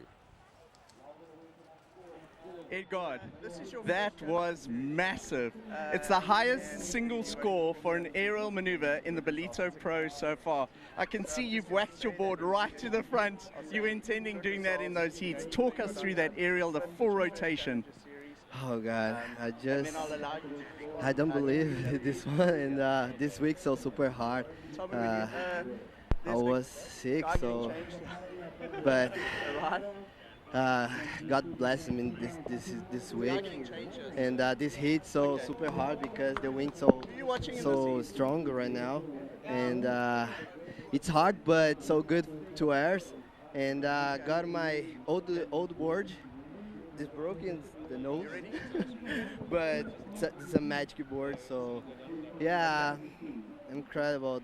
This happened in my life. So I'm ready to the finals day, and got in first place into I'd say like in the line, you know. I'm sorry, but yeah, that's it. This hit so amazing for me because the start the heat, I feel like a little bit nervous, but when I completed my first year, I feels like, oh my God, now I'm feeling confidence. And yeah, when I get a good air, I'm feeling, oh God, let's go. Well, little broken nose of the board and all, you're into the semi-finals. We cannot wait to see more that you got in store for us. Congratulations and all the best. Back to you guys. Thanks, Mike. Mike Parabens, Edgard, he's through the semi-finals. He's absolutely delighted. A big statement performance from him. A massive score as well for that air into that wind. Let's see how this one goes. Numbers creeping up for Gouveia. He's doing all right here. He's already on 11.4. And O'Hara, again, will just be fired out the back over a fluffy section to no great effect. In terms of points, he's got a couple of fours in, but he's just seeing a bit of a lead open up by virtue of the fact that this guy is swinging a sharp axe. Here he goes again, bang, hammers that section, and then he'll go over the whitewater, and he's not thinking too much of Greg Emsley's theory about the right-handers and the goofies, is he? I love it. Nothing better than being proven wrong by a surfer. But I did make the point of it's going to be trickier for them, and he's picked up on it. He's adjusted to these conditions. There's no doubt it's tricky on that backhand, but I just love how he attacks that paddle into the wave. He gets ahead of it, and he's just swinging for the heels on every single turn. And even that wave, he had done that turn, it was a closeout. He just went, the section was already coming down. Watch here, he's just gone, I'm going to go in attack mode, and this is just a massive turn, comes down, and I'll just attack whatever's there again. So you can see he's going to hit every section that comes his way. Yeah, I think adjust is a key point from you. I think he has identified that it's tough, and he's just going extra. Every turn has got a little more juice, a little more venom. Really impressive to see. That board looks absolutely electric under his feet. You see, it's almost kind of twitching as he loads it up, and it's just on the edge there. Obviously, you want the control on the drive. You want the looseness as well. It feels like he's right on the limit, and that always looks good. Here we go. O'Hara, clean face for him. And we talked about in an early heat, we've sometimes seen him in events just blaze early and then essentially just fall off a lot. And that's what he's done here. And I like the intent there from him. Just kind of flinged that one up, didn't he? Got the tail up, tried to blow that tail out. It went wrong for him. He's got plenty of time there. He'll keep doing that. And I'm trying to think why Ian Gouveia has got such an amp and such a high work rate in this heat. Looking at that last score, 683. So another very strong number, and that first maneuver would have looked strong from Ian and then attacking it. But I think the Gold Coast and Sydney, he got fifths. Yep. So he's got a pair of fifths. There's no one ahead of him now. So he can attack this leaderboard. But if he loses this heat, he ends up with a fifth. So he's thinking he doesn't want to get stuck in that rut of the same result. He wants to break that rut. He wants to go a little bit further. He wants to go to number one on that leaderboard. Yeah, we've got a good chance of doing that. Unbelievable consistency from him.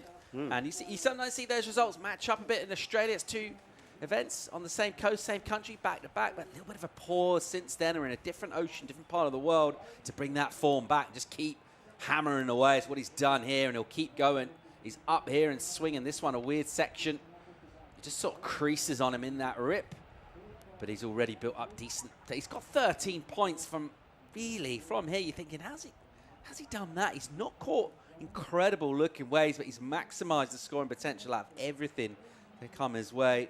By contrast, O'Hara's had a reasonable start, but a bit of a gap opening up, and he's actually looking for an excellent number at the moment.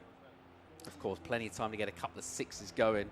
Hard to think where you're going to find excellent scores out there, unless, of course, you go big in the air like Groggia did in that very last heat, just under 16 minutes. It was a tough heat for our Japanese surfer. Let's get down and hear from him. He's with Mike Fruit. Kajiri, tough loss there, but this was your very first Challenger Series event, and you've got an equal fifth, which is a counting result. How do you feel about that heat? Such a good heat. So, but I want to make the semifinals. But okay. For all our fans that are watching in Japanese, if you want to give them a bit of a rundown and give them an update here from the beach in Ballito. そうですね。今回アジアリージョンが去年6位でフィニッシュしてしまったんですけど、今回ちょっとバリと出れるようになって、いきなり初めての CS シリーズだったんですけど、5位っていういい成績が残せたんで、次の US オープンも頑張りたいと思います。All right, we know that you want to watch Hiroto in this heat, so we'll let you get back to that. And well done, a great start to your Challenger Series campaign. Thank you. Back to you guys. Yeah, thanks, Mike. You know, you don't need to be the Japanese linguist to understand. He's absolutely stoked. He's got equal fifth. That's a massive result for that guy. I love his vibe. Just wondering, Greg Elmsley, did you do much experimentation with the hair when you were on tour? Was that a thing that you did different stuff with, or pretty consistent? Very consistent. Just the same cut since you were like 7? Absolutely. Not much change, yeah. Yeah, no. It's, I meant, why change a winning formula, bro? I'll tell you what, the Kajiro was just, he's been one of my favorites in this event. That turn he did yesterday, we blew that tail. It was one of the best turns, and he's made a name for himself here. I hope he really gets some big results for the rest of the year. Yeah, brilliant surfer. That turn in the morning, really. We were sort of choking on our coffees when he threw that down. That was unbelievable. All right, here goes Gouveia. What's he got? Bang. Quick whip, and he's so athletic and nimble on his feet. And he'll hang on to that. Will that be deemed a completion by the panel? Not sure. Yeah, I think maybe not. But still, he's just on full attack mode. We were speaking about this, and I mean, he had no right really to make that last move. He was sort of upside down in that lip, and he sort of stuck there for a while. Maybe a slower replay will, you know, for the judges would show that possibly he rode out for a second. But let's just have a look here. And snapping up in that first section and upside down, heavy landing. You know, possibly they'll see a split second of a ride out, but I'm not sure it's enough. If we sort of follow the order of what the judges have been doing in this event, they've been quite strict with those completions. Yeah, they've been consistent with that, for sure. They really do need to see that forward momentum in front of the whitewater. We didn't see that there, but we just saw his nimble approach, his athleticism, also his sort of appetite for taking on these heavy sections. He's really swinging that board up. All right, let's have a look at the last action from O'Hara. Oh, there we go, spinning the tail. So a little air high reverse there. But just the one maneuver, I don't know if that's as exciting as what we've seen from Ian Gouveia with those big, heavy hitting turns. Slightly underwhelming, the section, wasn't it? Yeah, so, but those sections are there for the forehanders. But you got to do what Edgar Groggia did in that last heat, really get up in the air, get that full rotation on those sections and stamp those big airs if you're wanting to pull a big number out of it. Yeah, it's going to drop in for O'Hara, similar sort of stuff to what he's got. It's a 4.6. He's already got one of those, so it's reasonable. He's going to need plenty more where that came from. Inside 12 minutes remaining to decide he's going to go to the first semi and face Edgar Groggia of Brazil. At the moment, it's his compatriot Ian Gouveia who's blazed this one. He's absolutely ripping out there. He's got so much speed and aggressiveness through the maneuvers, and he's built up a bit of a lead so far over O'Hara, who will just be patient. I don't think he'll be too rattled. He's got plenty of spark as Hiroto, and he'll give way here because it's priority with Ian. First slice off the top, little crease in the wave. Because of that crease, things just go slightly wrong for him, and he throws that away on the inside. So now probably a relatively important moment for O'Hara at this stage. He's always been on the back foot in this heat. He's been chasing numbers. He really needs to go and have a go at this scoreline here, Greg. Yep, he just needs to find the two-turn or a turn and an air, something a little bit more settling, get closer to challenging one of those sixes that Ian has, and then he'll have a shot at it. But time winding under 11 minutes here, and just getting back to Ian Gouveia, and you look at that, you have that Brazilian Storm. You've got the team there, the Storms here together. There is no coaches. They're coaching each other, but no one's allowed to sleep in.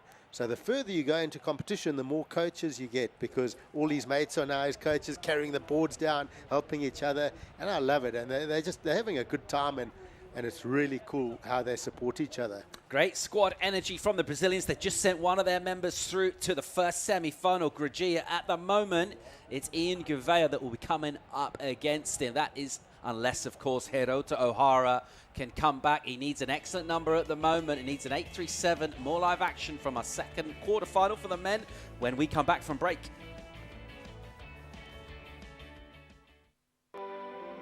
Welcome to Quarterfinal, the destination for all seasons. Nestled on the breathtaking north coast of the Zulu Kingdom, this vibrant town offers something for everyone.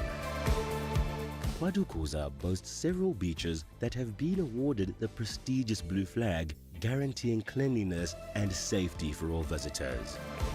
Our inland region offers a world of adventure. Get your adrenaline pumping with thrilling activities like ziplining, hiking and off-road biking surrounded by the natural beauty of Quarterfinal's landscapes. Kids will love our animal farm, getting up close and personal with friendly animals. Immerse yourself in history as you explore the rich heritage and legacy of great leaders like King Shaka and Chief Albert Lutuli. Conveniently located just a short drive from King Shaka International Airport and Durban International Conventional Center, making it easily accessible for both local and international delegates, with an abundance of world-class accommodation facilities, dining options and attractions nearby, you can truly make the most of your time in this magnificent region. Quarterfinal, the heartbeat of the North Coast.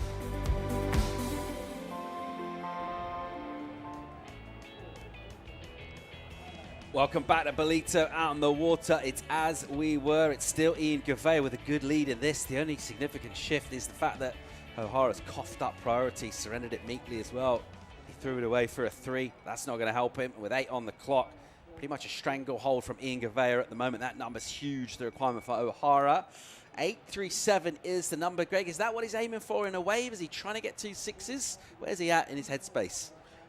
I think you've got to just focus on one wave at a time, and he needs to get, obviously if that section approaches and you go huge, you can attack that 837, but there's not going to be too many of those opportunities. He's got to get somewhere in that 6 range and then try and, he probably needs to do it in 2 waves, in my opinion.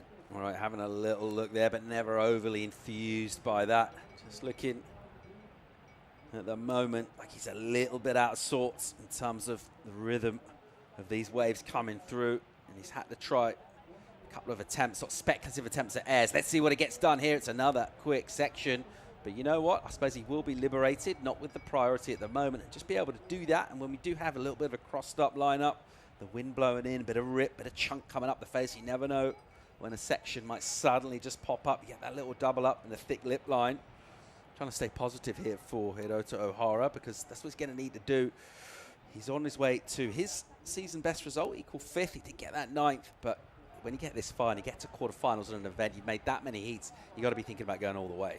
Yeah, it gets a bit emotional for all of us, because you go through the journey with these guys, you talk through their heats and you see the form and their great performances, and you get to a point where you don't want anyone to lose. You want everyone to get through, and this is the point of competition we're at. And I'd like to see more from him, and definitely want this heat to go to the end. I hope both surfers swing away up and riding live action. Bang, O'Hara quick off the top, and we mentioned the fact that he does fall off sometimes with a lot of regularity. That's what's happening here from him, and it's almost like you sort of feel that it's coming somehow as he tries to push and maybe just trying to force it a bit. That's what happens when the scoreboard pressure is there, just overcooking it a bit. Let's have a look at the recap. Gouveia's work early on, the aggression from him was just relentless, Greg. Yeah, it's just been so alive, and he's just had so much focus on all these waves and through all these sections, keeping that board and those rails free, and just attacked every single section.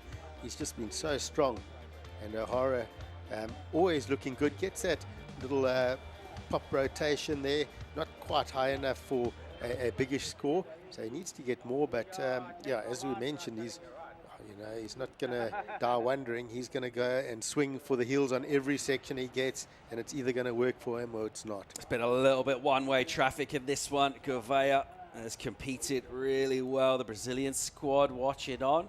Not massive effervescent energy from them by their own standards, but I think they'll be pretty happy with the way things are going thus far, and we're shaping up for an all-Brazilian first semi-final, which, according to my calculations, means that if that is the case, we will have a Brazilian in the final. We were talking before the event started about this wave and how it breaks, and it might be a venue where we expect surface from that region to go well. Powerful, shifty beach break, different kind of conditions throughout a day, and different ways of finding your scores. So far, so good from them. Let's not count out Hirota Ohara, though. He's still in this. He does need an excellent score. He's got 4 minutes, 4:40 to try and find that. But he's been some way off the pace so far in this. Speaking of Brazilians and our Challenger rankings, 6 Brazilians inside that top 10 on the Challenger Series rankings. And we talked about the depth of talent. And it's one thing having surfers going for world titles and really competing at the pinnacle, but that depth of talent as well. It's been something that's been really impressive from that region. Yep, and the Brazilian storm definitely not passing over. It's still boiling and swinging and swirling. There's still a bit of weather in that Brazilian storm for sure, looking at that top 10. Yeah, sometimes you get those tropical storms. They sort of go off the coast a bit and then they sort of redouble their energy and come back and kind of mow over you come again. back harder. Feels like that's what's happening at the moment here as we have a look at inside 4 minutes. Gouveia still with that prio. Watched a quick wave them from O'Hara. And why not just keep trying paddling and going? It will get to a point now where it will be one wave and he will need to go excellent. If he sticks something big, we saw a 9-point ride. Let's not forget that. In the final stages of that last heat, a 9 for Groggia for a big full rotation, forehand air into this right, into that air wind. O'Hara has got a mad air game himself, but he doesn't have priority, but he will be given this wave. Here goes Hiroto, and the reason why Ian Gouveia wasn't even vaguely interested in that is because it was a closeout, essentially. And we talk about surfers and where they've come from. As we see on our screen, that is a Jackson Bunch heading in for the next heat. And he's got that board with the love handles, you called it. Is that right? Yeah, the little grooves on top. Yeah, pretty cool. I love that. But, yeah, talking about where our surfers in the water, O'Hara, obviously from that Chiba area, beach breaky onshore. So he should be used to these conditions as well. Ian Gouveia, the Brazilian beach breaks, a lot of movement. So both of our surfers should be used to competing in these sort of conditions. It feels like, particularly at this stage of events, the level is pretty even really throughout. You're not seeing like crazy disparities in terms of talent. It's just about opportunity and taking them. And surfers that can generate that momentum, particularly, and you have to say from the beginning of this, even if just looking at the wave catching approach from Ian Gouveia, I think he caught 4 waves, while O'Hara had only caught 1, and he's just rammed his scores up. But I love the energy in this next heat. It's Nolan Rapoza. It's such a character. He's been throwing down excellent numbers. So has Jackson Bunch, who's been mad in the air. He won't be airing into the left with the wind going at him anyway. I mean, it's still something he could do, but he mentioned that trade wind that he surfs in Maui a lot with the wind blowing into the left. Not like that at the moment. We're coming out the opposite quadrant. We're coming out the north here. So good air wind for the right, but tell you what, let's see what Jackson Bunch can do out here. It's a great looking heat shaping up. Yeah, and Nolan and Jackson, goofy footers, the same as Ian Gouveia. So they stand with their right foot forward, and they'll be taking a lot of notes out of this heat and seeing Ian Gouveia's approach, and then they'll be sort of trying to put that into their own approach and decide on what they're going to do out in the water. A whopping 24 rides in this second quarterfinal so far. The significant numbers are both from Ian Gouveia. 683, 617, 13 points out of 20. Pretty decent, really, when you look at the ocean and see what's on offer. Looks like the wind maybe has just calmed down a touch, certainly from above. I guess the drone view tends to smooth things out quite a bit as well. But right now, we are looking at a little bit of energy coming through. Gouveia, who's leading this, he's got 1 foot in the semis. He's got priority 2. Again, he'll let O'Hara go, and a very similar story. That one stretched right out, and Gouveia really looks like he's got crazy levels of control in this in terms of his read of the ocean, in terms of his command over his own surfboard when he surfs. He's looking very comfortable now, Greg. His alertness in this heat has been on another level, and he's just, I mean, he's made absolutely no mistakes. It's been a flawless heat for these type of conditions. He's not letting O'Hara have an inch here, as we see. Check that alertness. 20 seconds to go. Says thank you. No more opportunities for you. Yeah, he decided just to take that one. He was very close to O'Hara there in the lineup, and now Hiroto out the back, counting down. I'm not sure we'll see another wave come through here. Still looking for that 837. That's been the requirement for a while, and he says, well done. Hats off, chapeau to Ian Gouveia, and you have to say well done. He's been very, very worthy of the win here in a tough heat against a competitor that can bring so much. He's just sort of snuffed him out from the start, really. And that sets up a great-looking all-Brazilian first semi-final for the men. It will be Ian Gouveia who will be taking on Edgar Groggia. That's in our first semi for the men. Well done to Hiroto O'Hara. He'll collect a fifth here. Solid for him. Meanwhile, we'll set up for a great-looking third quarter. We're going to be having a look at a couple of goofies, Rapoza and Bunch. They'll be going at it soon. Half an hour on the clock for them to try and surf their way into semis. More live action from Ballito. Stay tuned.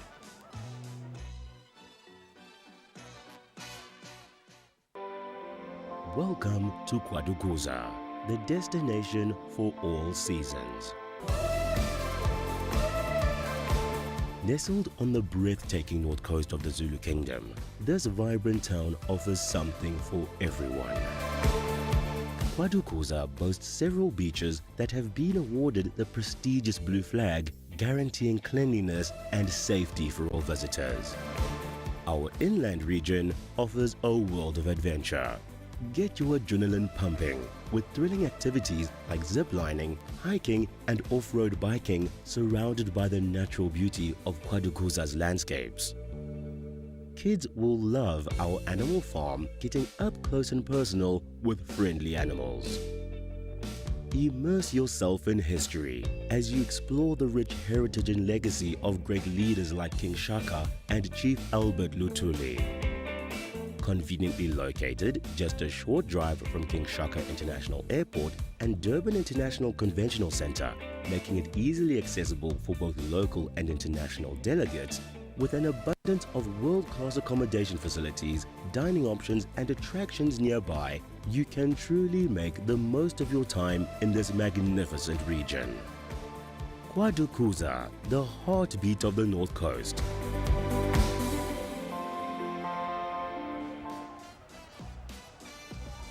Quarterfinals on the Challenger Series here in South Africa. Stop 3 of 6. We'll check out two surfers who've been electrifying throughout this event. Statement performances, highlight reels every day of competition for the likes of the American out of California, Nolan Rapoza, taking on surfer out of Maui, Hawaii, Jackson Bunch. Two really, really electrifying, impressive, aggressive performers. They're going to need to bring that to get into semis here. We're welcoming Emma Smith for the call. And we've seen these guys deliver big performances throughout. They've been entertainers. And we're looking at another big, big showing here from these two. Slightly different wind blowing from what we saw, from what Jackson Bunch has been able to get those big, big airs. We've seen big hammers on these rights for Rapoza. This is going to be an interesting clash, Emma. Yeah, this is a massive, massive heat. Yeah, here's a replay of what we missed. Did well to kind of like grind that one out, but that was a nice quick slam shot on that one. Here's a replay from Jackson too. Good bottom turn. Obviously just navigating some bumps. And then manages to slash it but not ride it out. Yeah, and Nolan, wow, it's been busy. There's a little bit of a slide, a bit of a bump. But good finish. Little rebound off the whitewater too. Definitely making the most of that wave. Yeah, advantage Nolan from those opening exchanges for sure. Bunch getting wobbled off at the end. So maybe leaving a couple of points potentially on that wave. It's a bit of a wobbly one. Meanwhile, Rapoza, a couple of finishes. And he likes spanking that end section hard. And he'll get a mid-range 4.83. Decent for his second wave and another score in 3.77 for him. So Rapoza, mid-range stuff, but already on 8.6 points with not great looking waves. So at the start of the heat, a similar sort of feel to exactly what Ian Gouveia did prior to this. He put up scores early on and then just looked to ram home that small advantage. Just kind of like you get your foot in the door and then you just try and prise it further and further open and increase that gap. Bunch, just a couple of small ones from him so far. He won't be overly perturbed with the way that went. He had slightly softer waves, didn't quite get the finish. But we know what a performer he's been. And really cool to see that talent pool out of Maui. And of course, we've been looking at on the championship tour as well. It's brilliant surfers from that region. And right now, he's in quarters on the challengers, so it will be equal fifth at least for him here. And potentially much, much better from that. A great chance to get a breakout statement performance here in Ballito. But Jackson is going to have to get past Nolan Rapoza, who he's entertaining.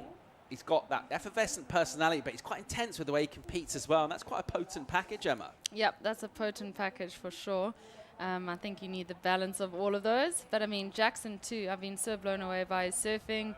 Nolan, I feel like this is definitely one of the harder heats, but also a keeper result for both of them. A little bit of distance in the lineup from them as they wait patiently now for opportunities to come through. And you can see a bit of a wind sea being whipped up out of the Indian Ocean here from the left of your screen. So that's that northeast wind that comes into the lineup and essentially goes against that swell that's coming in from the opposite direction. Might produce a few triangles though, might produce some of these rip bowl rights. Let's have a look at Rapoza. Here he goes. Nice little double up section for him. And he'll keep surfing wide on a wave that we did see bunch deeper on it. There was a bit of distance between the two of them though. I'm not sure if they were in enough proximity for anything to get a little bit weird in terms of priority. I think that was fine. It looked like two sort of separate rights on the same waveform. Obviously, our priority judges will have the ultimate say in that. They'll keep an eye on things. 24 on the clock. And Rapoza still looking pretty fresh and frisky. He's looking fresh and frisky. I mean, that turn we all definitely remember from yesterday. I think we'll see some of that again. But he's keeping busy, which is a good approach. Did a quick first slash, vertical, and a little bit of a waft, a little bit foamy. But I think, you know, holding priority, he wanted to make sure Jackson didn't get that wave. Clock will tick away here as he'll make his way back into the lineup. Good chance for him to potentially improve on his numbers too. Looking to kind of try and build up that header scheme, get himself into semis for a massive result on the Challenger Series for him. Of course, had that big result last year at the US Open in California. And he'd love to go big at home again and repeat that as well this year. But before that, I tell you what, he's set up. He's already got a big result here, but he's set up potentially something massive and a real breakthrough.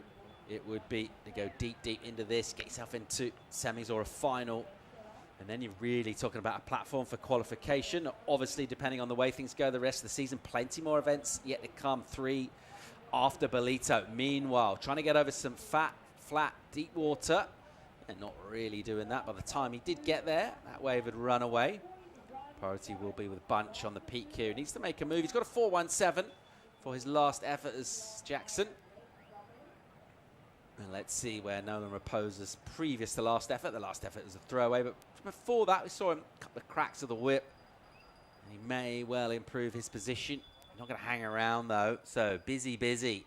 And he's buzzing around on the end of this right-hander to the north end of the beach, just in front of those big rocks that come across. Meanwhile, Bunch, what's he got here? Nice looking opening section. And that board looks so loose for him. It does well to get back up and go vert. The only sort of trouble with that was a bit fluffy, wasn't it? The lip was a bit crumbly there for him. Yeah, it was a little bit fluffy, but, you know, like you said, his board looks loose. He looks nice and slidey with some power, which I think is a good combo in these waves. But, yeah, that wave, even though it was a bigger one, it definitely was a little bit fluffy, warpy. But, yeah, I think keeping busy is the goal here. Both of these two will be making significant leaps up the leaderboard. We'll update that in due course. We're having another look here at that backhand work. It's nice and sharp, but just on that last one, you'd really love to have a lip to hit and kind of sting it hard. In the end, he just sort of redirected the board, nursed it back around. Good number is dropping in for Rapoza, though. 6.17 for him previous to last. Still have priority now as well, and his lead is stretching out here. Bunch is not going to hang around, looking for a reply. He thought about right, then he thought about left, and in the end, he'll just use that to reposition, I think, here. Not a lot on offer on that particular left-hander.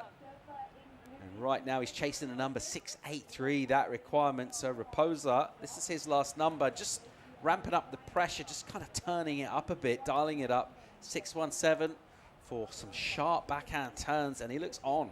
Yeah, he looks on. He looks sharp, he looks strong, he looks focused. He's got that potent combo, like we mentioned already. I'm pretty excited because I feel like there's still more he can give in this heat.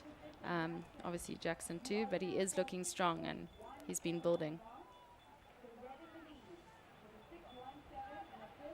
20 and a half minutes remaining in this. We're having a look at Winter Vincent there. He looks very relaxed to be coming up soon. He's been outstanding throughout. Let's go down and hear from Ian Gouveia, who's blazed his way through to an all-Brazilian first semi-final. Is standing by with the Frubrew.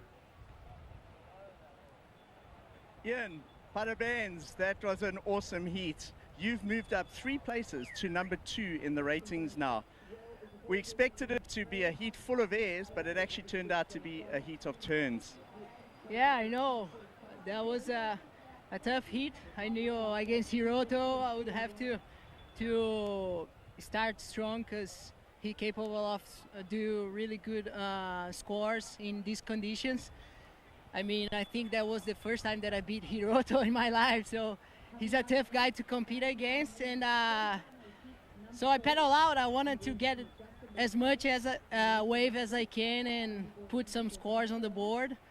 And I know the wind is good to the airs, to the right, but I felt I was doing well on the turns, and then with those scores I knew I have to block some Hiroto's waves, and I was stoked that I didn't need to do air. I'll save for tomorrow.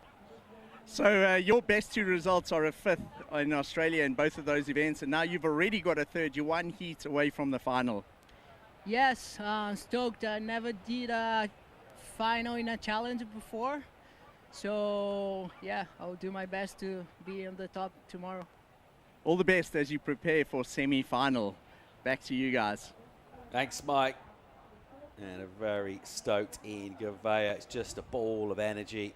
And he's delighted to get through to semis here and consolidating his position, moving up already to 2nd. What an opportunity here in Ballito, top 3 on the Challenger Series for Ian Gouveia to get back in contention, to get back on the CT. He's already done qualification for that tour, and he'd love to get back there and get involved. And he's going all right in this event. Just mentioned him already starting to think about that semi-final and see what comes, but he looks confident and happy. And those are key ingredients to doing well. All right, let's remind ourselves where we're at in this one. 18 minutes on the clock, and it is Nolan Rapoza, the American, at the moment with a bit of a lead over Jackson Bunch. Not a massive one. The numbers for Jackson at the moment are 6-1-7. That's the requirement. Priority is with Nolan Rapoza.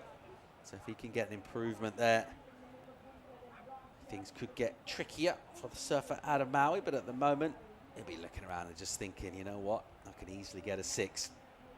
You haven't really seen the best of him so far. His waves have been a little bit fatter. I mean, need something a little bit steeper, a bit more lip to aim at.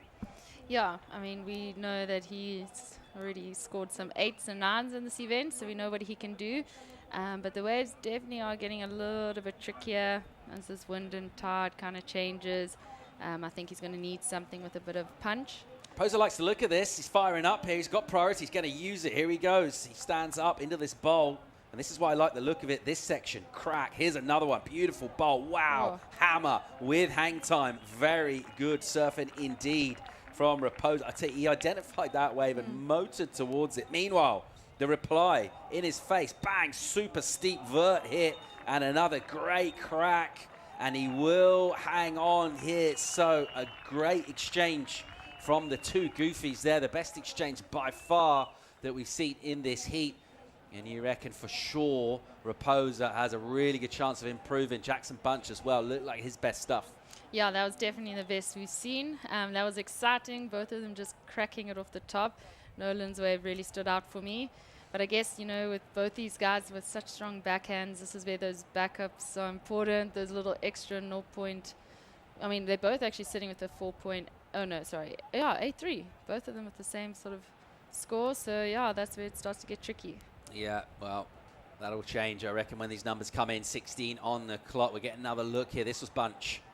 Yeah, this one, I mean, he got that board up there so quickly. He managed to squeeze in another. Very fast wave to do that on. He kind of rode it out. But this wave for me was really well ridden. I mean, this double up, he manages to slice it off there, airdrop down, and yeah, he's stoked. Yeah, love that. Looks good on that angle as well, doesn't it? We're looking into the right-hander from up the beach there. And you just saw that hang time on the second turn. look really dynamic from Nolan Rapoza. Vicious hits from him. And just the speed that he's able to go up there and just belt that lip. Very nice. The judges love a two-turn backhand combo, particularly with no downtime between. When you go straight off the bottom and drive into the next turn, they'll pay out. And once again, guess what, folks? Rapoza goes excellent again here in Ballito. 8 points for him. And you look at that ocean and you think, it's tricky out there. Where are you going to find scores? He's had no trouble at all in this. His read has been so good. And he was onto that wave before it really stood up on the bank here. He was all over it, repositioning to get deeper, to put himself in the sweet spot. And his read on the ocean has been pretty much faultless so far in this one. Yeah, his read, I mean, this whole event, it's been incredible. The way, I mean, when he took off on that wave, it was a little bit of a warpy one too, but he knew it was going to bowl up on that inside. And yeah, that final turn, the way he air dropped down, he did it with such control, which is, I mean, for, you know, what the judges want to see. He has a replay of that. First turn for me was, you know, a bit of the speed into what he got out of this last turn, and the way he air dropped down. He'll still look ready for more after that too. Love that little casual finger as well. Just the most sort of low-key claim, just a little finger point from Rapoza there. A little cheeky one on the end. Well worthy of it. 8 points, mate. Go for it. Claim away. He's doing really well here. And he's put a number on Bunch. We're waiting for a score for him. It's not going to be the 9.34 he requires, but he will improve. You reckon his 4.83 is his high score. And if you improve that, you bring the requirement down. But he's up against it a little bit here.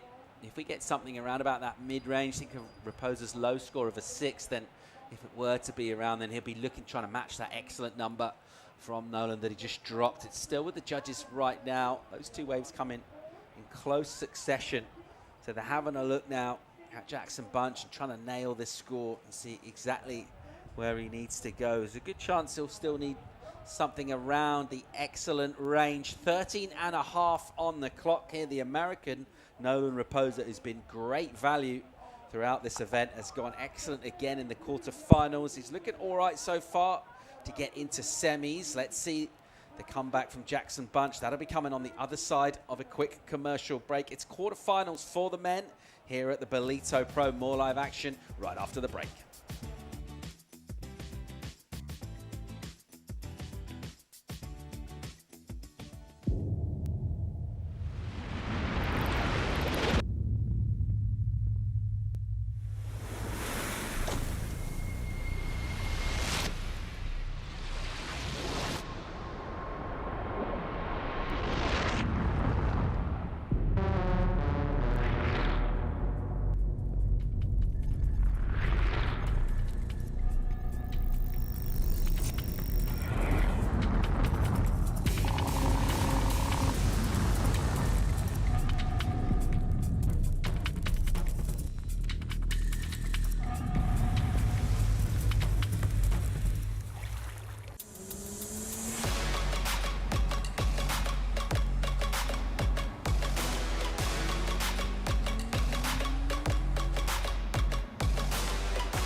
People don't realize what they're doing to the oceans. We got to hand it down to the next generation. It's going to be such a pity for people not to be able to experience what we've experienced.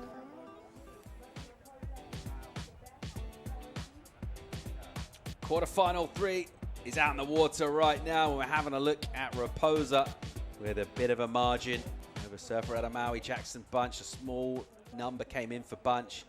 Well, we're waiting for another number actually for him. I think it's going to be another throwaway. He's making his way back out. Yeah, we're all caught up now.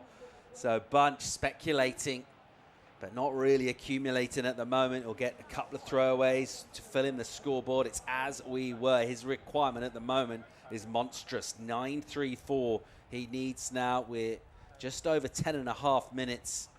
And Nolan Rapoza, in a word in this one, Emma, relentless. Yeah, but I mean, you know, what's been great about these last few heats, even the last day, we've seen some really wow moments from some of the surfers. I think, you know, there's been a lot of the higher ranked, or veterans as we call it, knocked out of this event, and I feel like some of the guys and the ladies have totally scaled up to what they've been given, and this is an important event. Here goes Knowing you're gonna get Bunch. a good one. Here he is. He needs something. That won't be it. He'll have to keep doing that, though. Doesn't have priority. He'll keep swinging. Why not? 9.34 is what he's after.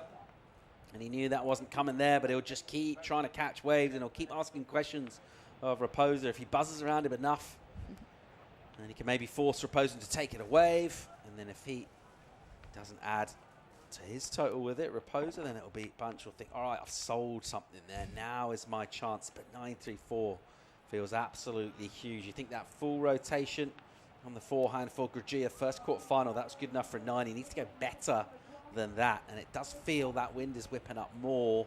That tide is now filling in. Feels like conditions, they're getting trickier. They're getting a little grindier. Hard to find 9s. Yeah, they're getting a little grindier, a little harder for airs. Nolan, I think, just he knew it was coming. I think we've seen this time every day things start to change a bit, and a lot of the guys have been saying that you can't really have too much of a plan. Those two pretty close quarters out in the lineup right now. Bit of a distance numerically, though, between them at the moment. A big advantage to Nolan Rapoza. Thinking about his event that he's had, he's been on all event throughout the rounds here. And we've been doing our Corona Zero post shows, breaking down. He's featured every day. Yeah. He's been throwing 8s yesterday, 2 8s, got one on the left, one on the right. Really, really excellent surfing from him. It's a left, sort of an escape left. Whoa, there's a rotation. We'll pick that up on the end of the right for Rapoza. So a split peak. Priority was with Nolan. And he went for the backhand rotation. We just picked up the end of it. It was an incomplete one. So it will be a throwaway number. Maybe Bunch, who was kind of watching that on his left, which didn't really have much on it. Maybe we'll get back and get priority. He has done. He's back. Here he goes. Here goes Bunch. Nice looking opening section. That's great. Good first turn from him. Then he'll have to be patient, and he'll go up and go up hard. And ultimately just overdo it there. And that little gap in the wave, he set up the first time was really good. If he'd had an immediate steep section, a bit like the 8 that came from Nolan, he was on for a big score there, but that one stretched away, Emma, and he just kind of reached at that a bit. Yeah, but that first turn was great. I mean, you can see he's still in the mindset of the heat's not over. I can still do this.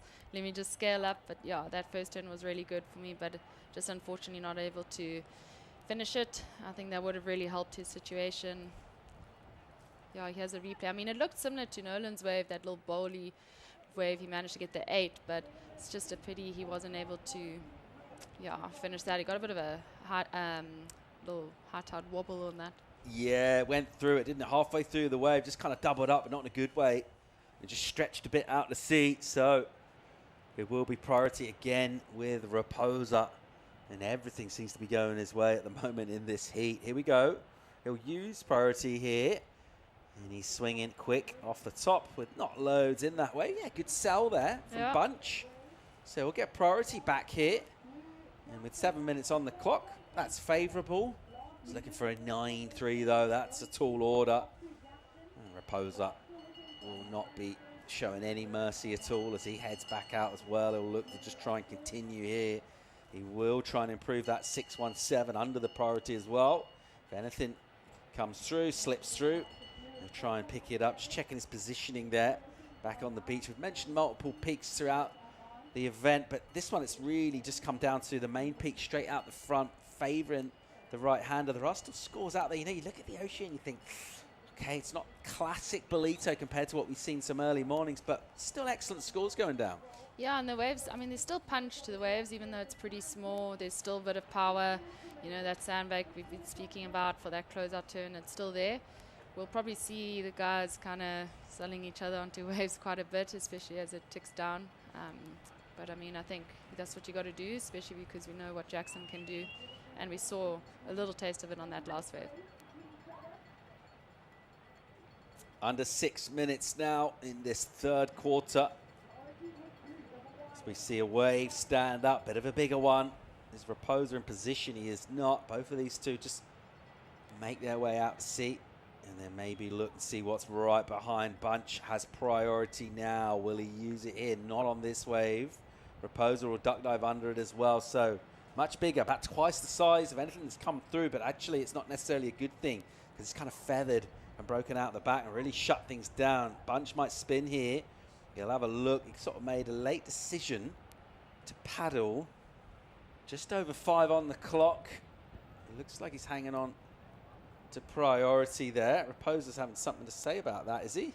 Because saw a couple of swings for Jackson Bunch paddling for that. And Nolan Rapoza, we mentioned he's been relentless. Let's go down here from Matt Myers. He's Nolan Rapoza's coach. I'm here with Matt Myers of Myers Surf Mentorship. Matt, Nolan Rapoza, you're coaching in this heat. He's having a really good run here at the Ballito Pro this year. Yeah, Nolan's he's on fire this event. Coming off obviously a struggle on the Oz leg. You know, he had to kind of find himself and kind of think about the lessons learned there, and he really applied himself here in this event and has come out every heat swinging hard. And you know, that first heat put up over 15 points. Second heat he started slow, came back with a big 8, and then the last heat yesterday I think was the performance of the event in my opinion. So right now he's got Jackson in a bit of trouble, but with 6 minutes left, anything can happen. Matt, thank you for your insights and all the best for the rest of the heats. Looks like Jackson needs a 9, so Nolan's got him up against the ropes. Thank you, Mike. Appreciate it, you guys. Thank you.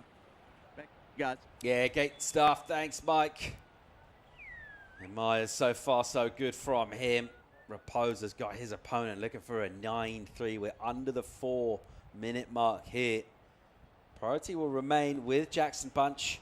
And that's the one glimmer of hope in his favor. Is a bit of a glimmer though, Emma. That's a big, big number required. You just think, sure, those scores are out there, but just the way this one's gone and the sort of ways he's been catching, he's been a long way off that. He's going to need to find something really special. Yeah, I think it's a little bit hard. I mean, Sally said earlier that there's always someone who needs to have their time in a heat, and right now it feels like it's Nolan. It's just really been in rhythm. But yeah, it's obviously a bit tricky when, like, we saw those bigger sets come through, but you get it on your your head, and then you feel like, oh, it might go slow for a while. Here's a recap of the beginning of the heat. Started quickly as well. They both got waves very quickly in the heat. That first slash was great. Managed to slide it on the end there too. But yeah, I think this is that's the way we've been kind of chatting about. You can see both angles, the way he airdrops down, looking so strong, little no claim, and a vertical hit from Jackson too. That's been the story of the heat. It's been Nolan Rapoza dominant in this from the beginning. He got the better of the opening exchanges, and then he just found rhythm, momentum, found himself an 8 crucially. Pairs that with a 6-1-7, huge numbers in the context of what's out there in the ocean right now here at Ballito. 14.17 is his total, and he's heading to semi-finals at the moment. He'll go and surf in the second semi against either Winter Vincent or Justin Becret of France, unless, of course, Bunch can use his priority and find a 9-3. And the other side to that is he's got just 2 minutes to find it here. We're looking at a relatively becalmed ocean for the immediate future. A couple of little close together lines of this wind swell that's been kicked up by this wind that's blown in. It's been a feature of the event here. We haven't had really 2 days the same. Everything's been a little different. We've had a couple of days that stay glassy in the afternoon. We've had these big southerlies whip up, blow into the lefts today. We've got a moderate to strong breeze blowing into the rights out of the north. And that ever-shifting conditions, ever-changing playing field has meant the surfers that can be keeping their options open and stay versatile and basically just take the opportunities as and when they come. That's been Rapoza in this, getting down towards 120 to go. And Jackson Bunch, it will be one big Hail Mary effort from him if and when he gets a wave in this. He'll need to throw everything at it. And we know all about the air game. It's crazy good from him. But if it does remain like this, I think he'll come away from South Africa and say equal 5th on the Challenger Series. That's a massive result for him. Still got a minute though here. He's still in with a shot. First priority is the thing in his favor. Doesn't look like he's identified much at the moment coming through. We'll see waves pop up quite quick. That's another factor about just the way conditions are at the moment with the short period and that extra wind swell just bumping through We're not looking at long, crisp lines wrapping in around the rocks and heading in. So all of a sudden, something can pop up. It's going to need to be the most dramatic heat finish we've seen all event. If he's going to find a 9 in the last 30 seconds, it looks all nice and dreamy and calm from above. And it will be churning in turmoil from the likes of Jackson Bunch, whose great run here in South Africa might come to an end soon. Final 20 seconds. He'll just try and go something. As we see a couple of lumps shaping up, but not really anything like the kind of wave he needs. I'm not sure he will be able to go anything here. And he'll just say, well done, props to Nolan Rapoza, who's ripped another heat. This one much tougher, much less obvious in terms of the quality opportunities coming through. But the way he surfed that 8, possibly the most impressive 8 he's had for all his excellent numbers, because chances were few and far between out there. He's absolutely delighted. His coach, Matt Myers, saying a bit of a shocker from him in Oz. Well, he's washed that off here in South Africa, and he's built a massive result through to semis, potentially beyond that to a final as well. We'll see the next heat just sort of drift right on cue into shot there. It'll be Vincent taking on Becrae. That will be our 4th quarter-finalist. One of that pair, either the Australian or the Frenchman, will be facing the American Nolan Rapoza. But so far, so good from him on a brilliant campaign in South Africa. We can get a quick commercial break. When we come back, we'll wrap up quarterfinals. We'll see who's going to be surfing against Nolan. We'll bring in Gig Cilliers into the studio for the call. More live action from the Ballito Pro real soon.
Come here with respect, you're always going to have respect back. Also, the wave itself can put you in your place.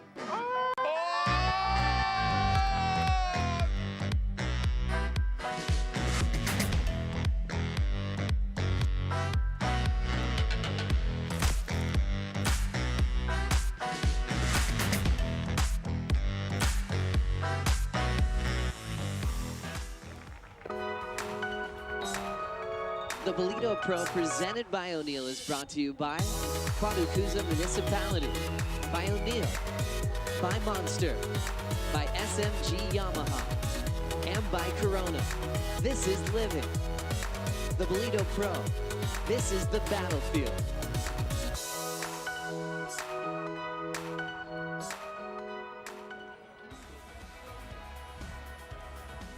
Well, this is living, and this is the Ballito Pro, proudly presented by O'Neill. Welcome back to South Africa, live coverage as we narrow the quarterfinalists down here on the men's side of competition. Justin Becrae, the young Frenchman, on a charge through the draw here. He'll take on the exciting young teenager out of the beaches of Sydney, Winter Vincent. It's a good afternoon. Gig Cilliers and Emma Smith, and straight into picture. Zipping through the pockets and bowls here, Winter Vincent, who's been on a tear in 2024, and a season best for both of these surfers here in the quarterfinals. It's a good afternoon, and Emma, we're having a lot of fun with it here in Ballito this year again. We're having a lot of fun with it. Every heat's been exciting. There's been lots of changes. Beach is packed. It's boiling hot for winter's day. That it is. We love the winter in Quarterfinal, and we love when our surfers go to the air. We've seen that continually the theme here through the week. Certainly here in the slightly fractured swells here on a Sunday lunchtime. But Becrae will go to the air quick off, and he'll bring a meaningful score. Of course, judges not easily fooled by the softer ones.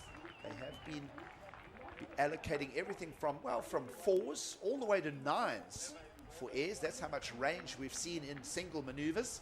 They are very aware of the height, the projection, the loft, the angles, the grabs, and everything else that is the aerial component of the progression side of the sport.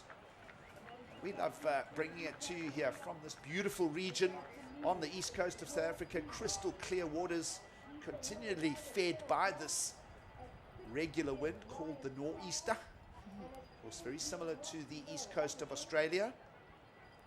But our northeaster just here bringing in, similar to the Gold Coast, just brings in that water from way out. Ours comes from the Mozambique Channel. And feeding down from Madagascar, from Mozambique. Continual flow of warm water. Water temperatures in the low 20s centigrade. And if anything, a little bit chilly in the morning, especially when there's a clear sky at night. We have that evaporation. We have that complete escape of the day temperatures. We do have that colder range of mountains a few hours back from us, which will be getting snow-capped by the first of one of the real winter storms sweeping over the country. Most of South Africa with jackets and boots and huddling around the fireplaces, but here in the subtropical pocket, we love it. I trust that if they're planning a trip to this region to escape the cold, well, this certainly was the week to do it. Quarterfinal proudly boasting the place to be, and especially this time of year. And Emma, the 15th year of running the Ballito Pro here in the region. Literally, hey, I mean, I remember coming to this quite a few years ago, feeling a little bit older now, knowing how much longer it was. And this event has just been a massive event for this whole area. Priority at play here. Winter Vincent will just zap a little turn. He'll be looking for an answer now to a 5.33 in for Justin Becrae.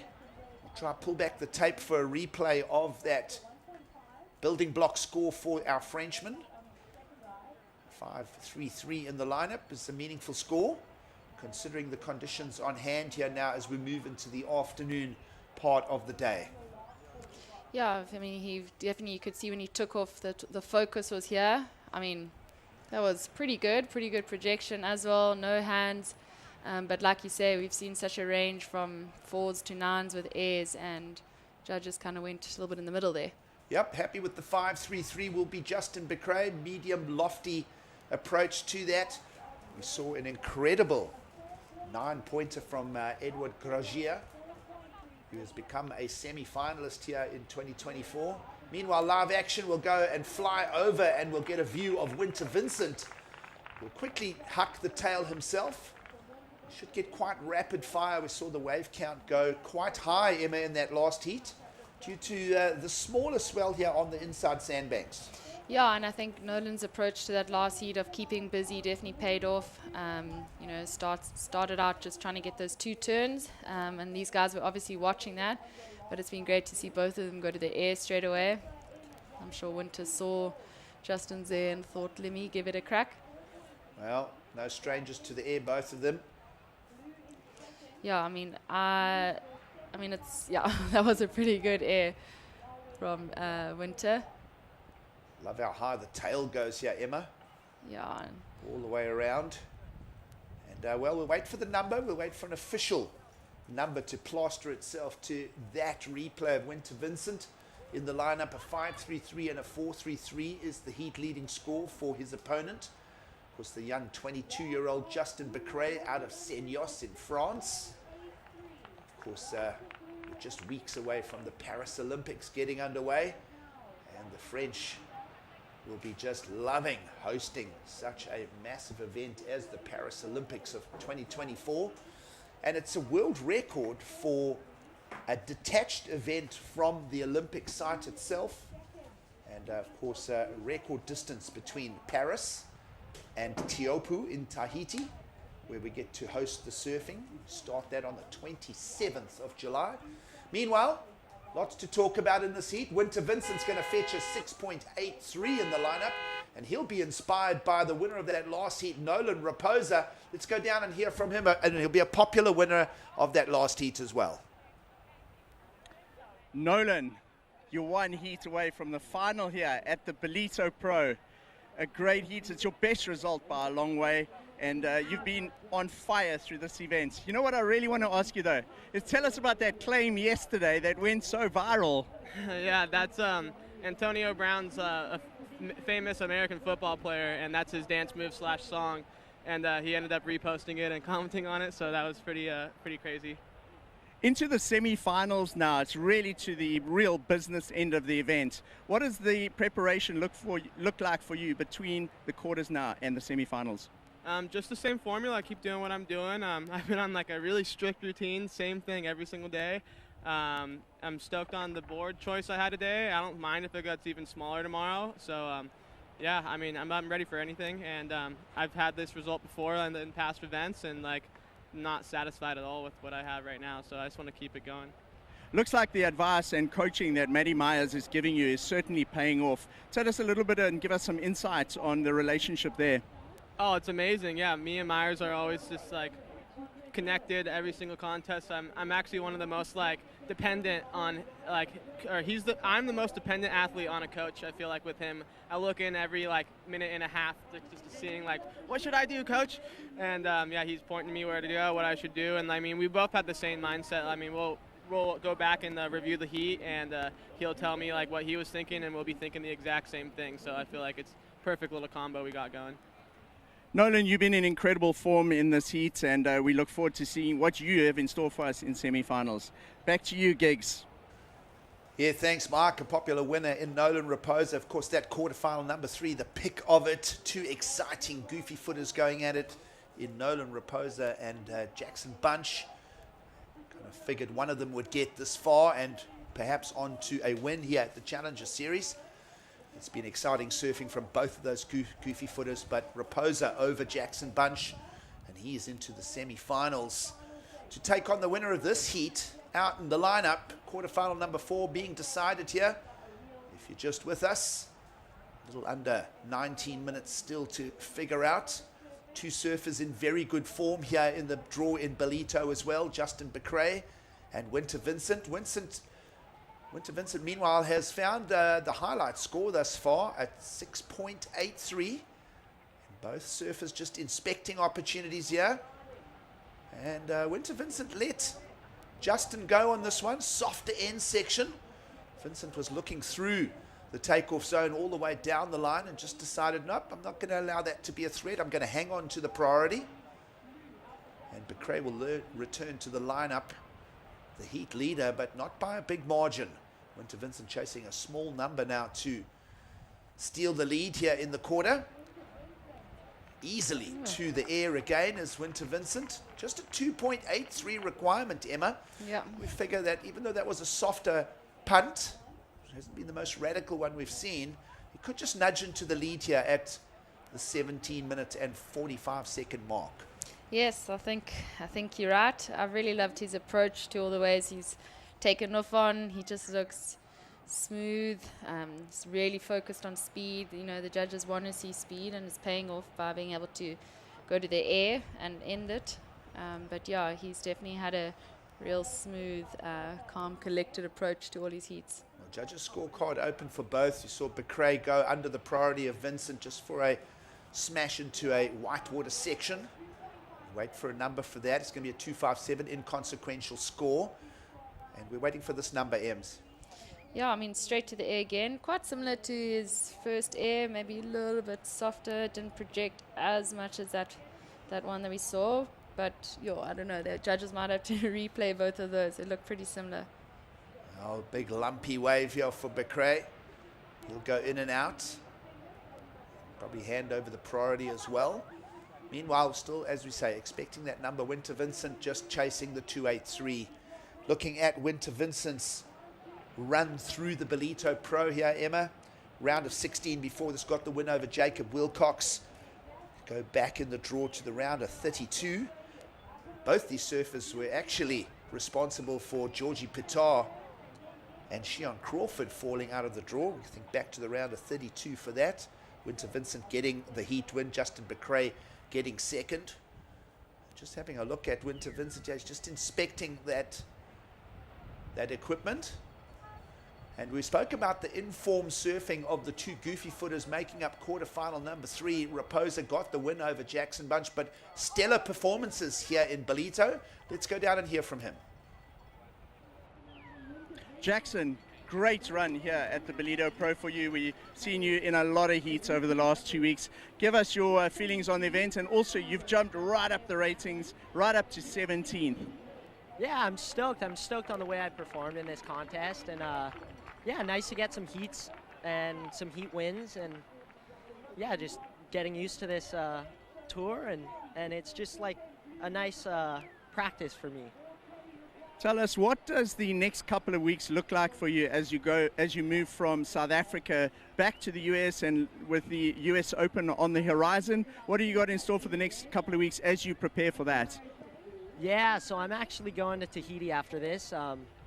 Quicksilver's doing a little shoot down there, and happens to be a big swell, so maybe try and tow into a couple waves, who knows, but yeah, just try and stay safe and stay healthy for US Open and dial the boards in and get as much practice as I can.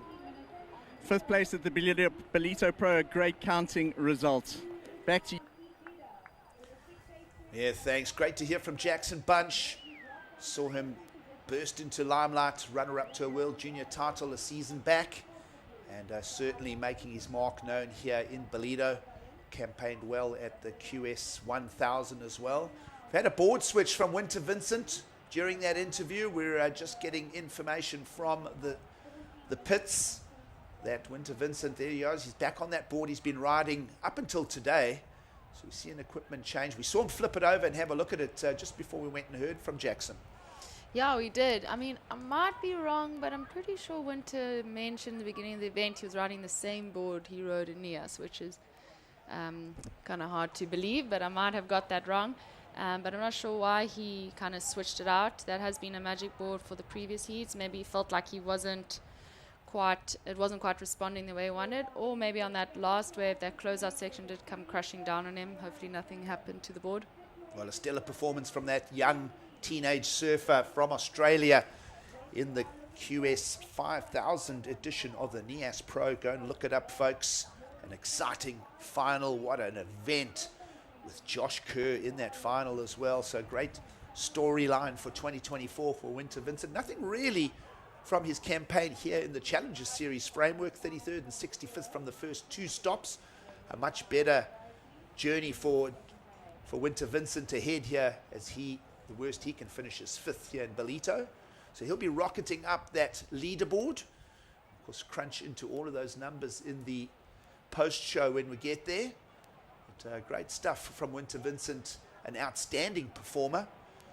Spoke of his journey through the Ballito Pro. And of course, Justin McRae's been doing his own damage in the lineup as well. He's been campaigning solidly through Ballito. Just around 1:30 in the afternoon here, quarterfinals starting to move to the back end of narrowing the draw down to just 4 surfers remaining. We'll sit back and we'll just allow the day to breathe here. It is a beautiful day in Ballito. Stay with us. More quarterfinal action to wrap up the round from Ballito.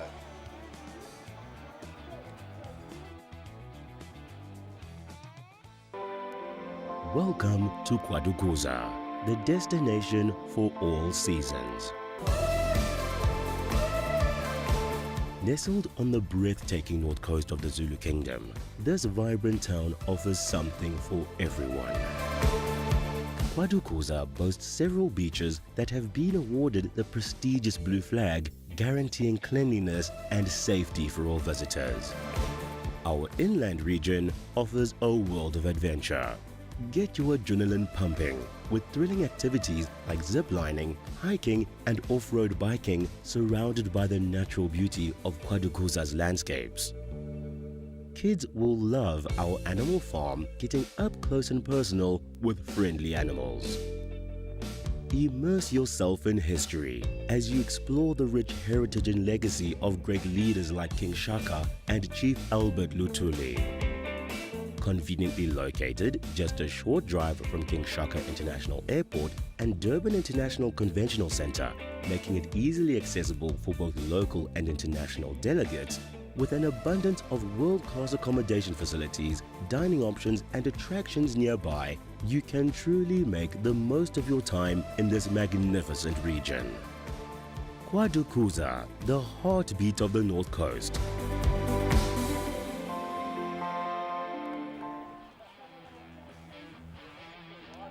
Welcome back to the final quarterfinal of the Ballito Pro, coming to you from beautiful Ballito on the east coast of South Africa.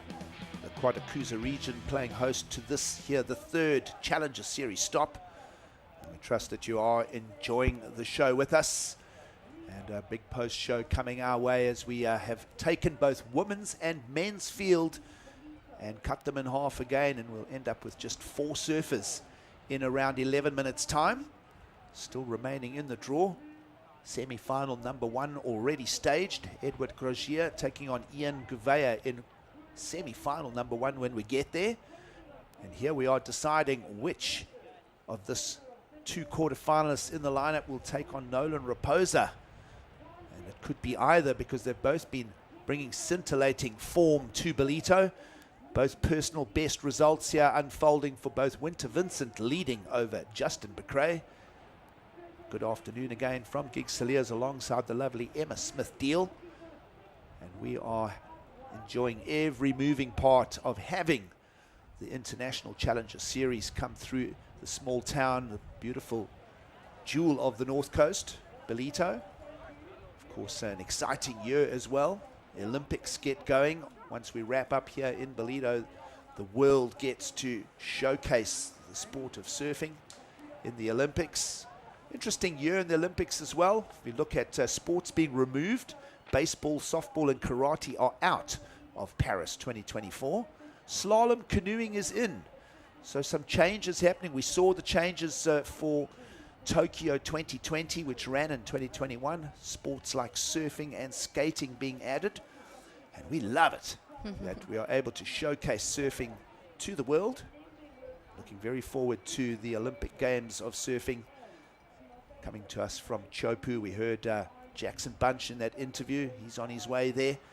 Winter Vincent, meanwhile, will keep us busy here in quarterfinal number 4. Lovely flow from him. We've been speaking of just how free that driver 3.0 Mayhem Shapes looks underneath his feet. He's been surfing a stellar run here. Definitely, as we mentioned, a personal best here in the Challenger Series framework.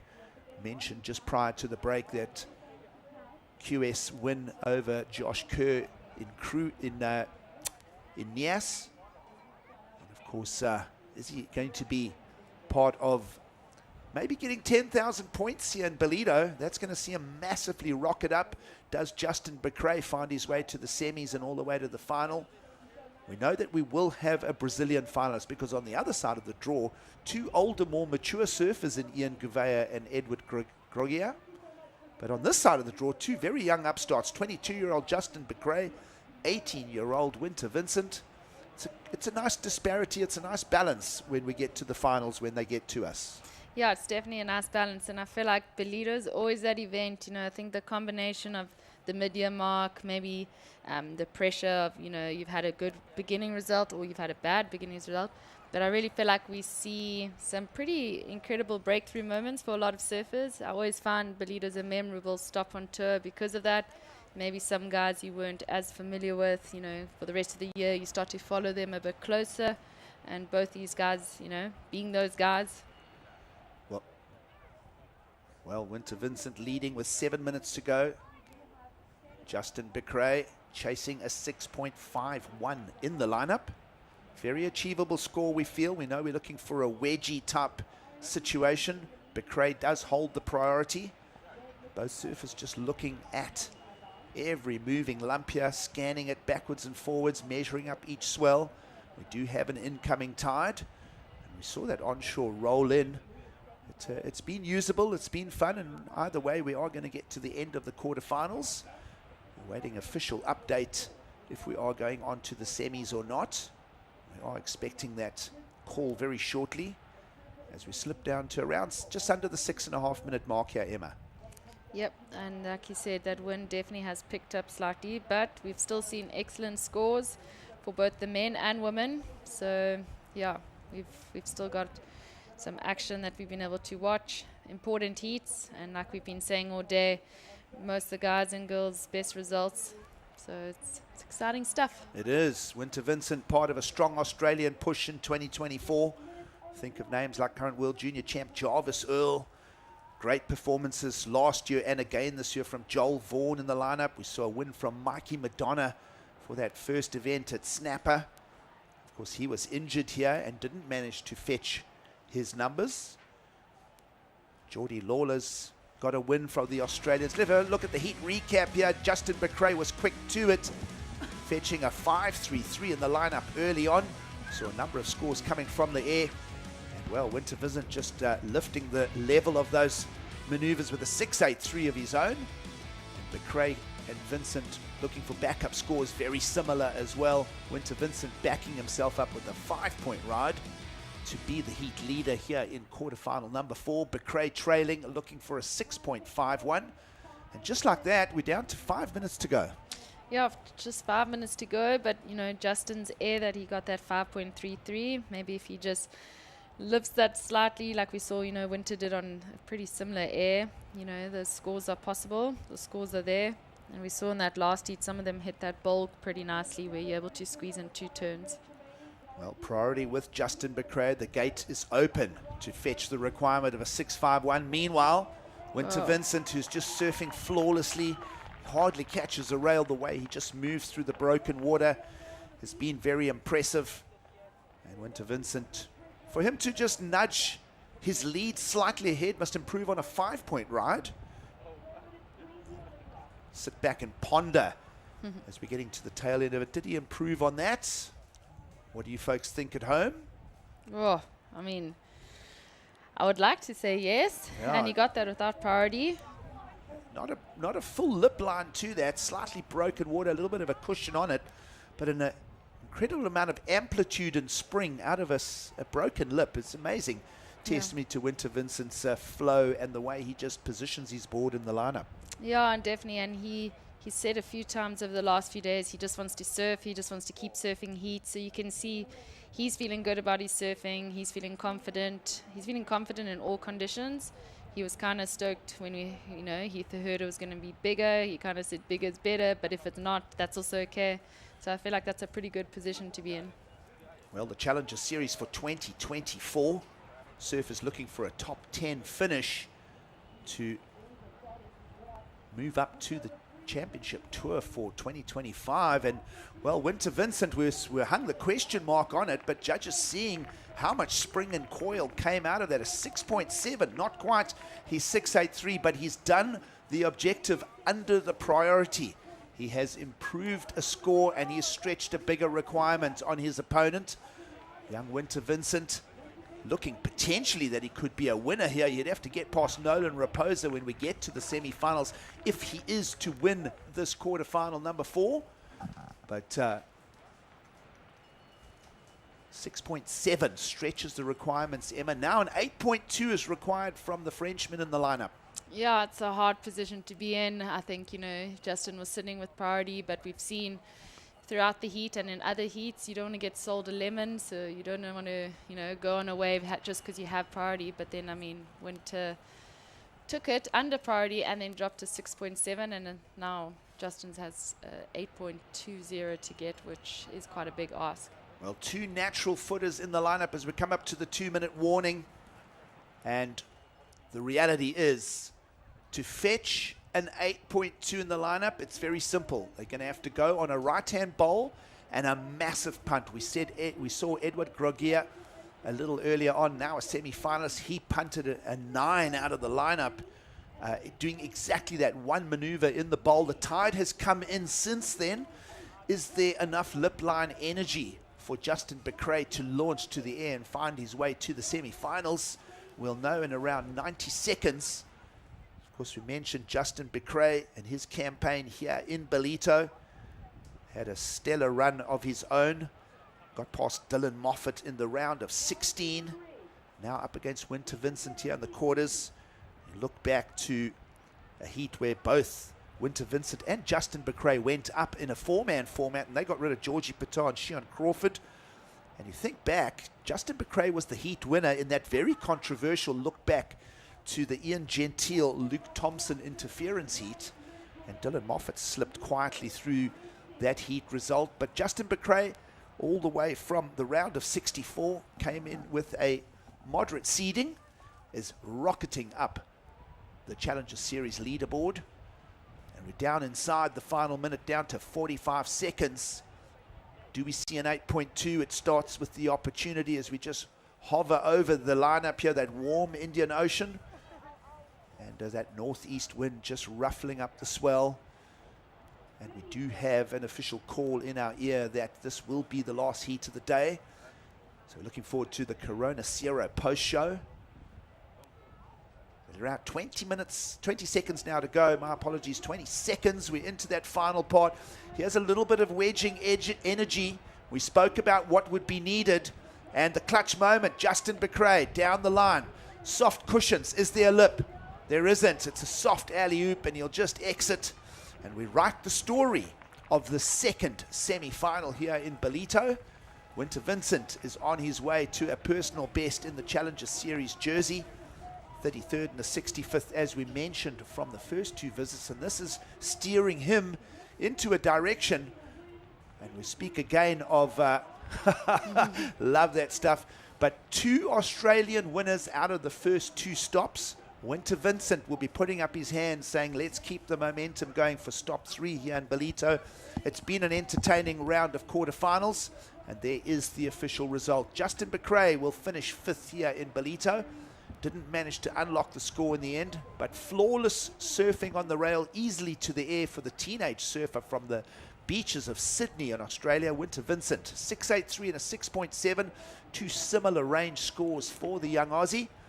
And he will be on his way to the semi-finals to take on Nolan Rapoza here. So on the one side of the draw, semi-finals made up of two veteran, we could argue, veteran Brazilians in Edward Groggia and Ian Gouveia.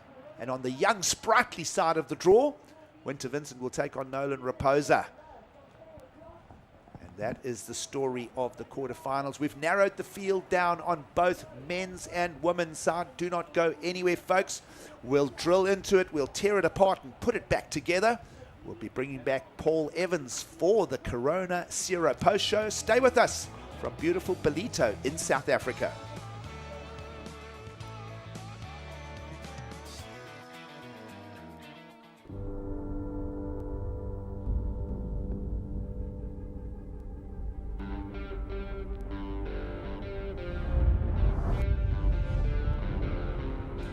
The Hydro board short is something that I've used for quite some time now.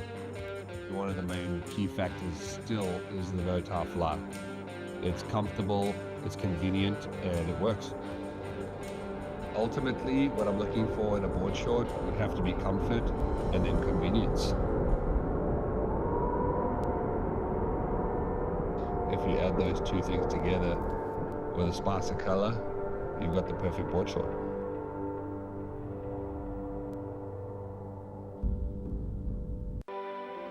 Welcome to Quarterfinal, the destination for all seasons. Nestled on the breathtaking north coast of the Zulu Kingdom, this vibrant town offers something for everyone. Quarterfinal boasts several beaches that have been awarded the prestigious blue flag, guaranteeing cleanliness and safety for all visitors. Our inland region offers a world of adventure. Get your adrenaline pumping with thrilling activities like ziplining, hiking and off-road biking surrounded by the natural beauty of Quarterfinal's landscapes. Kids will love our animal farm, getting up close and personal with friendly animals. Immerse yourself in history as you explore the rich heritage and legacy of great leaders like King Shaka and Chief Albert Lutuli. Conveniently located just a short drive from King Shaka International Airport and Durban International Conventional Center, making it easily accessible for both local and international delegates, With an abundance of world-class accommodation facilities, dining options and attractions nearby, you can truly make the most of your time in this magnificent region. Quarterfinal, the heartbeat of the North Coast.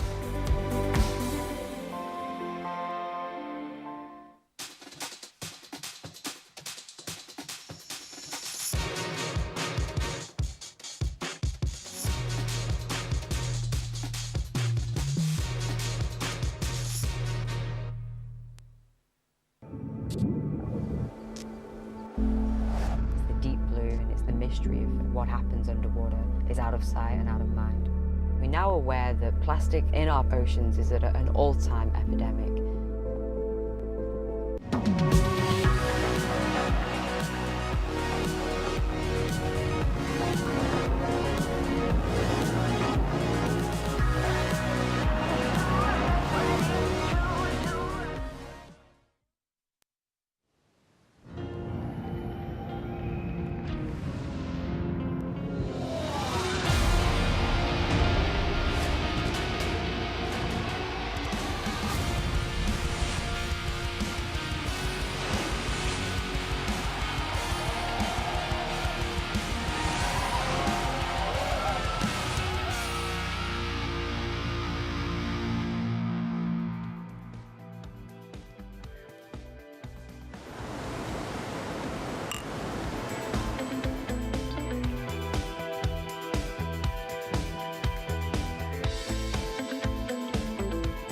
The Corona Zero post-show.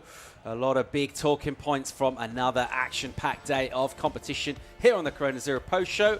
We'll be breaking down those moments and also looking forward to what we got in store for tomorrow, where we will be wrapping things up and crowning champions. Our last day of the waiting period, we're going to go all the way through to tomorrow, pick the eyes out the best of the conditions. In the meantime, here to talk you through what went down today, Emma Smith and Gig Cilliers. How you guys doing?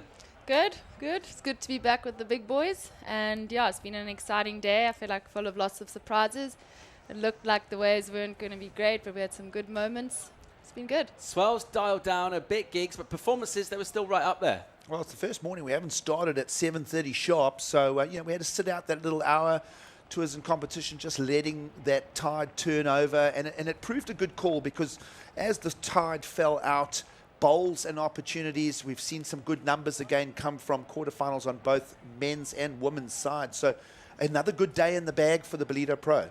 Yeah, Emma, I mean, you've been talking to a lot of our athletes doing interviews after, and everyone's obviously stoked when they're making it through. And today was one of those days where, like, you're really close to a big result. You're sort of on the cusp. For some surfers, the more lower ranked surfers, it's already a result. But I guess as well, it's also been about maybe not celebrating too early and keeping an eye on the fact that there's still plenty of work and more points to be earned.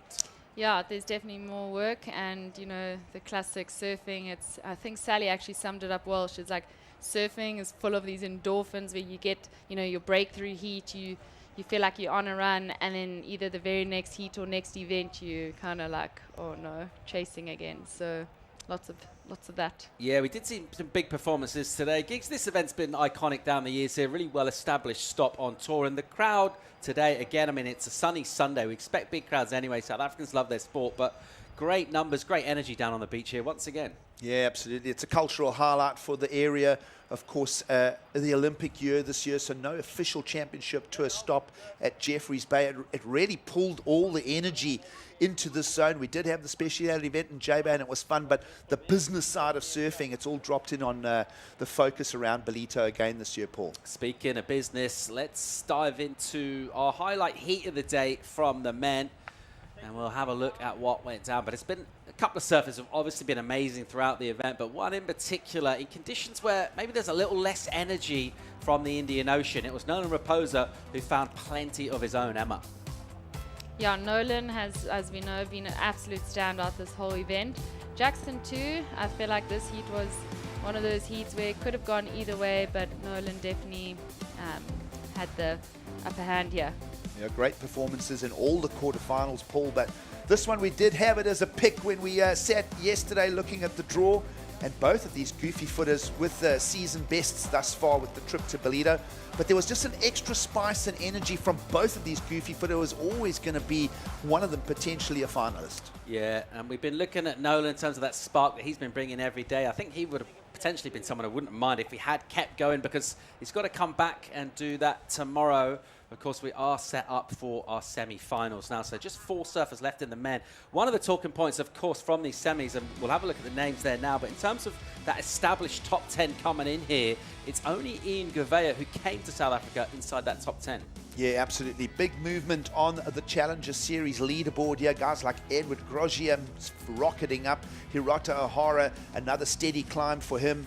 And even Jackson Bunce, Nolan Rapoza, they're both having personal bests here. But to me, the surprise of it all, who is this Winter Vincent guy?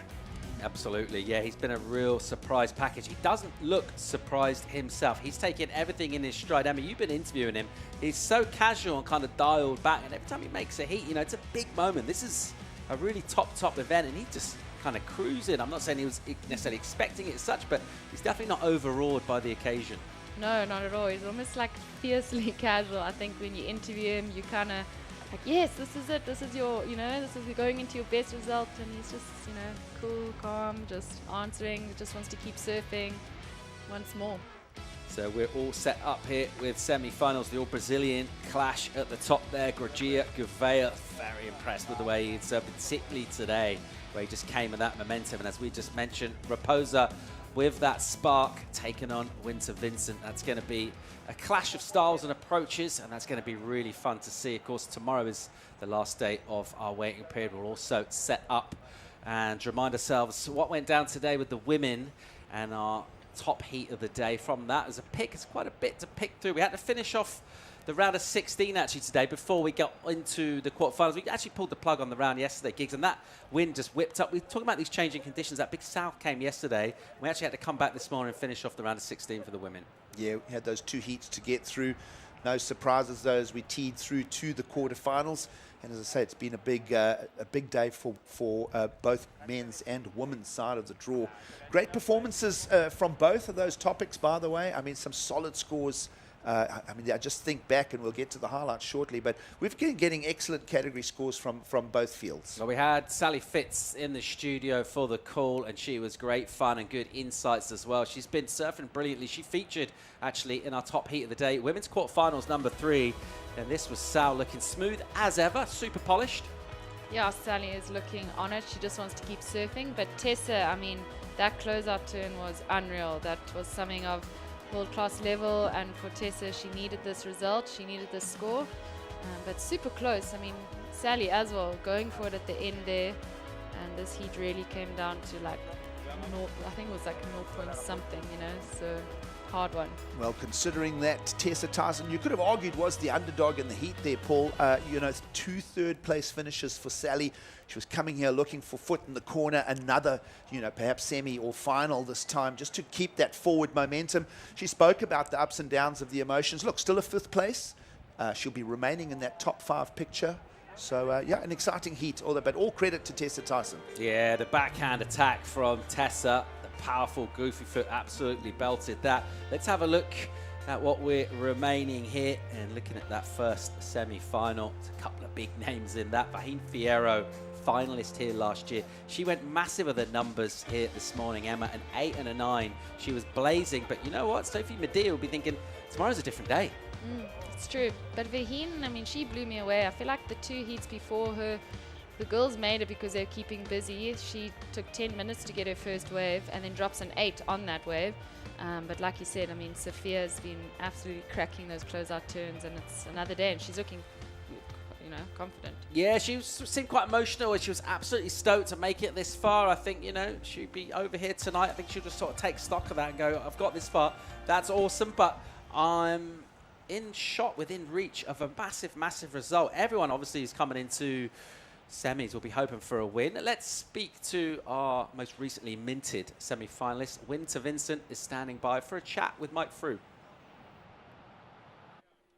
Winter, you through to your best results on the Challenger Series into the semi-finals here at the Ballito Pro, so at least a 3rd place finish. your best results. You've moved up 48 places to 17th on the Challenger Series with us. Tell us about that heat. Yeah, well, that's a good jump. My goal coming into the Challenger event wasn't to really do well, it was just to have fun, learn. And definitely learn a lot this event, and because the waves feel exactly like home, so it's good. And yeah, that heat was pretty fun. Justin, good friend of mine, and he was ripping, so even down to the last end, he could have gone me. And yeah, it just felt like being at home. Winter, we saw you had a board change during the heat. We went and had a look at the board. It didn't seem to be damaged. What was the strategy behind that? And then can you also talk us through this board that you were riding in the end? Yeah, so I went out on that black board, which is, so my normal board is 6 foot, and that's 5'10.5", so it's a fair bit smaller. And it's good for airs, but on my turns it felt a little skatey because it was so small. And halfway through the heat I was just like, oh, got it on a good score, may as well just try my other board out. So yeah, riding a driver 3, the other board was a driver 3 Mayhem as well. DHD fins, and this board's just an inch bigger, so a bit more hold, and just felt a bit better on my turns, but didn't really do many turns out there. Well, Winter, you're through to the semi-finals. We really look forward to seeing how you go tomorrow. And, of course, you've rocketed up the rankings. Back to you guys in the studio. Yeah, Winter Vincent. Wow, he looks a little bit like one of those guys in films who's like maybe he's quarterback of the football team in high school. He's really popular, but yet he's nice to the kids who get bullied as well. Just an all-round great guy. You getting that vibe? Just Yeah, me? I'm getting that vibe. I'm definitely getting that vibe. What a guy. Yeah, well, just 18 years of age. It's going to be a success story. You know, speaking about the 2 wins in Sydney for Australians already, Winter Vincent putting his hand up here. Could there be a 3rd win for the Aussie push of 2024? Yeah, definitely coming into this one with that outsider energy. I tell you, if he keeps performing like this, he's not going to remain an outsider for much longer. I've really enjoyed checking out his charge. Time now to have a look at our top moments of the day. Obviously, we just have rounded out who's going to be surfing in the semis, and some clutch moments coming in the quarters. And just relentless drive, grit, and polish from Ian Gouveia. He surfs so well, Emma. Yeah, Ian has just been on a roll. He's oozing excitement and stoke, and yeah, he just seems like he's so pumped to be here. 2 quarterfinal appearances from him, and well, he's done better than that here. Isabella Nichols, top seed eliminated. A little bit of a surprise in my opinion. She comes out the top of the leaderboard, care of 2 finals appearances on Australia. Still though, a quarterfinal finish, not the worst that you could have for your trip to Ballito, but still, polish and sound from Isabella Nichols. Yeah, she came up against something of a force of nature in this woman. Same heat, only Fierro dropping crazy numbers.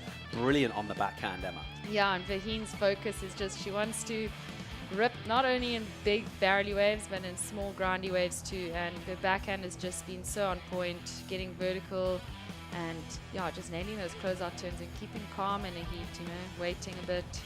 Well, not only hucking over the ledge at Chopu, but just clean lines on her backhand. And talking of goofy foot approach and clean lines, Nolan Rapoza on a roll in 2024 here. We spoke of that quarterfinal number 3 against Jackson Bunch being the pick of it, but Nolan Rapoza has just been on fire at this Ballito Pro, Paul. Yeah, so much spark from Nolan. He's been absolutely incredible. And how about this stuff, though? We talk about progressive surfing and crowd-pleasing maneuvers, full rotation, a massive 9, and look how much it means to Edgard. Yeah, big punt to the air. Yeah, that one there, a flat 9 from the judges. It just had that extra spring coil. And, well, that was the theme. Some excellent scores coming out of 1 maneuver opportunities today. Obviously, we've whittled it down now to just 6 more heats remaining. So we need a couple of hours tomorrow. In terms of conditions that we might get, we tend to get that window where we want the tide to go out a bit, but before the wind gets too strong. So we're thinking sometime tomorrow morning? Yeah, typical of this time of year. It's midwinter on this side of the planet. And, well, it's normally windless to light offshores in the morning. That tide will be a little full in the morning, so expect perhaps a delayed start, Paul, but still some surf to work with through the low tides tomorrow. I've been asking you guys for names throughout this. Why stop now? Who do you fancy for tomorrow? You first, Gigs. Who are you liking for the win? On the women's side, I'm going to go Fierro. She was a finalist last year. It, as we mentioned, was a little bit uncelebrated underneath Bronte's victory. But if you work out the efficiency of Fierro as an all-round athlete, as mentioned it, from hucking over the edge to winning a CT at Chopes, on the plane, in the beach break, she is for sure going to be a massive name in surfing in the years to come. I'll go Fierro for this one. Emma, who are you liking? I mean, I think I'm with gigs on Vaheen, and I don't know. I think Winter Vincent's gonna bring some fire to tomorrow. You know, ruffle up some feathers. Yeah, I think Winter. All this will be decided tomorrow. We'll be crowning champions here at the Ballito Pro, presented by O'Neill. We're going to come back tomorrow morning, 8 o'clock call for an 8:30 start, which means there's only one real thing left to do for today. This has been the Corona Zero Post Show. See you at 8 a.m. tomorrow morning. WorldSurfLeague.com for an 8:30 start. We'll see you tomorrow. We'll send you out with some highlights.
This copyrighted event broadcast is produced by the World Surf League for broadcast around the world and may not be retransmitted, reproduced, rebroadcast, or otherwise distributed or used in any form without the written consent of the World Surf League.